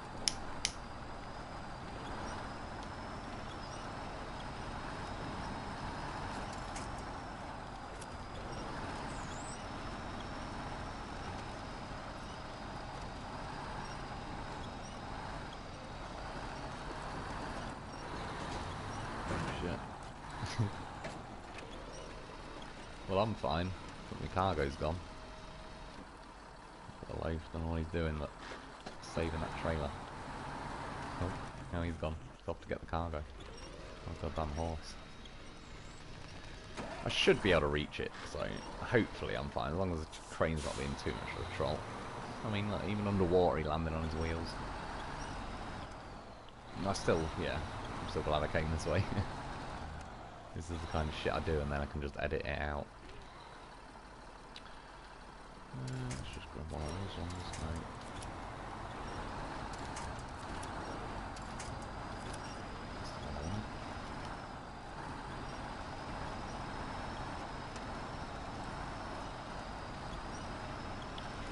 Climb, Dan. Right. Some of them rear wheels are not really touching. Yeah, I'm not helping with the trailer.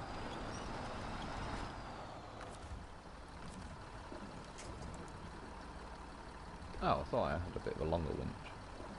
Not that it really matters, but I assumed I was going to be able to reach them trees up there. In fact, the obvious one would be to just go to that winch point. Oh, I have to disconnect it from the tree, the post.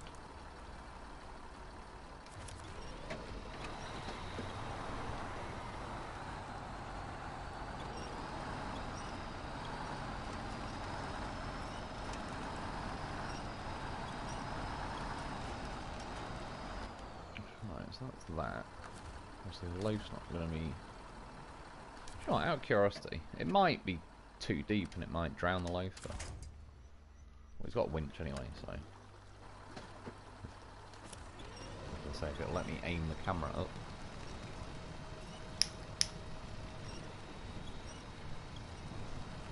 Yeah, as long as it doesn't do, like... I should be able to get the circle near enough to the cargo. But this game does have a habit of, like... It might try and, I don't know, when you have to go down, like, even if you're within the width, like, the reach of something, start going up. Yeah, I don't know, it sort of adds extra, like, it costs you in terms of the reach of your winch or whatever, but it could technically be, like, underneath you, but 50 foot below you off a cliff, and it won't even let you... Be a tosser with winch points. If I could aim the camera down so I can look up at the trees, that would help. But I can't.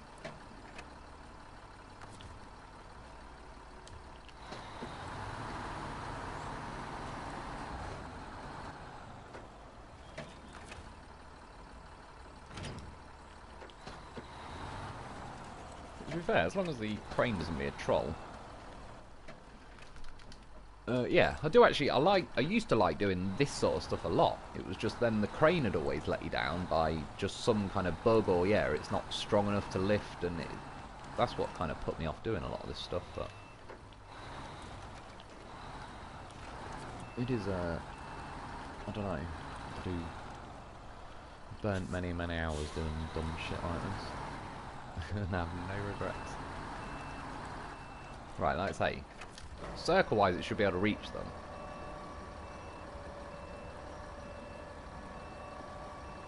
but it's not going to show the winch points.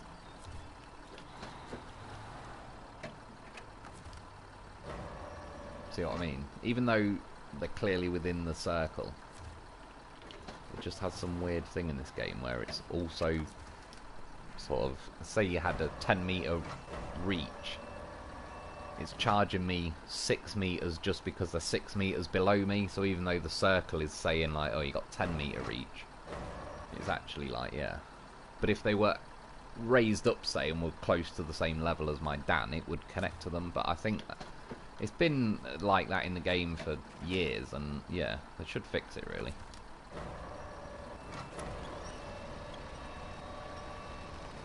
Like, it's more, say they shrank the circle accordingly, I'd sort of be fine with it, but the fact that I should be able to reach, but the game bug is just like, nah. Yeah, I'd rather it doesn't even offer me the option if it's just going to then not let me have it. Don't forget to hit that like button before you go. Good night, y'all. Chris Bryan, I appreciate it, dude. Angry Ginger Life. My Dan actually is submersible. Oh, is it? Oh, that yeah, there you go then. It's a full-on submarine truck.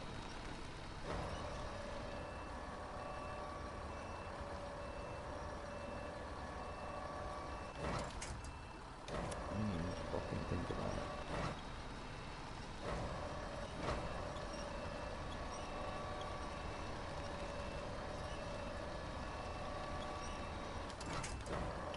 It's taken a little while, but I've got a good feeling about this mission. I think we're gonna get it in the bag.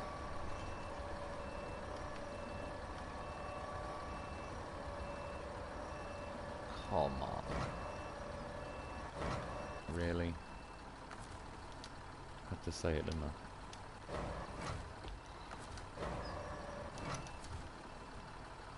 Well, I can't really go back much more on that game. How can it not reach this one? Wasn't the other one even further away? That's why I reached that one first, because I kind of figured. I don't even know if it's a bug at the minute. You know, like sometimes after winch, it's offering me the winch points for that.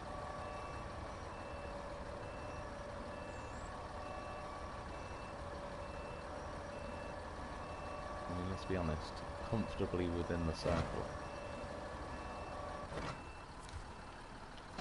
Oh, it can't be much. That's right.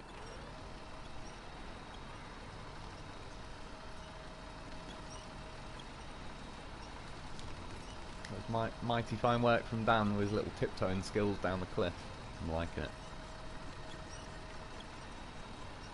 Dan used to be one of my favourite trucks, and I haven't used it in forever. Same here, it's one of them that sort of goes under the radar. You always, I think because of like that prop shaft thing on the back kind of hogs more space for the size of the truck. Yeah, it's a bloody good truck, and it sort of, I'm the same. I don't use it anywhere near as much as I should really, based on how much I like it.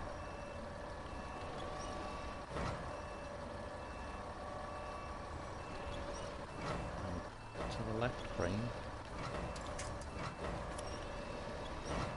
Okay, for whatever reason the crane doesn't make me do the... Even if this is the case in real life, just let me rotate my bloody crane. You know, it forces you. It's obviously hit some kind of limit, so now I've got to rotate it around the other way. It's like, really? The camera angle's just really not helping. Yes, now forward, please. See, if I drop it, it's going to go back in the water, so I can't even... I'll say that in a minute, I'll just drive up, like, it's just flying cargo, isn't it? Sod it, yeah. I can't, it's the camera angles that drive me fucking mad.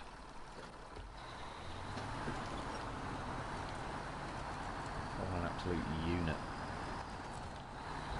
Get yourself an AGL Dan. That was smooth.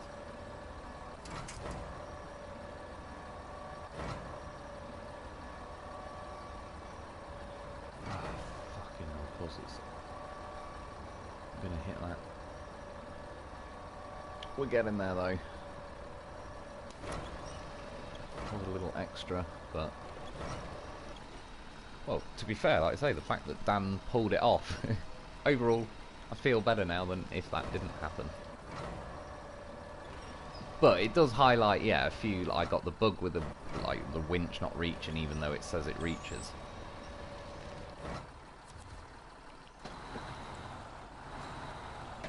Yeah, and just stuff like that is kind of. It does highlight a few of the things in this game they could do with just patching, just a little bit, just to tidy it up. Do not tip the trailer down. So I'm not sure I'm entirely stuck on. Where's my goddamn horse? Holy shit, he's still down there. Oh, well, I'm gonna rescue him as well, aren't I? Anyway.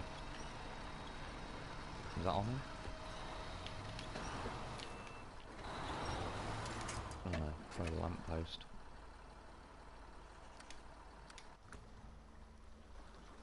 Oh yeah, it's the fucking camera angle, isn't it? I just can't look up. And I don't know of which million winch points. Last resort. But again, you see little thing like if I could just look up, that would be nice. I know they probably don't intend that many of us to try and pull ourselves out of water, but we are dealing with a goddamn horse, so it was always a possibility. Probably him. Making wheelie like a horse. I'm just gonna ride up the cliff like shit. Forwards.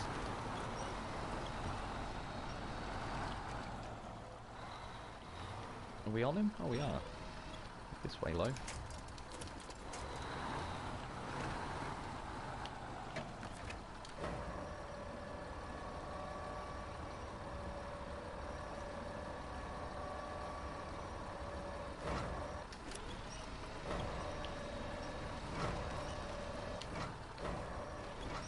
He is in there, pretty good. That's what she said. I don't know why he is wedged in there so good. Oh, it's an oil slick. I thought it was the leg.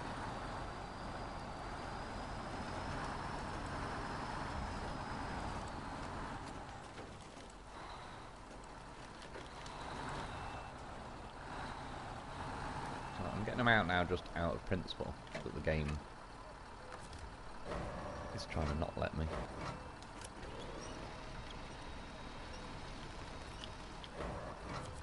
What is he stuck on?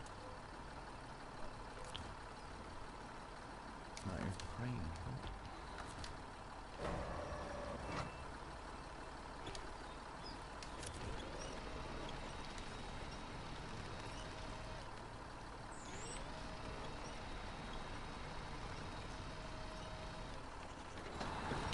In a minute, I'll just fucking... Yeah. No. I'm just gonna revert. Fuck this.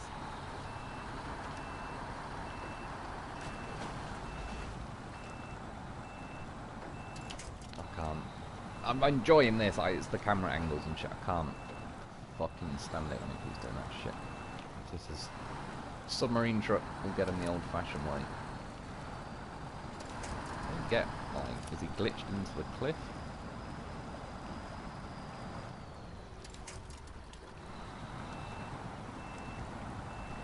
I don't really see what's going on.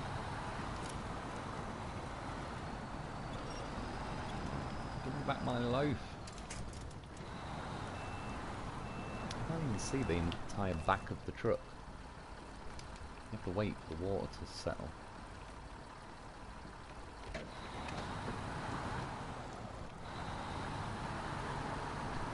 Getting them out, it's a matter of principle.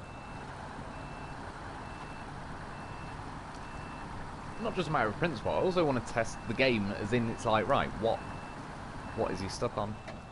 Like, if I just recover it, then I'll never know.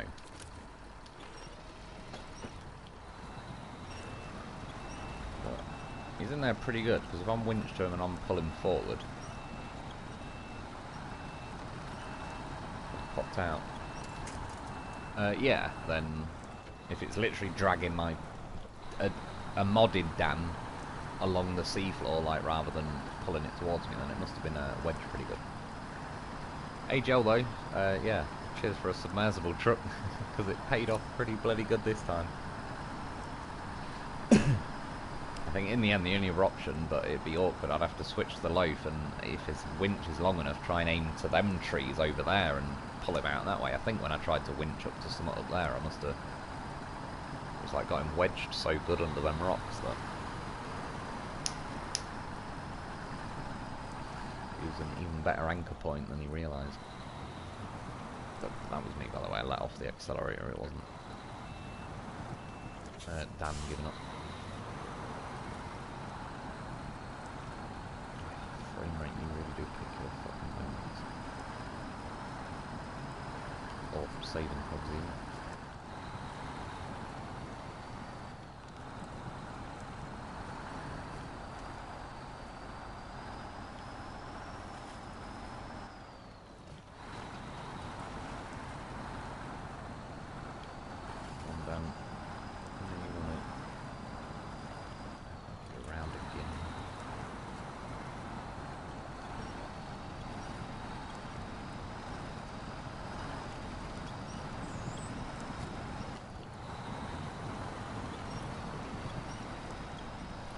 A loaf boost. Might reverse into me and boost me, I don't mind. Help if he was facing me the way to it.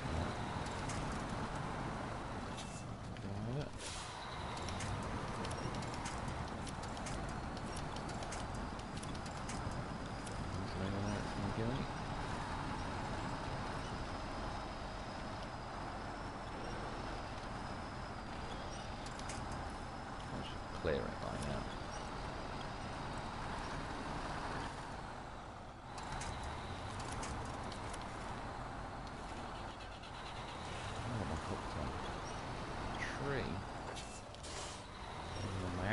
Past it. Exactly. We'll just sit here squeezing the throttle. Even the game's like, fuck it, just let him go, because he will just sit here.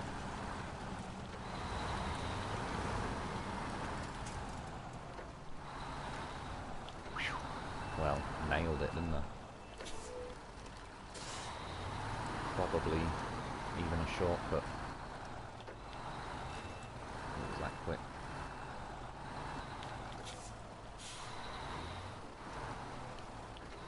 Watch now, I'll reverse up to the trailer. We have a massive glitch that'll fling the fucking damn trailer cargo halfway across the map. Oh yeah, I'll back up to the trailer first. Pack the cargo, let's change the daytime. I'm not gonna lie though, the time that took may have been Tatra 4's time.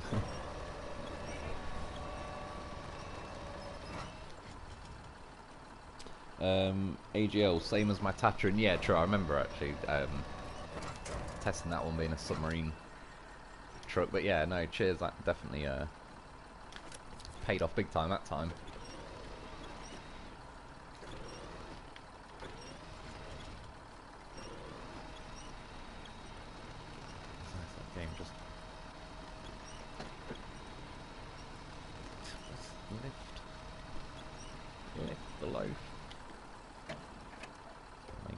Self-conscious about how much of a thick, juicy, succulent horse he is.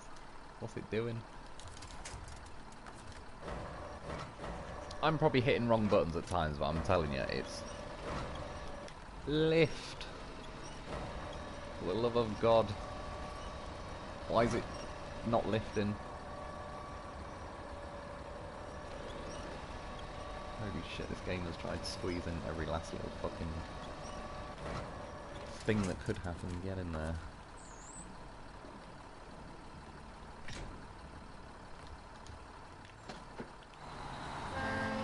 Victory horn. Oh, imagine hit this bloody telegraph pole.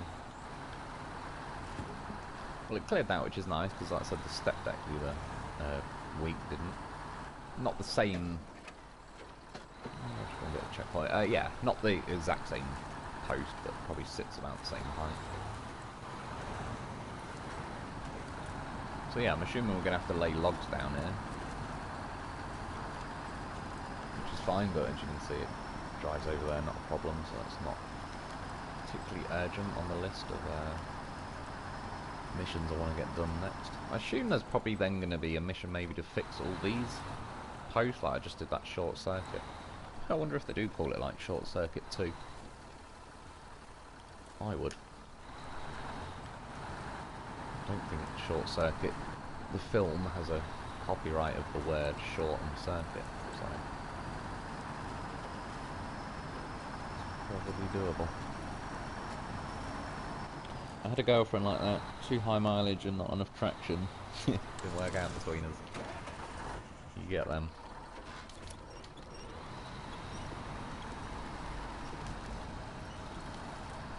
And again, the other end of the spectrum, where my ex wasn't walking for about 9 fucking days. A bit too much traction, too much sorcery. Told you. That was what I learned. Don't watch films 2.5 times over. Sorry, wish my lighter would light. I do enjoy Lieutenant Dan. He's a flexy boy. He did pretty well then, I'll give him that. He pulled it out of the bag because, I mean, I was willing to make the attempt, but yeah, there's not that many trucks then that would, especially the fact that I had to go and jump in the water.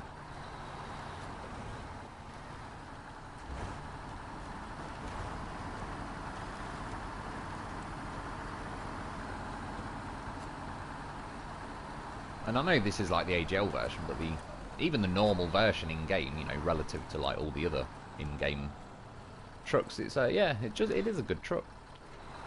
It's like you pointed out, saying you sort of considering it's good, you don't use it often. It is true. Where's the camera looking at that blue car? What? I wasn't moving the camera then. That was weird. The camera was like focused on that car. I think it looked like it was, and I wasn't touching it. That's what she said. Where's that? Oh yeah, top of the hill. Fair enough.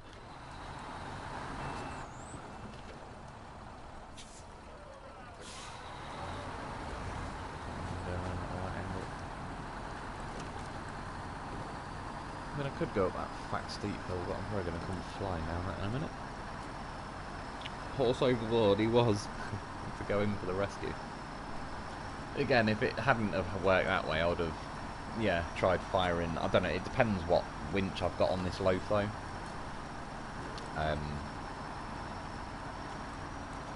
Yeah, if I've got the top winch on, it might reach over to the other side of the river, reach a tree that way, and yeah, but still, it's, all things considered, it went pretty well. It could have gone worse. Considering it did flick my cargo off the cliffs into the water. Most of the time you have to put that down to experience, go back and get yourself 2 more service spare parts, but not when we had a goddamn horse with us.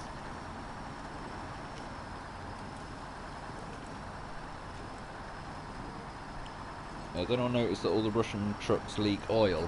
Yeah, especially is that like when you go in the water and you can see like the oil slick patches.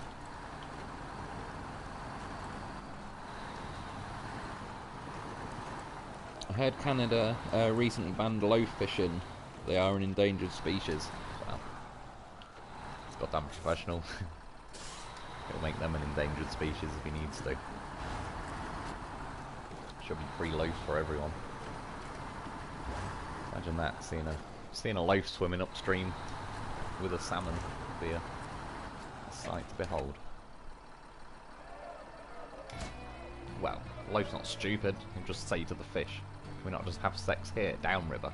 Like, why we gotta swim all the way up there? For what? It's like, you know, some birds. I don't mean women, like actual birds. They fly like 5,000 miles to, you know, Africa. But for whatever reason, whatever it is they're doing, they they haven't realised yet they don't need to do that anymore. But it's still just in them to do it, so they fly to Africa, then fly back to like the UK, and then shag here and make a nest and eggs and everything. And it was like they just still have this thing where they have to fly south for the winter, but they don't need to. And yeah, what's to be gained? Why does salmon swim upstream? I'm not gonna say like, I don't know, safer nesting grounds or whatever. Not nesting, but you know what I mean. But I don't know. Is a bear gonna give a shit? It's gonna eat a salmon whether it's upstream, downstream, or what? So it could be just as dangerous. What the hell was that? I just flew past the screen. I don't know if it was a bird or a drone. 10 out of 10 from Beast. Oh, you can hit them out of the way. Oh, well. Still, I'll be honest, I was expecting to get rather airborne when I hit that. I didn't think it'd move. It's quite good that it does.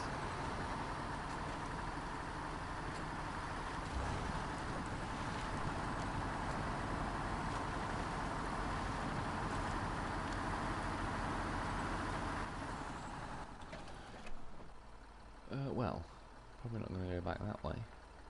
It's too easy that way. Too quick. Too much of a shortcut. I don't know. I might drive back to the garage. Again, I don't know what it is, the correlation between how tired I am and how much I can't speak. But I've noticed it a lot recently. I was saying that we could do that South City Bridge mission. Okay, if I do that, can I just rally over here? How thick are these trees? Pretty thick. How steep's the jump? If there was less shit in the way, I could like fly off here and probably hit that cliff and end up down here, but I think there's too much like, they've put too many race barriers and all that around here. And that's the only bit of it I don't really like. I think they went a bit over the top with that. Well, sod it. Let's just go that way. We'll figure it out. I would like to cut over that way, but if the trees are that thick, I just know I'll end up getting caught on a tree and yeah, call it a day there. AGL, glad that worked out. It did, it went pretty well. It was, yeah, again, compliments to the chef, AGL Dan, and an AGL loaf. I mean, if I got out of that situation, you get an out of most.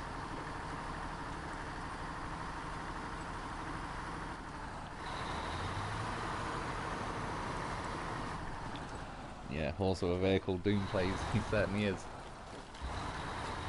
I don't give up on him easily, because I've seen him pull it out the bag enough times, it's like he's earned it. That's why when people are like, oh, it's taking an extra 30 seconds to put a loaf in his sideboard, it's like, you're goddamn right I am. How many, yeah, how many hours putting a loaf in the sideboard has saved me. But like I said, it ended up being a nice example of flicking that cargo back in the Derry, or the, sorry, Mac defence. Yeah, otherwise I would have had to, I suppose in theory, it just so happens I could have just nipped back to get a service spare part, because there's 2 locations, but if I could only get the service spare part from, you know, like down here anyway, I'm pretty much, at that point, I may as well just spawn a truck with a crane from the garage and drive back, so yeah, he has his advantages. And to be fair, I mean, I cut over that rock slide thing. It wasn't, it's not like the loaf held me at gunpoint and made me go that way. It was just my own stubbornness. And again, I have no regrets. That worked out pretty nice. I was pretty happy with the results on that one. It's nice to know. Sometimes you've got to push the limits, see what's going on.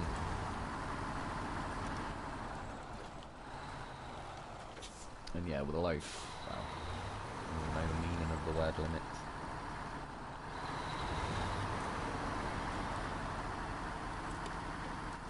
Is it just me, or is it getting dark too fast on this game?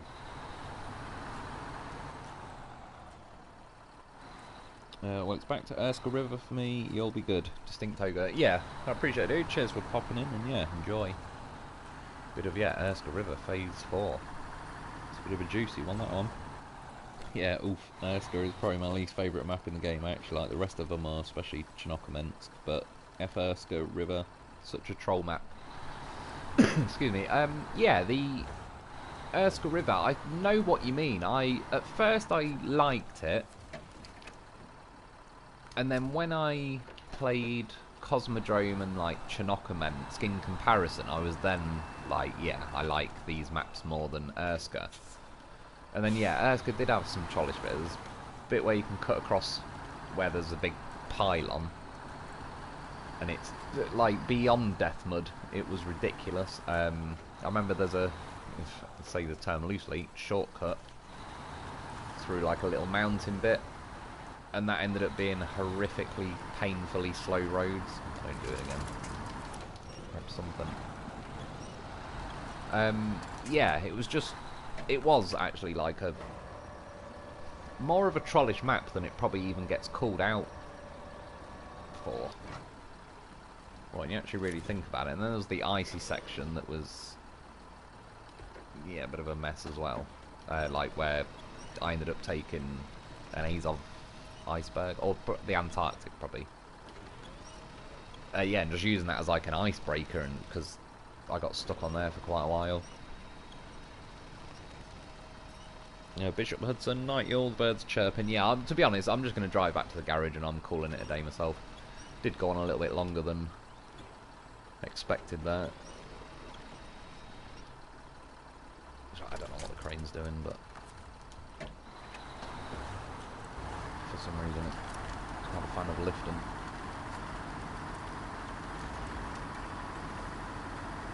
Turns out I've just hit my limit of patience. It's like, right game, we are going back to the garage now. I'm not going to find another way to keep fucking me around with a shitty crane. A shitty crane mechanic, that's what I mean, like, it's not this mod, it's the bloody... Yeah, it's done it to me loads, I don't know why. And it's not even just this crane, the yellow and the blue one, the normal cranes, the little ones do it as well, where it just... I'm pressing L1 or whatever it is, like I'm lifting, but it just isn't even moving. I suppose it probably could winch the front of the leg. The back of it. Okay. No. Loaf.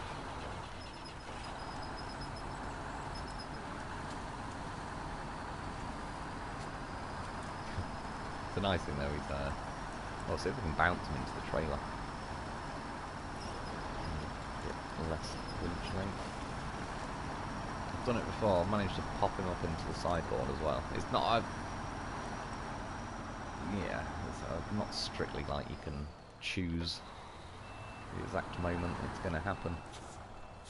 You can set up the circumstances.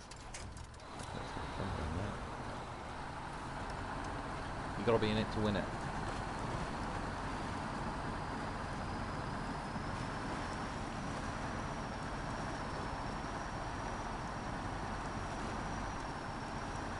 Yeah, I don't know if he will or not. Pretty doubtful in the scheme of things, but you never know. If I didn't call it out and then he did it, I'd be like, God damn it, I should have said something. No, to be fair, now winch to the front, he's probably just going to follow along behind me. I probably should have kept the winch on the side.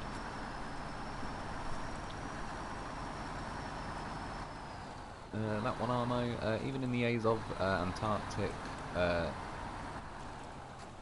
sorry, that sawmill bit in Erska River is like 20 minutes of holding down the throttle and watching YouTube. Yeah, exactly. I know what you mean. It did get a little bit like that on that map. Yeah, the old stick a YouTube video on. That has got me by many a slow death mud, death snow, etc. sections.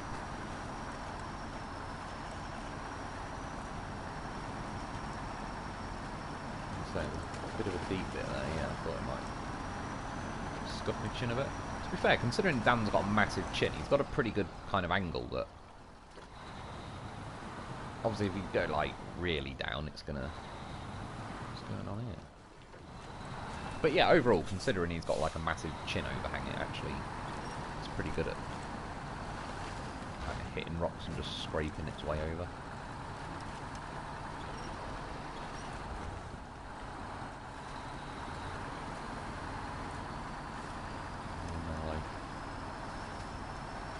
bag.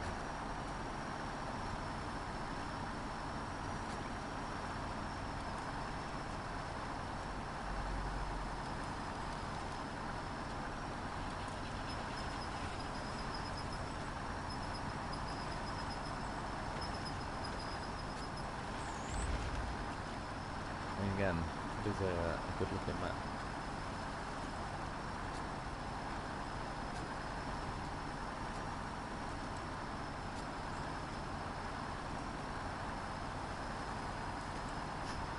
To me, the loaf looks like he's being dragged, as in, like, he doesn't want to go somewhere. He's being made to go.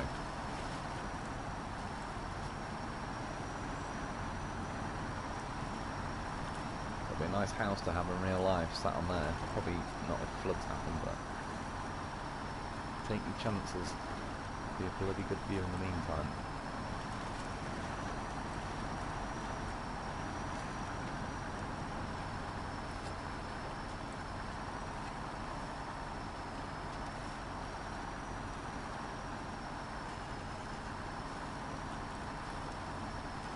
Again, I'm not really going slow, but it's definitely a hefty sized map.